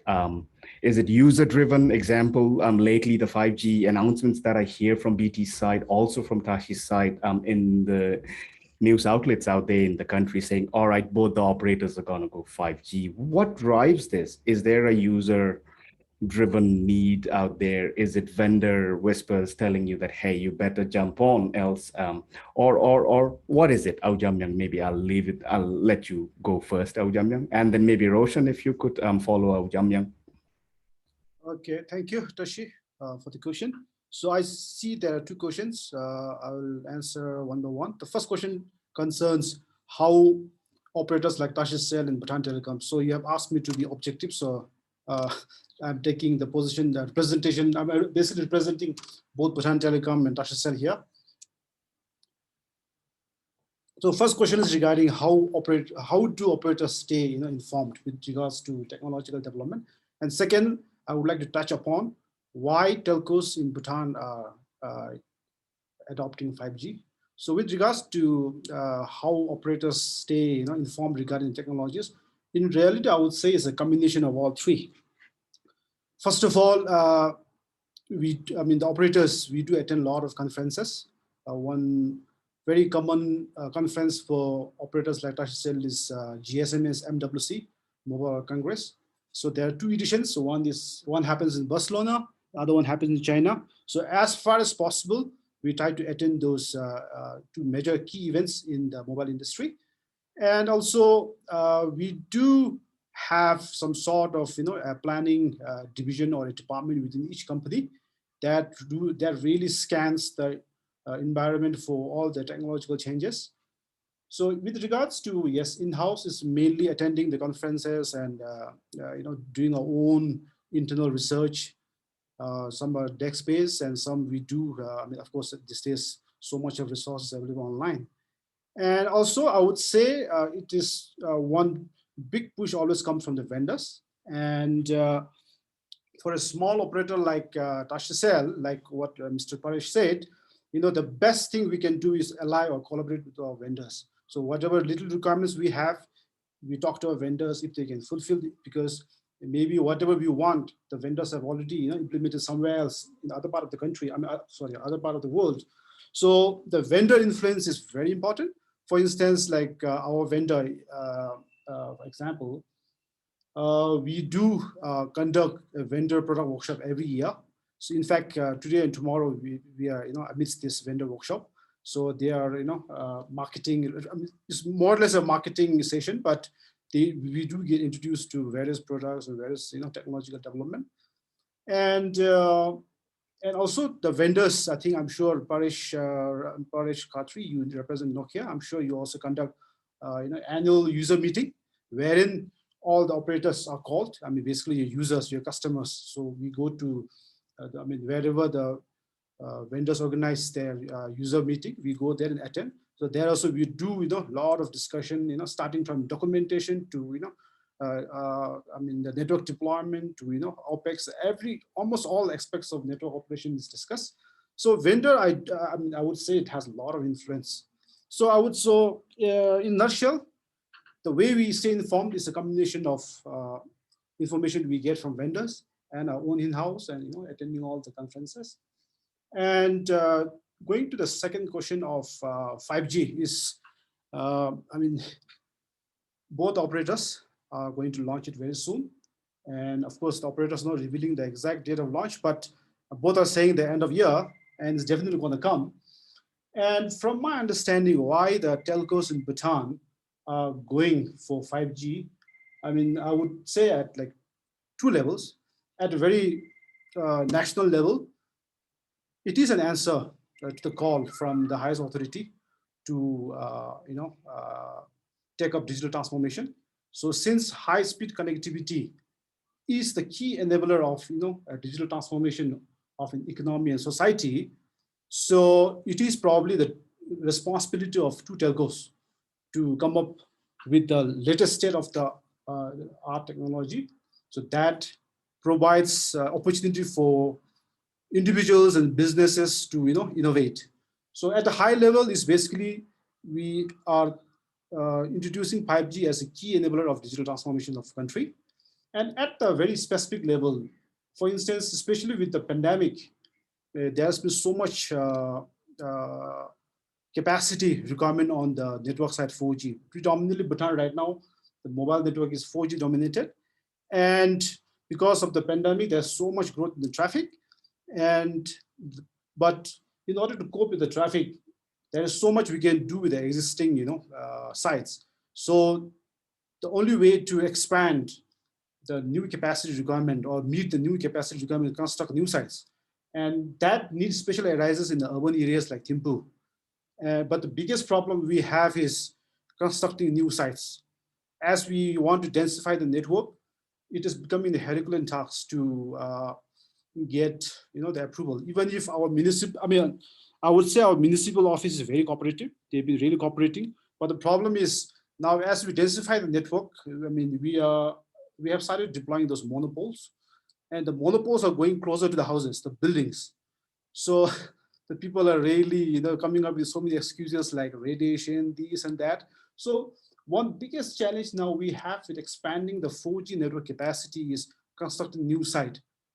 And 5G is turning out to be a good solution to overcome the challenge. So I would say, at a national level to drive the digital transformation, and at the operator level to overcome this site acquisition issue. So this is, I hope I've answered your queries. Oh, yes. Oh, Jamyang, I think it's a well-rounded, safe answer, I would say. Yeah, but I think you it's, I guess, like you said, being where we are in Bhutan, there is that need to piggyback on the expertise of vendors because of resource limitation, be it in-house, in the country, not a very rich country, so doesn't make sense to maybe blow millions of dollars on R&D. So makes sense definitely to tie up with the vendors. So Roshan, before I move on, Roshan, did you want to add anything here, you being a part of the innovation and tech side of DHI, although you may not be involved in the daily O&M of how Bhutan Telecom operates, but I'm sure being the parent company, when proposals do come up, you guys might want to evaluate, or you do evaluate, and that evaluation perhaps could be based on informed, based on what's real out there. So Roshan, did you want to add something to this? Yeah, quickly, probably just my personal take on this, what drives adoption. You see, I was just thinking, just sort of as a devil's advocate, what if we were still in 2G or 3G? How would we sort of, as a user, sort of feel now? Will I be doing this online with, because right now I know I'm 4G. So while, yes, there is, I think, a need, but I think, largely, it's also about keeping a pace with the rest of the world. How would we sort of answer when we have so much of guests also from outside who have 5G phones and 3G phones when they were still in 2G? So I think that also plays a lot, because, it also sort of represents a country's capacity. And then, and overall, I think as we go ahead up to 4G, 5G, the bandwidth usage, the capacity, efficiency increases. So I think that has the value in that sense. And in addition, yes, as we move more towards digitization, there'll be, and with a lot of projects that we see around, and IoTs also, Bhutan tinkering a bit about on IoTs and other such projects. I see there will be some additional traffics that will be generated, and where I think 5G would probably, yes, and as I said, we would be also evaluating 5G and 4G, whether 5G would be relevant given some of the projects that we're running, which I'll also discuss in details. Yeah, so yes. Yep. Cool, Roshan, thanks for that. Moving on now. All right, let's address the confusion out there in the community. What is automation, right? And also borrowing heavily from GGM's talk out there lately, Facebook was a good reminder to many of us out there. So I guess, Warwick, I would like to address this to you, and if anybody wants to jump in or compliment or contradict, please feel free to contradict Warwick. I guess, Warwick, the question is, with automation lately, of course, there's this confusion, people, between orchestration, automation, but sticking to automation, and especially the automation at scale that we keep seeing at Apricots, that we keep seeing at all the Linux conferences. Automation at scale, people go. But lately, based on all the incidents, Google, massive route leak in Japan, which brings down the whole country to its knees because they leaked all the more specifics in San Jose. So Japan's traffic was rerouting through West Coast US, even from IIJ to entity traffic, people sitting next to each other. The latency was to the moon and back. Similarly, 5th of October, the Facebook outage, breakage at scale, because without automation, I think I can only break one thing at a time. I might knock out a node, I might knock out a POP at a time, but with the Facebook incident, we could see that automation is great, but when things do break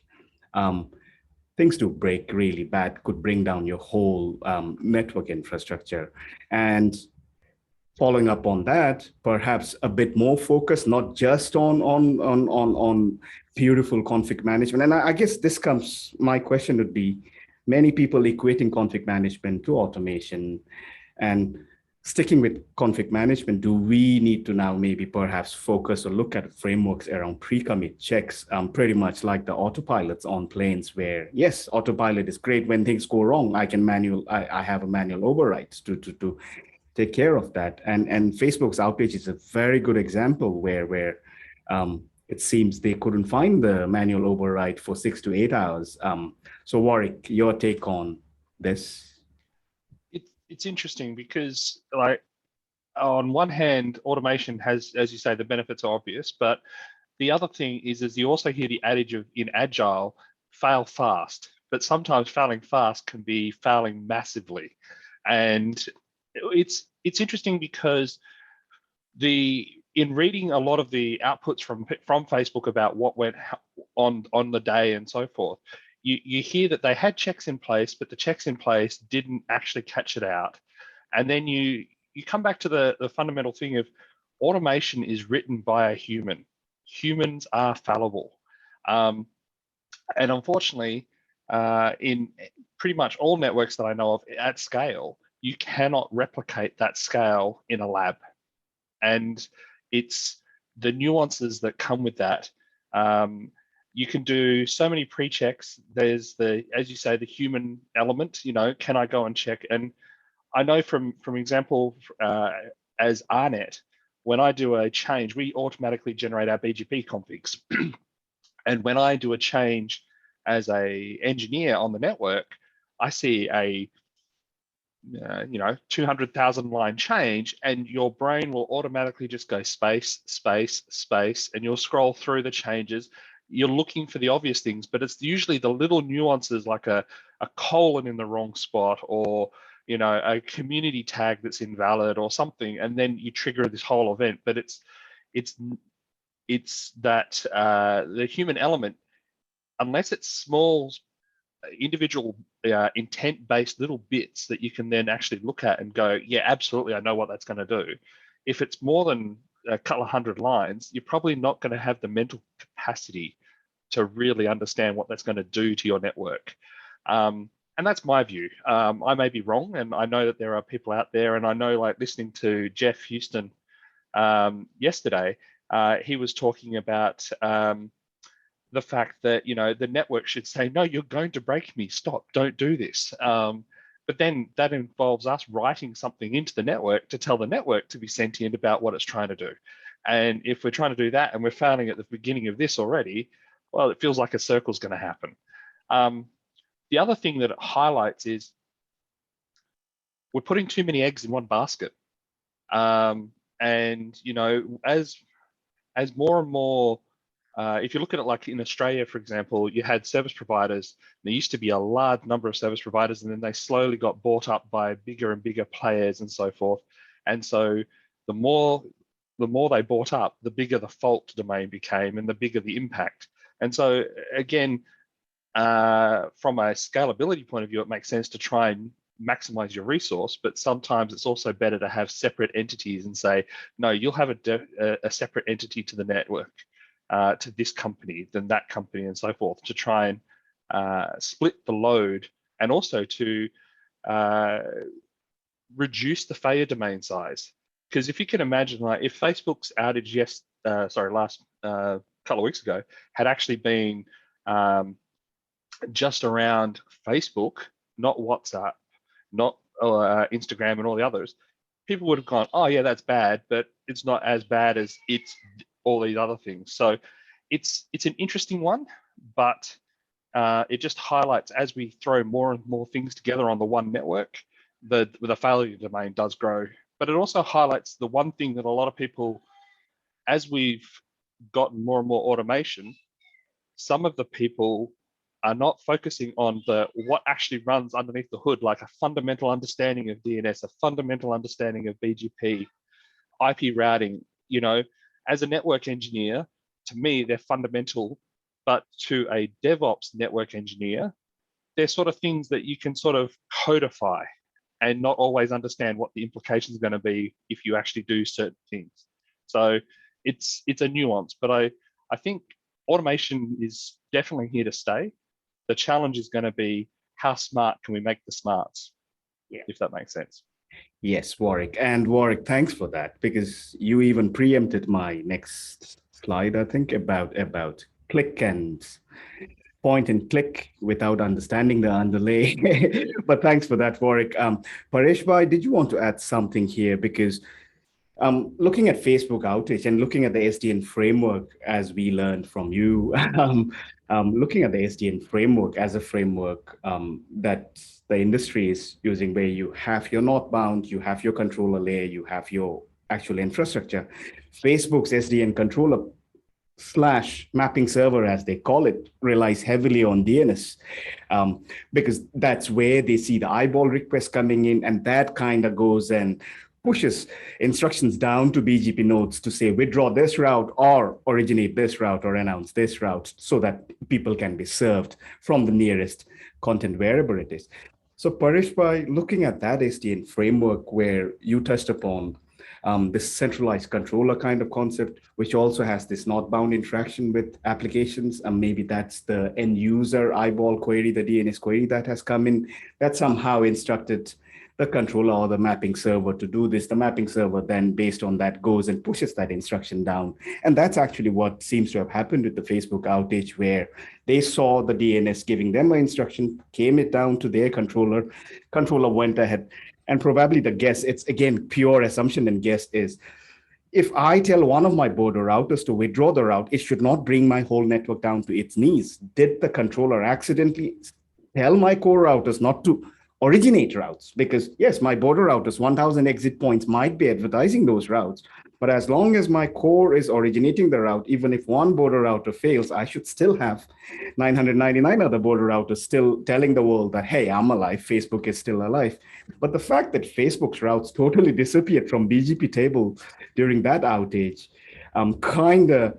again, it's all assumption and guesswork here, Paresh Bhai. So if you could try and, Paresh Bhai, map it to the SDN framework and where we might need to have good checks or balances. Yeah, I mean, I think it's a big one, right? It's you know, I guess when we started on this SDN journey, that was everyone's worst nightmare, right? I remember talking to customers and they go, "What happens if the controller fails?"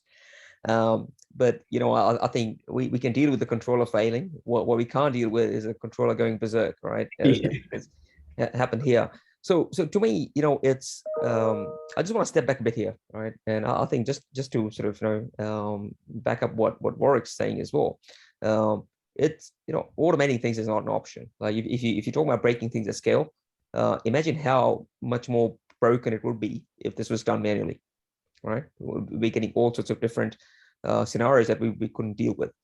So automation's got to be there, but I think we've also got to sort of zoom out a little bit and think about the fact that this is still pretty new, right? We've only been doing this for a few years now, and actually, what's probably surprising is that we haven't had more large-scale outages like this.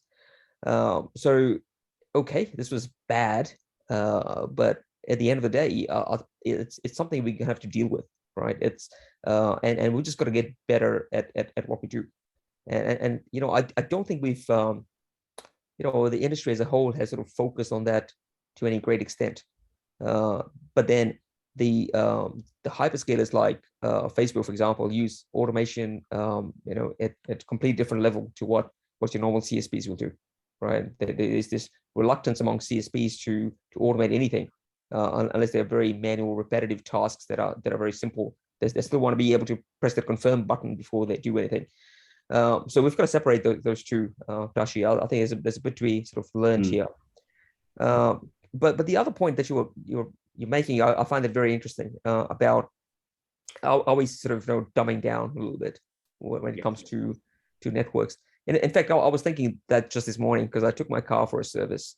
It was giving me this error. So obviously there's a sensor in there that is telling it there's a problem, and it seemed to be like something to do with a part.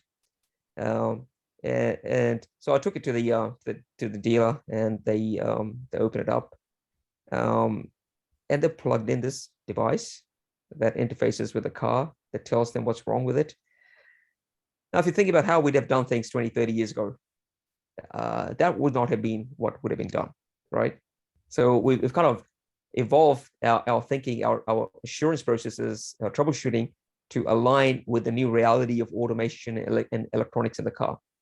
So maybe the way we're looking at this is wrong. Maybe we do not need to know all the detail. You know what I mean? I mean, it's the fact that we need to know all the details today is probably what sort of contributes to the higher sort of time to resolve faults.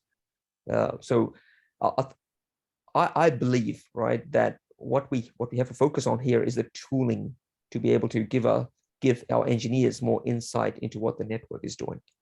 And surely there's going to be a small set of people, subject matter, some really sort of hardcore subject matter experts who have to know some of these internals or state machines and what's going on. But really, it's when you think about what we're doing here, do you really want to go down to that level of detail if you don't have to? Mm-hmm. Yeah. So I'm not sure what the answer is, but Paresh, but I think there is a solid takeaway there. Warwick.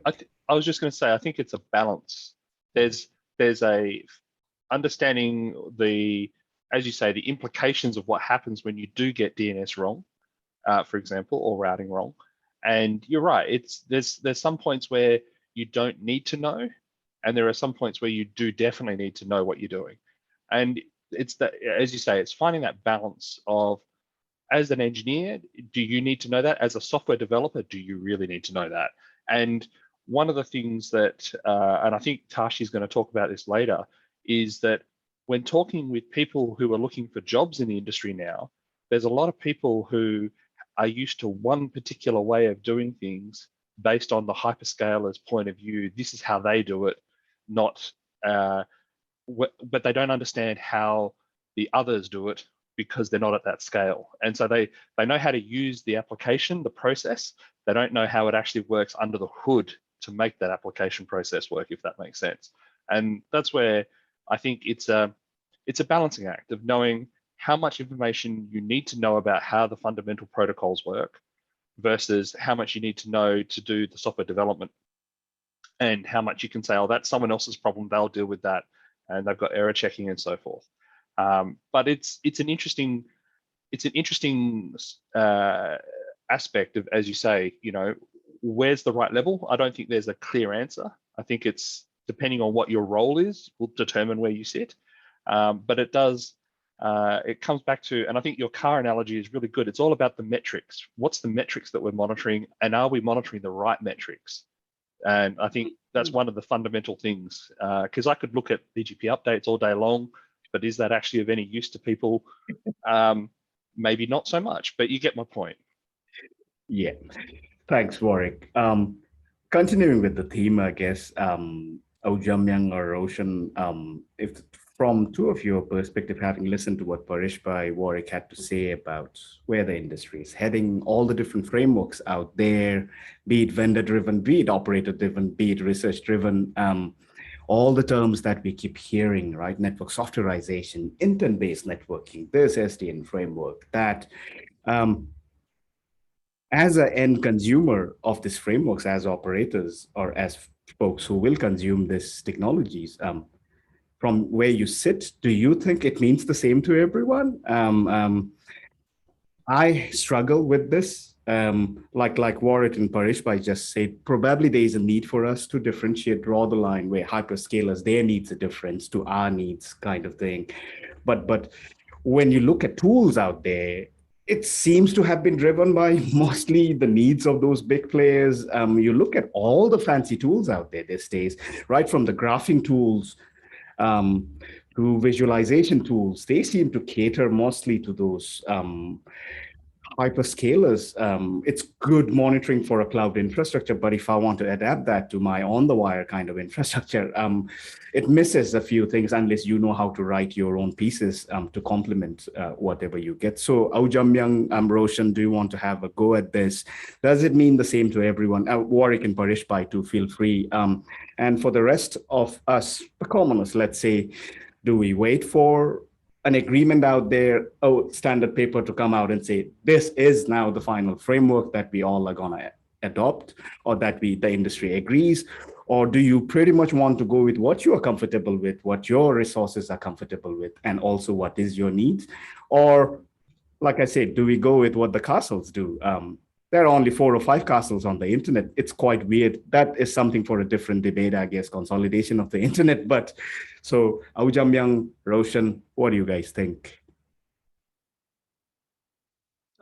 Just a quick comment from me, because automation or orchestration, whatever you call it, it's pretty new for us. And like what Mr. Parish said, many of the operators are hesitant or reluctant to adopt automation. Probably operators in Bhutan also probably fall in that category. So as of now, we are yet to see much of an automation or orchestration in our network operation or whatever. So, I mean, we really don't have much experience, but it's gonna come. In what form is gonna come is something that we have to look at and decide accordingly. And also and very generic comment regarding automation. Now, when you adopt automation, also we're talking about the manpower downsizing.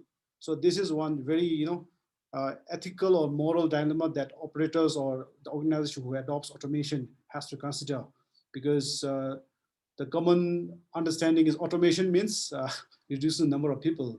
So this is one ethical or moral dilemma every operator has to consider. So since we really don't have much experience working with automation or orchestration in our network, I will not have much to say on this. But this is just a general comment from me. Lasso, thanks for that. Roshan, did you want to have a stab at this? Okay, just a quick one and much more general, perspective from as an end user. Let's say automation. What does it probably imply on our side? Let's say on the technology side, as you know that the learning curve has been becoming much more easier, and so I think automation is good in the sense if there are a lot of repetitive tasks that you're looking at. It's always better to automate them, but there's always a balance, as said by even Warwick and our speakers. Yeah, even on manpower, as Jamyang said, I mean, I think for a country like Bhutan, we do have a lot of cases where there are a lot of remote areas. I'm not just coming from the network perspective, but in general. Like for example, there could be sensors in the remote location which is sending us data, which is maybe geographically difficult to sort of go there and monitor on regular basis. So yeah, from that perspective, I think for Bhutan, it has a lot of value. And then of course, there's always a displacement of sort of jobs being taken away by automation. But then I also believe that jobs will be created at a higher level. As the more labor ones are sort of eroded or sort of eaten away by automation, there will be some higher level jobs always been created. So probably, yeah, that'll be my take on from the automation from a very end user perspective.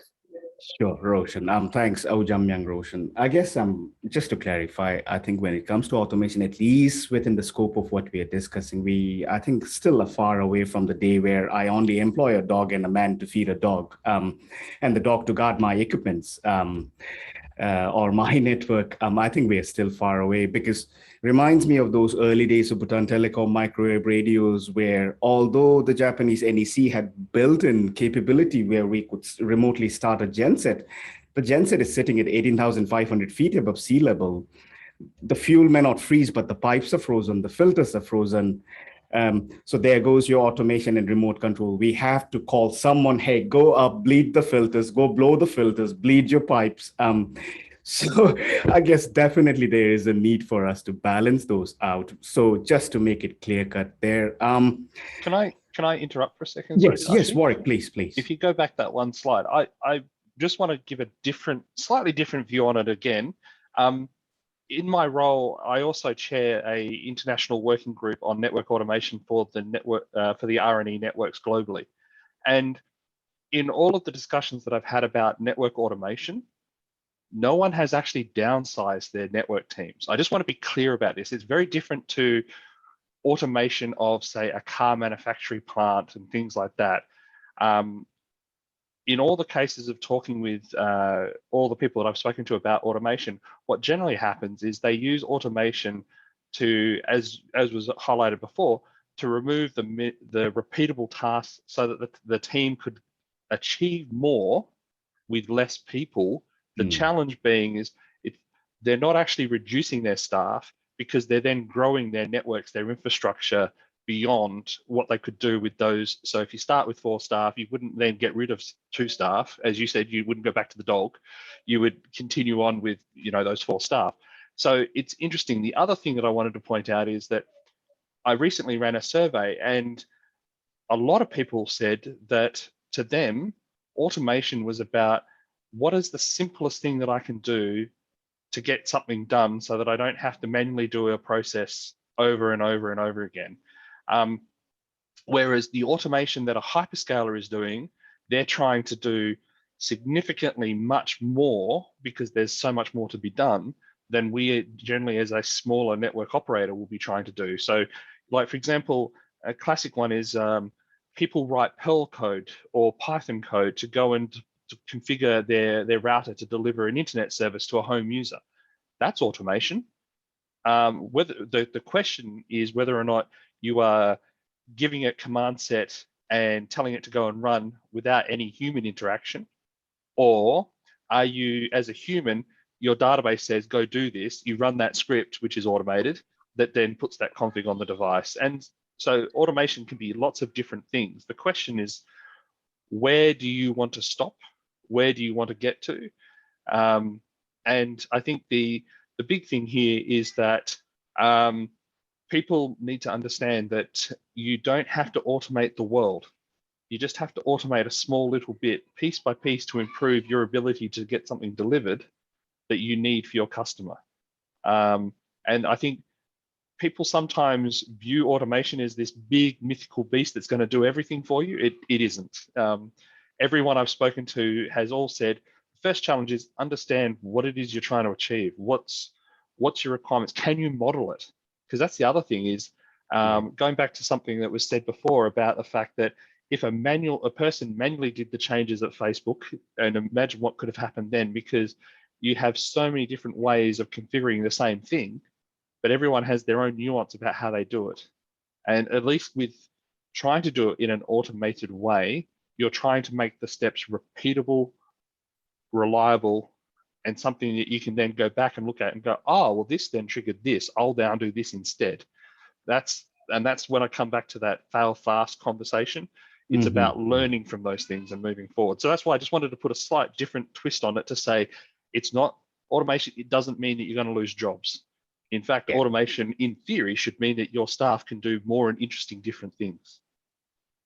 That's spot on, Warwick. So it's more about consistency. It's more about reacting to events that deserve reaction, so that you can, not every event in my network will break my network. So how do you filter those out so that you can focus on what's important out there?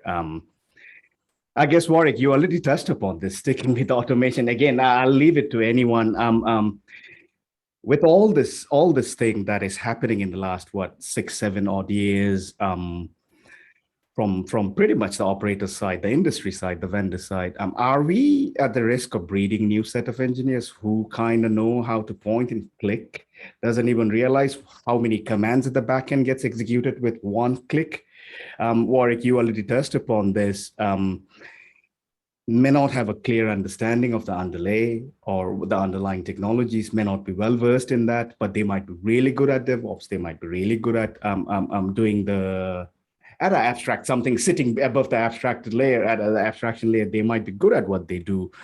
And again, this is not, I feel this is not isolated just to the modern times. Even in the CLI days, those days, Ekarinde also, we were heavily, there was a template that existed we kind of knew how to punch in things into the templates, go push it to my network, or in the old days, Cisco Conf network, pull it from wherever my central config file is sitting, without actually understanding, example, how BGP works. I might be pushing a BGP configuration because, let's say, someone like Dr. Philip maybe had drafted a template for Bhutan Telecom, and then we all inherited that, and we go, hey, that is the reference, and we keep pushing that without really understanding what I'm pushing or what changes in state it might bring the push that I'm pushing. This kind of reminds me again of the Facebook incident joke. Maybe it's a joke. Turns out few people reached the DC, but turns out they didn't know how to fix BGP, but they were automation gurus. That's the kind of joke out there in few forums out there with the Facebook outage. So again, did anybody want to have a quick stab at this? Anyone? Without quick comment on this? I'll make a very quick one, and that is that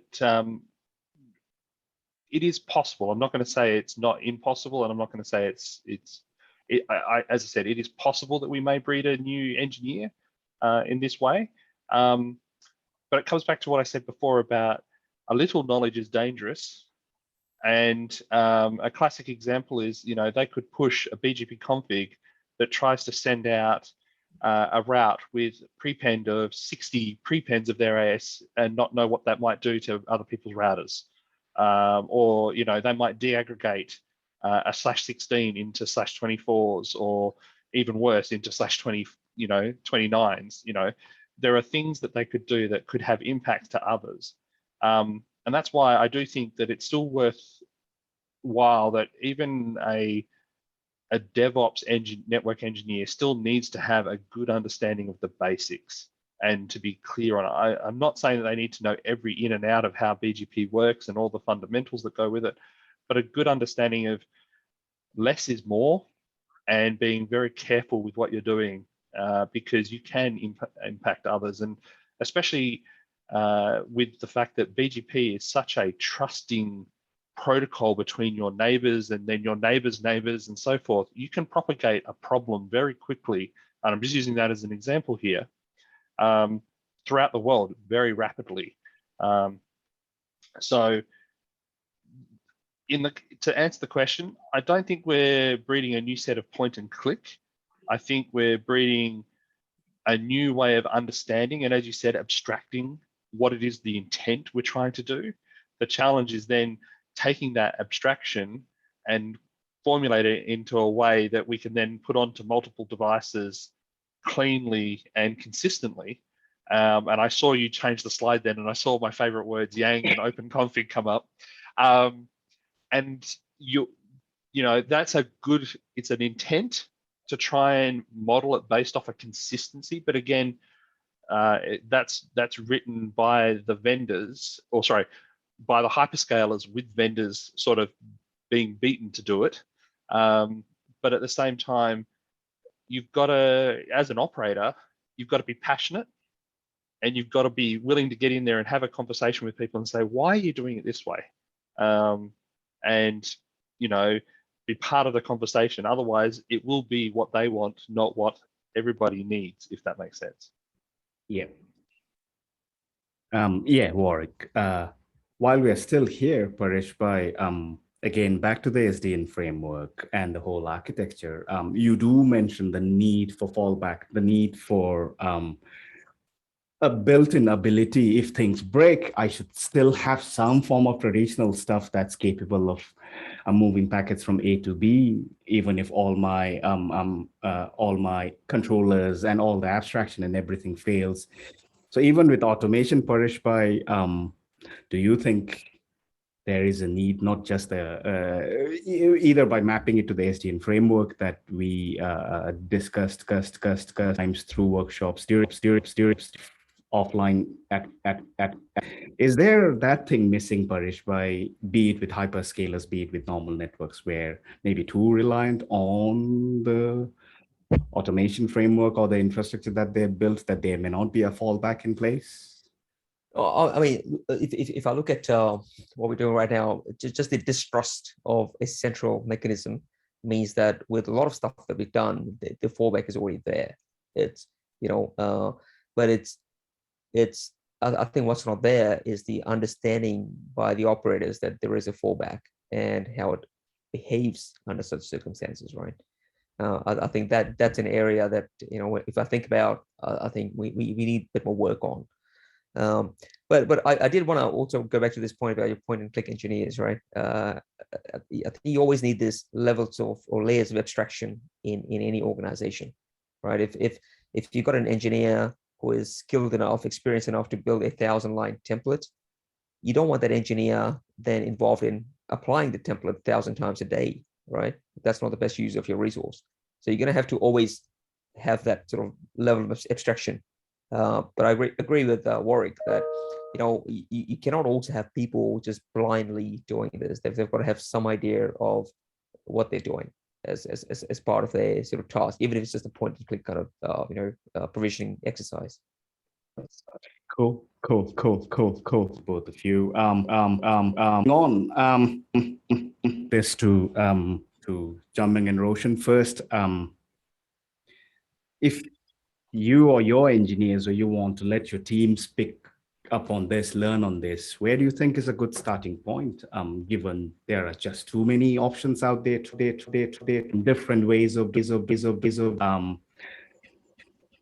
it be where start for you, your organization, your engineers around, because you look at since they all depend on they are all based on the different approaches people have taken, and as you read more, it almost seems like a rabbit hole where you get more confused, you don't know where to start. And as an example I gave there, even with the Yang, I see that at there is an open config stuff. Sorry for. Hello. Yes, Ali. Your voice is echoing. It's not clear. Oh, is that okay now? Better? Yes, now. Okay. Did the panelists get that okay? Oh, Jamyang and Roshan. Well, I was saying that if you want to upskill your team, what do you think is a good starting point? Where would you want your team to start off from? And there are just too many. Yes, some standards complement each other, but there are all different approaches out there. So how do you approach this, I guess? And I guess even in the crowd, there might be folks thinking about this. So if Jamyang or Roshan could help out.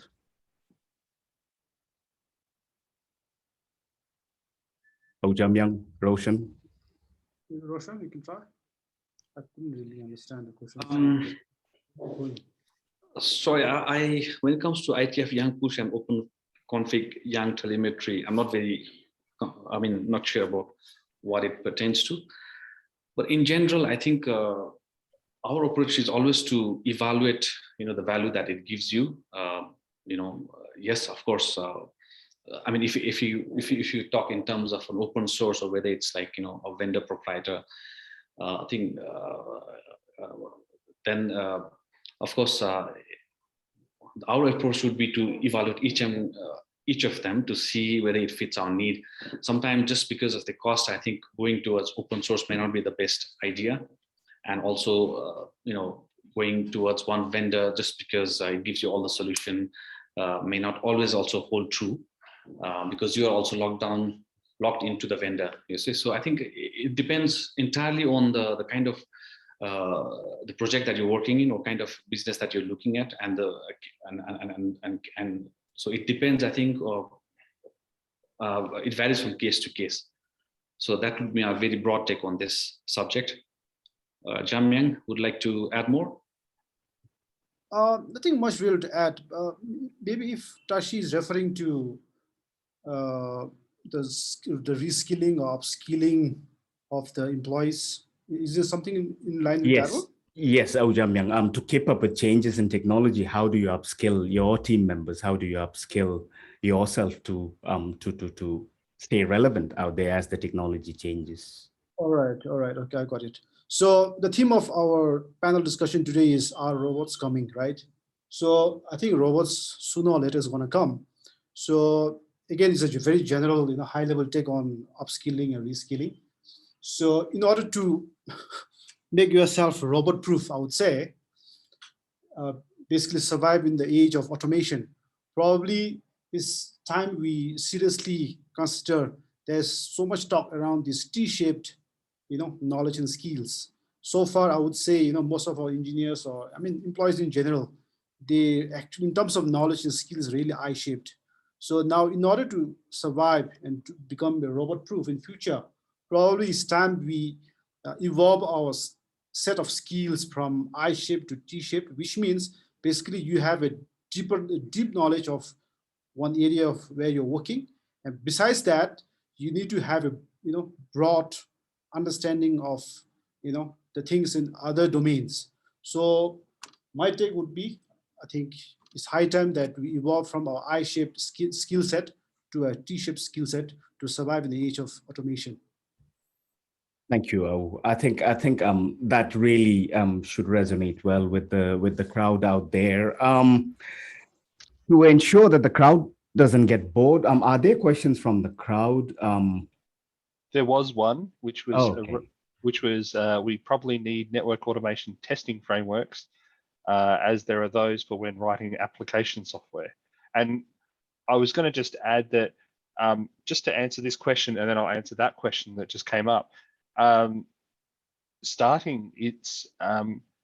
There are so many talks now at various conferences about automation and the tools that are available, from Ansible to SaltStack to using Yang, using OpenConfig and so forth, that you can get a good basic understanding. But I think one thing that really does come up is the fact that you need to also take into account that you're going to have to start learning about how to break things down in an abstractive mindset. You need to have a bit of a programming background. It doesn't matter if you can write Perl, Python, C, whatever the flavor that works for you. Learn to come up with a way to actually break down what it is you're trying to achieve into sets of variables, and then try and expand on it. A classic example is try and write one of your router configs in a Jinja 2 template and generate it, take a copy of your config from your real network, diff it to the one you've generated, and see where are the differences. And then you'll get a good balance of that. In regards to the automation testing frameworks, there are things like the robot framework, which allows you to test that an automation did achieve what it wanted to do. And you can include that in your continuous integration and continuous deployment models using Jenkins and various other bits and pieces to report that did your network automation do what you expected it to do at the end. And that way you can actually see that there's a valuable output. In fact, I think I gave a presentation, Tashi, for you at the Networking from Home conferences on that very topic. And so it's a really good one to look at the various options to say, well, I expected A, I got C, why? And then you start to work through it. I think that's a good, but there are tool sets and availability. Sorry, I just heard an echo, so I'll stop. Yeah, Warwick, had typed something, so I flicked it to the open chat. Ganga sir, you didn't mean to do that, or did I do something wrong by flicking it to the chat? So Ganga sir, did you do that? You got Sorry to echoing interrupt. again. Oh, okay. Am I Alicia? Yeah. No, it's again the same thing. All right, let me use my laptop mic. Does that sound better? Yes, that's better. Yes. So I was using the media room mic, I guess. There you go again, a technology kind of letting me down. So Ganga sir, like I was saying, Ganga sir, did you want to maybe turn on your mic and maybe share that comment? Is Ganga sir still online? Yes, Tashi, thank you. I have a very bad cold. That's why I didn't want to speak. My voice is not really good. So that's why I sent you as a comment. Since you have already shared with everyone, I think that's okay. Sorry, sir, for putting you on spot there. Paresh Bhai, Warwick, Roshan, anyone? I like what Ganga sir is saying. I think skill sets availing and people's comfort level about a particular framework. Requirements often dictate. So it's requirements and my comfort that pretty much dictates what tools or frameworks I adopt. And as long as the standard frameworks are, vendor interoperable, things should be okay. I think that's absolutely correct. It's what you feel comfortable doing. And that's going back to what I said about the network automation working group globally. It's very much what are people comfortable. Some people are much more comfortable writing Perl. Some people are much more comfortable with Python. Some are C. It's what you feel comfortable with. It's where your level of ability is. And the good thing is that we're in a really interesting time in that you can learn so many different programming languages by doing YouTube videos and trying it yourself in various different things. And you can see frameworks and people talk you through installing the frameworks and getting it up and running. It's compared to, 20 years ago when we didn't have this sort of thing, you had to really know how to understand the documentation and so forth. Now it's really great that we have this influx of people providing all of these opportunities for people to upskill themselves. So yeah, absolutely, whatever you're comfortable with and to your skill level. And if you want to pursue more, then go for it, be passionate. It's very much about what you want to achieve. Yeah. Cool. Thanks, Warwick. Thanks, Ganga sir, for that. All right. Who do I push this towards? Maybe Roshan, I'll request you to take this up. With all that we are discussing, with all that we see out there, and not just pertaining to network, right? Today we had a presentation about precision farming, leveraging bit of AI, ML kind of analytics engine, and potentially maybe even for scale wireless sensor networks down the line. How do we prepare the next gen? How do we ensure that folks that are coming out of universities, of institutes, colleges, come with the right tools to be job ready, let's say, or to be able to handle the challenges by the time they come out to the market? Is there a potential for us to collaborate, the industry and the academia? It happens in many different countries, developed countries. They have realized that, but especially in Bhutan's case, is this something that can happen where the industry could be involved in curriculum reviews? I'm still surprised that there are some universities, even here in Australia, who still teach classful networking as the foundation, and then builds upon that. Oh, this magic came CIDR, then came this, VLSM concepts. And I'm like, wow, maybe that sets the mood, so that maybe I assume that, oh, that's to let me appreciate the value of CIDR or value of classless routing over the classful ones. But could the industry be involved in curriculum reviews so that the curriculum that's being taught in an institute, be it a vocational institute, be it a university, kind of is in line with where the industry is heading, internship opportunities for folks, maybe industry folks going down to universities, giving guest lectures on what's real out there, and then potentially maybe shared R&D, and also just throwing that the last one there. It's big. We are seeing this trend where the industry is becoming quite certification driven. Oh, I won't give you a job unless you can wave that piece of paper at me. But does that paper really tell me what you can do and what you can't do? Some are really good. I've seen some people with that paper have the solid hands-on also to back that up. So Roshan, if you could take this. Thanks, Tashi. This is quite an interesting question, as well as I think it also asks us to dig deeper. I mean, even here in DHI, we also are sort of, looking at the fundamental question as how do we develop technology in Bhutan? How do we develop teams, great teams and talent pipeline to support this this technology that we are developing, and also how do you develop research and development culture of innovation.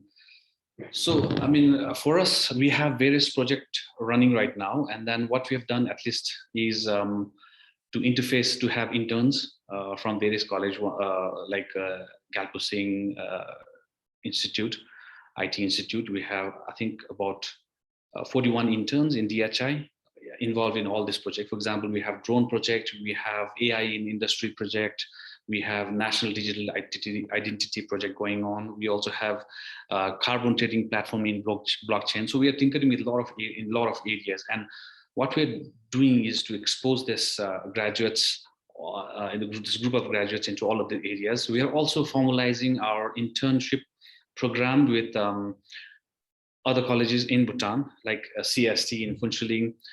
And the other way of engaging the sort of, the schools are, we also have now, I think soon we'll have Super Fab Lab running in Bhutan.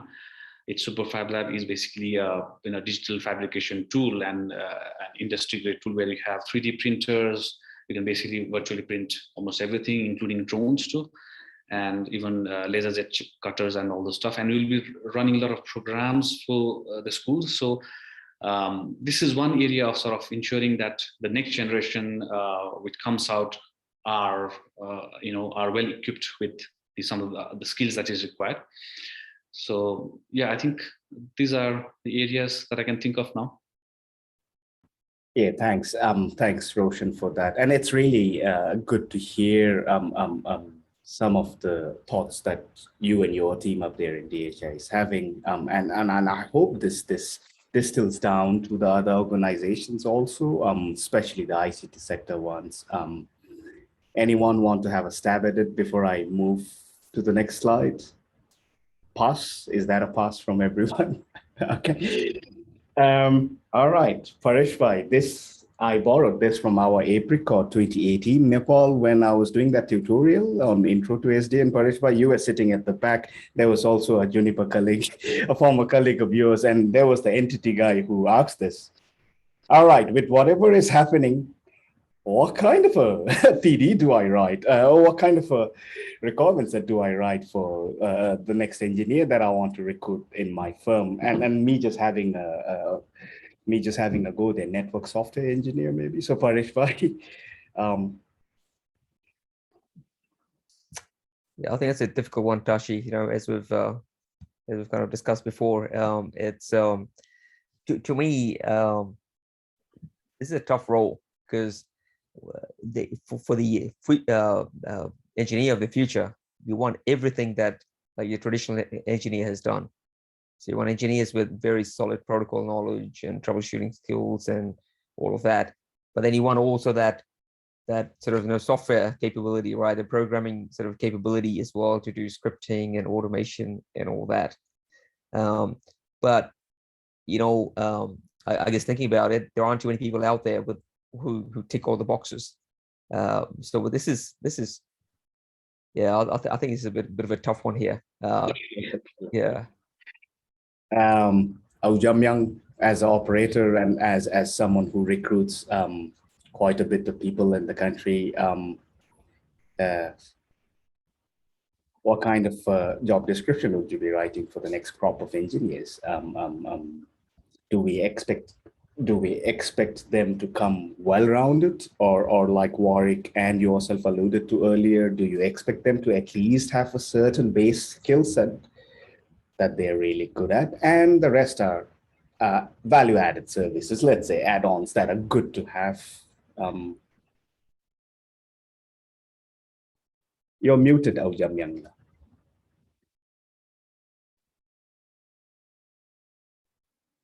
Yeah, I think my answer would be similar to that T-shaped knowledge and skill that we now really need to emphasize in the age of automation, or like forget about automation, let's say about future.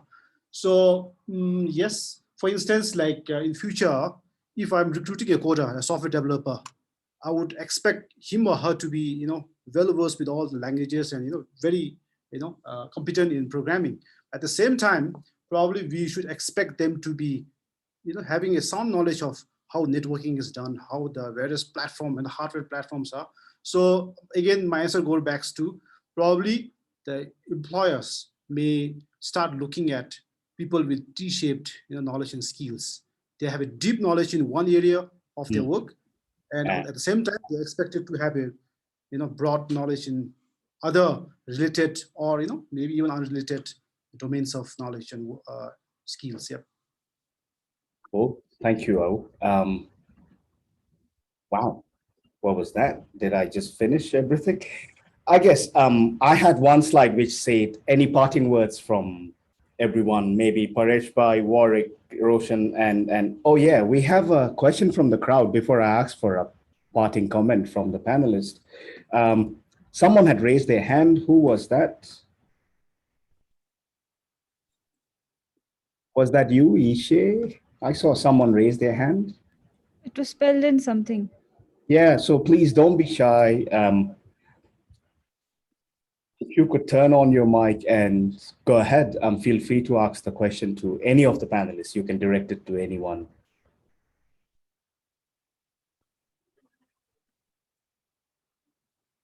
Or no one?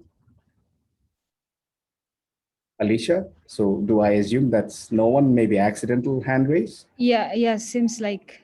Okay, okay, in the interest of time, I think we are quite, we are parting comments from folks here. Paresh Bhai, again, I would like to start off from you. Any parting comments for the Bhutanese crowd online currently, which is a mixture of, this time it's good, we have a mixture of interns who are working at DHI, and so there is the young crop, the next gen bit. There are the current operational engineers working for the for both the two big operators, as well as there are lots of small service integrators in Bhutan.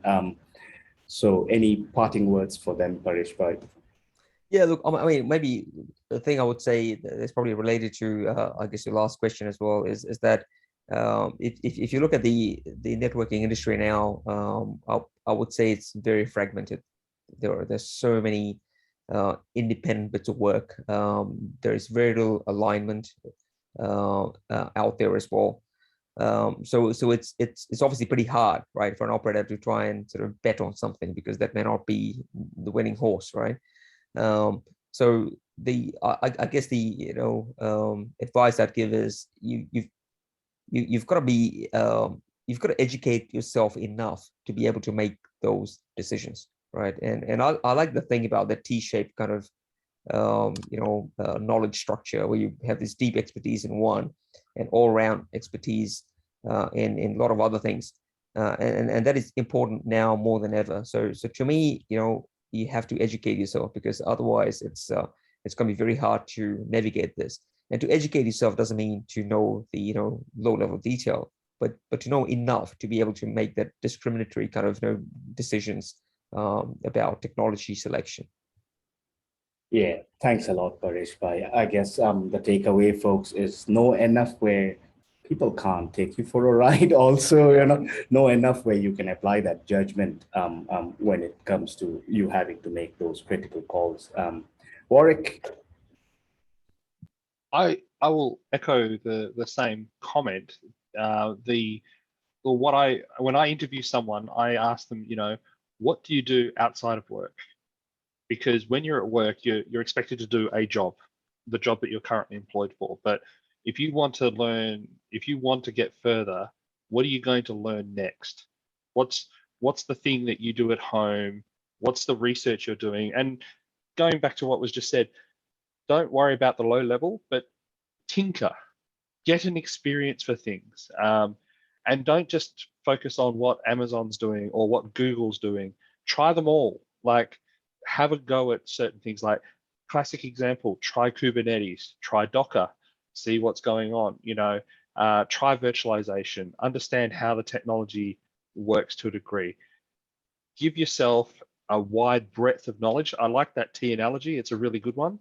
That wide breadth of knowledge will serve you so much further when you're trying to troubleshoot a problem as a network engineer, if you understand how those other aspects of the network beyond the network stack work. So your servers, your applications on top and so forth.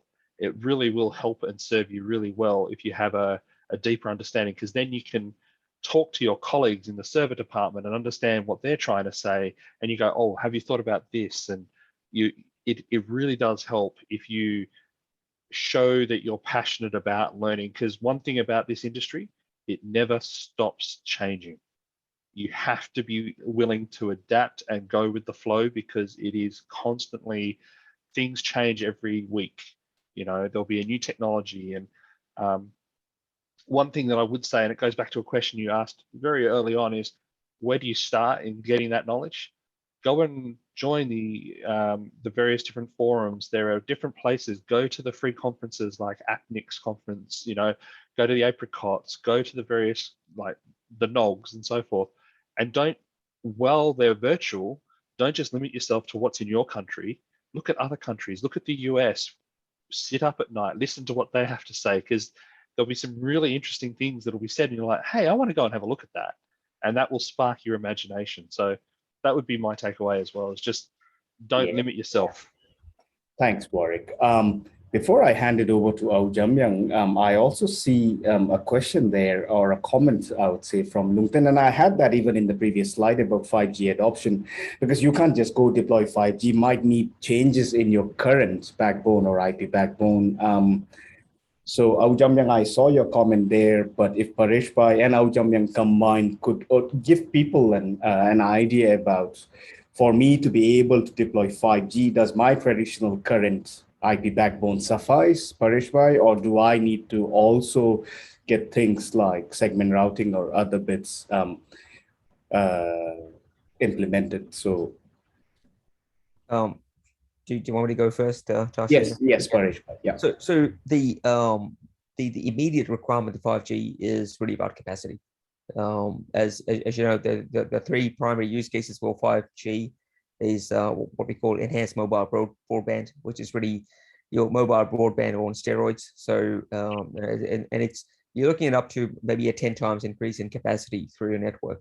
So the immediate requirement is that, to be able to carry that kind of traffic through your network.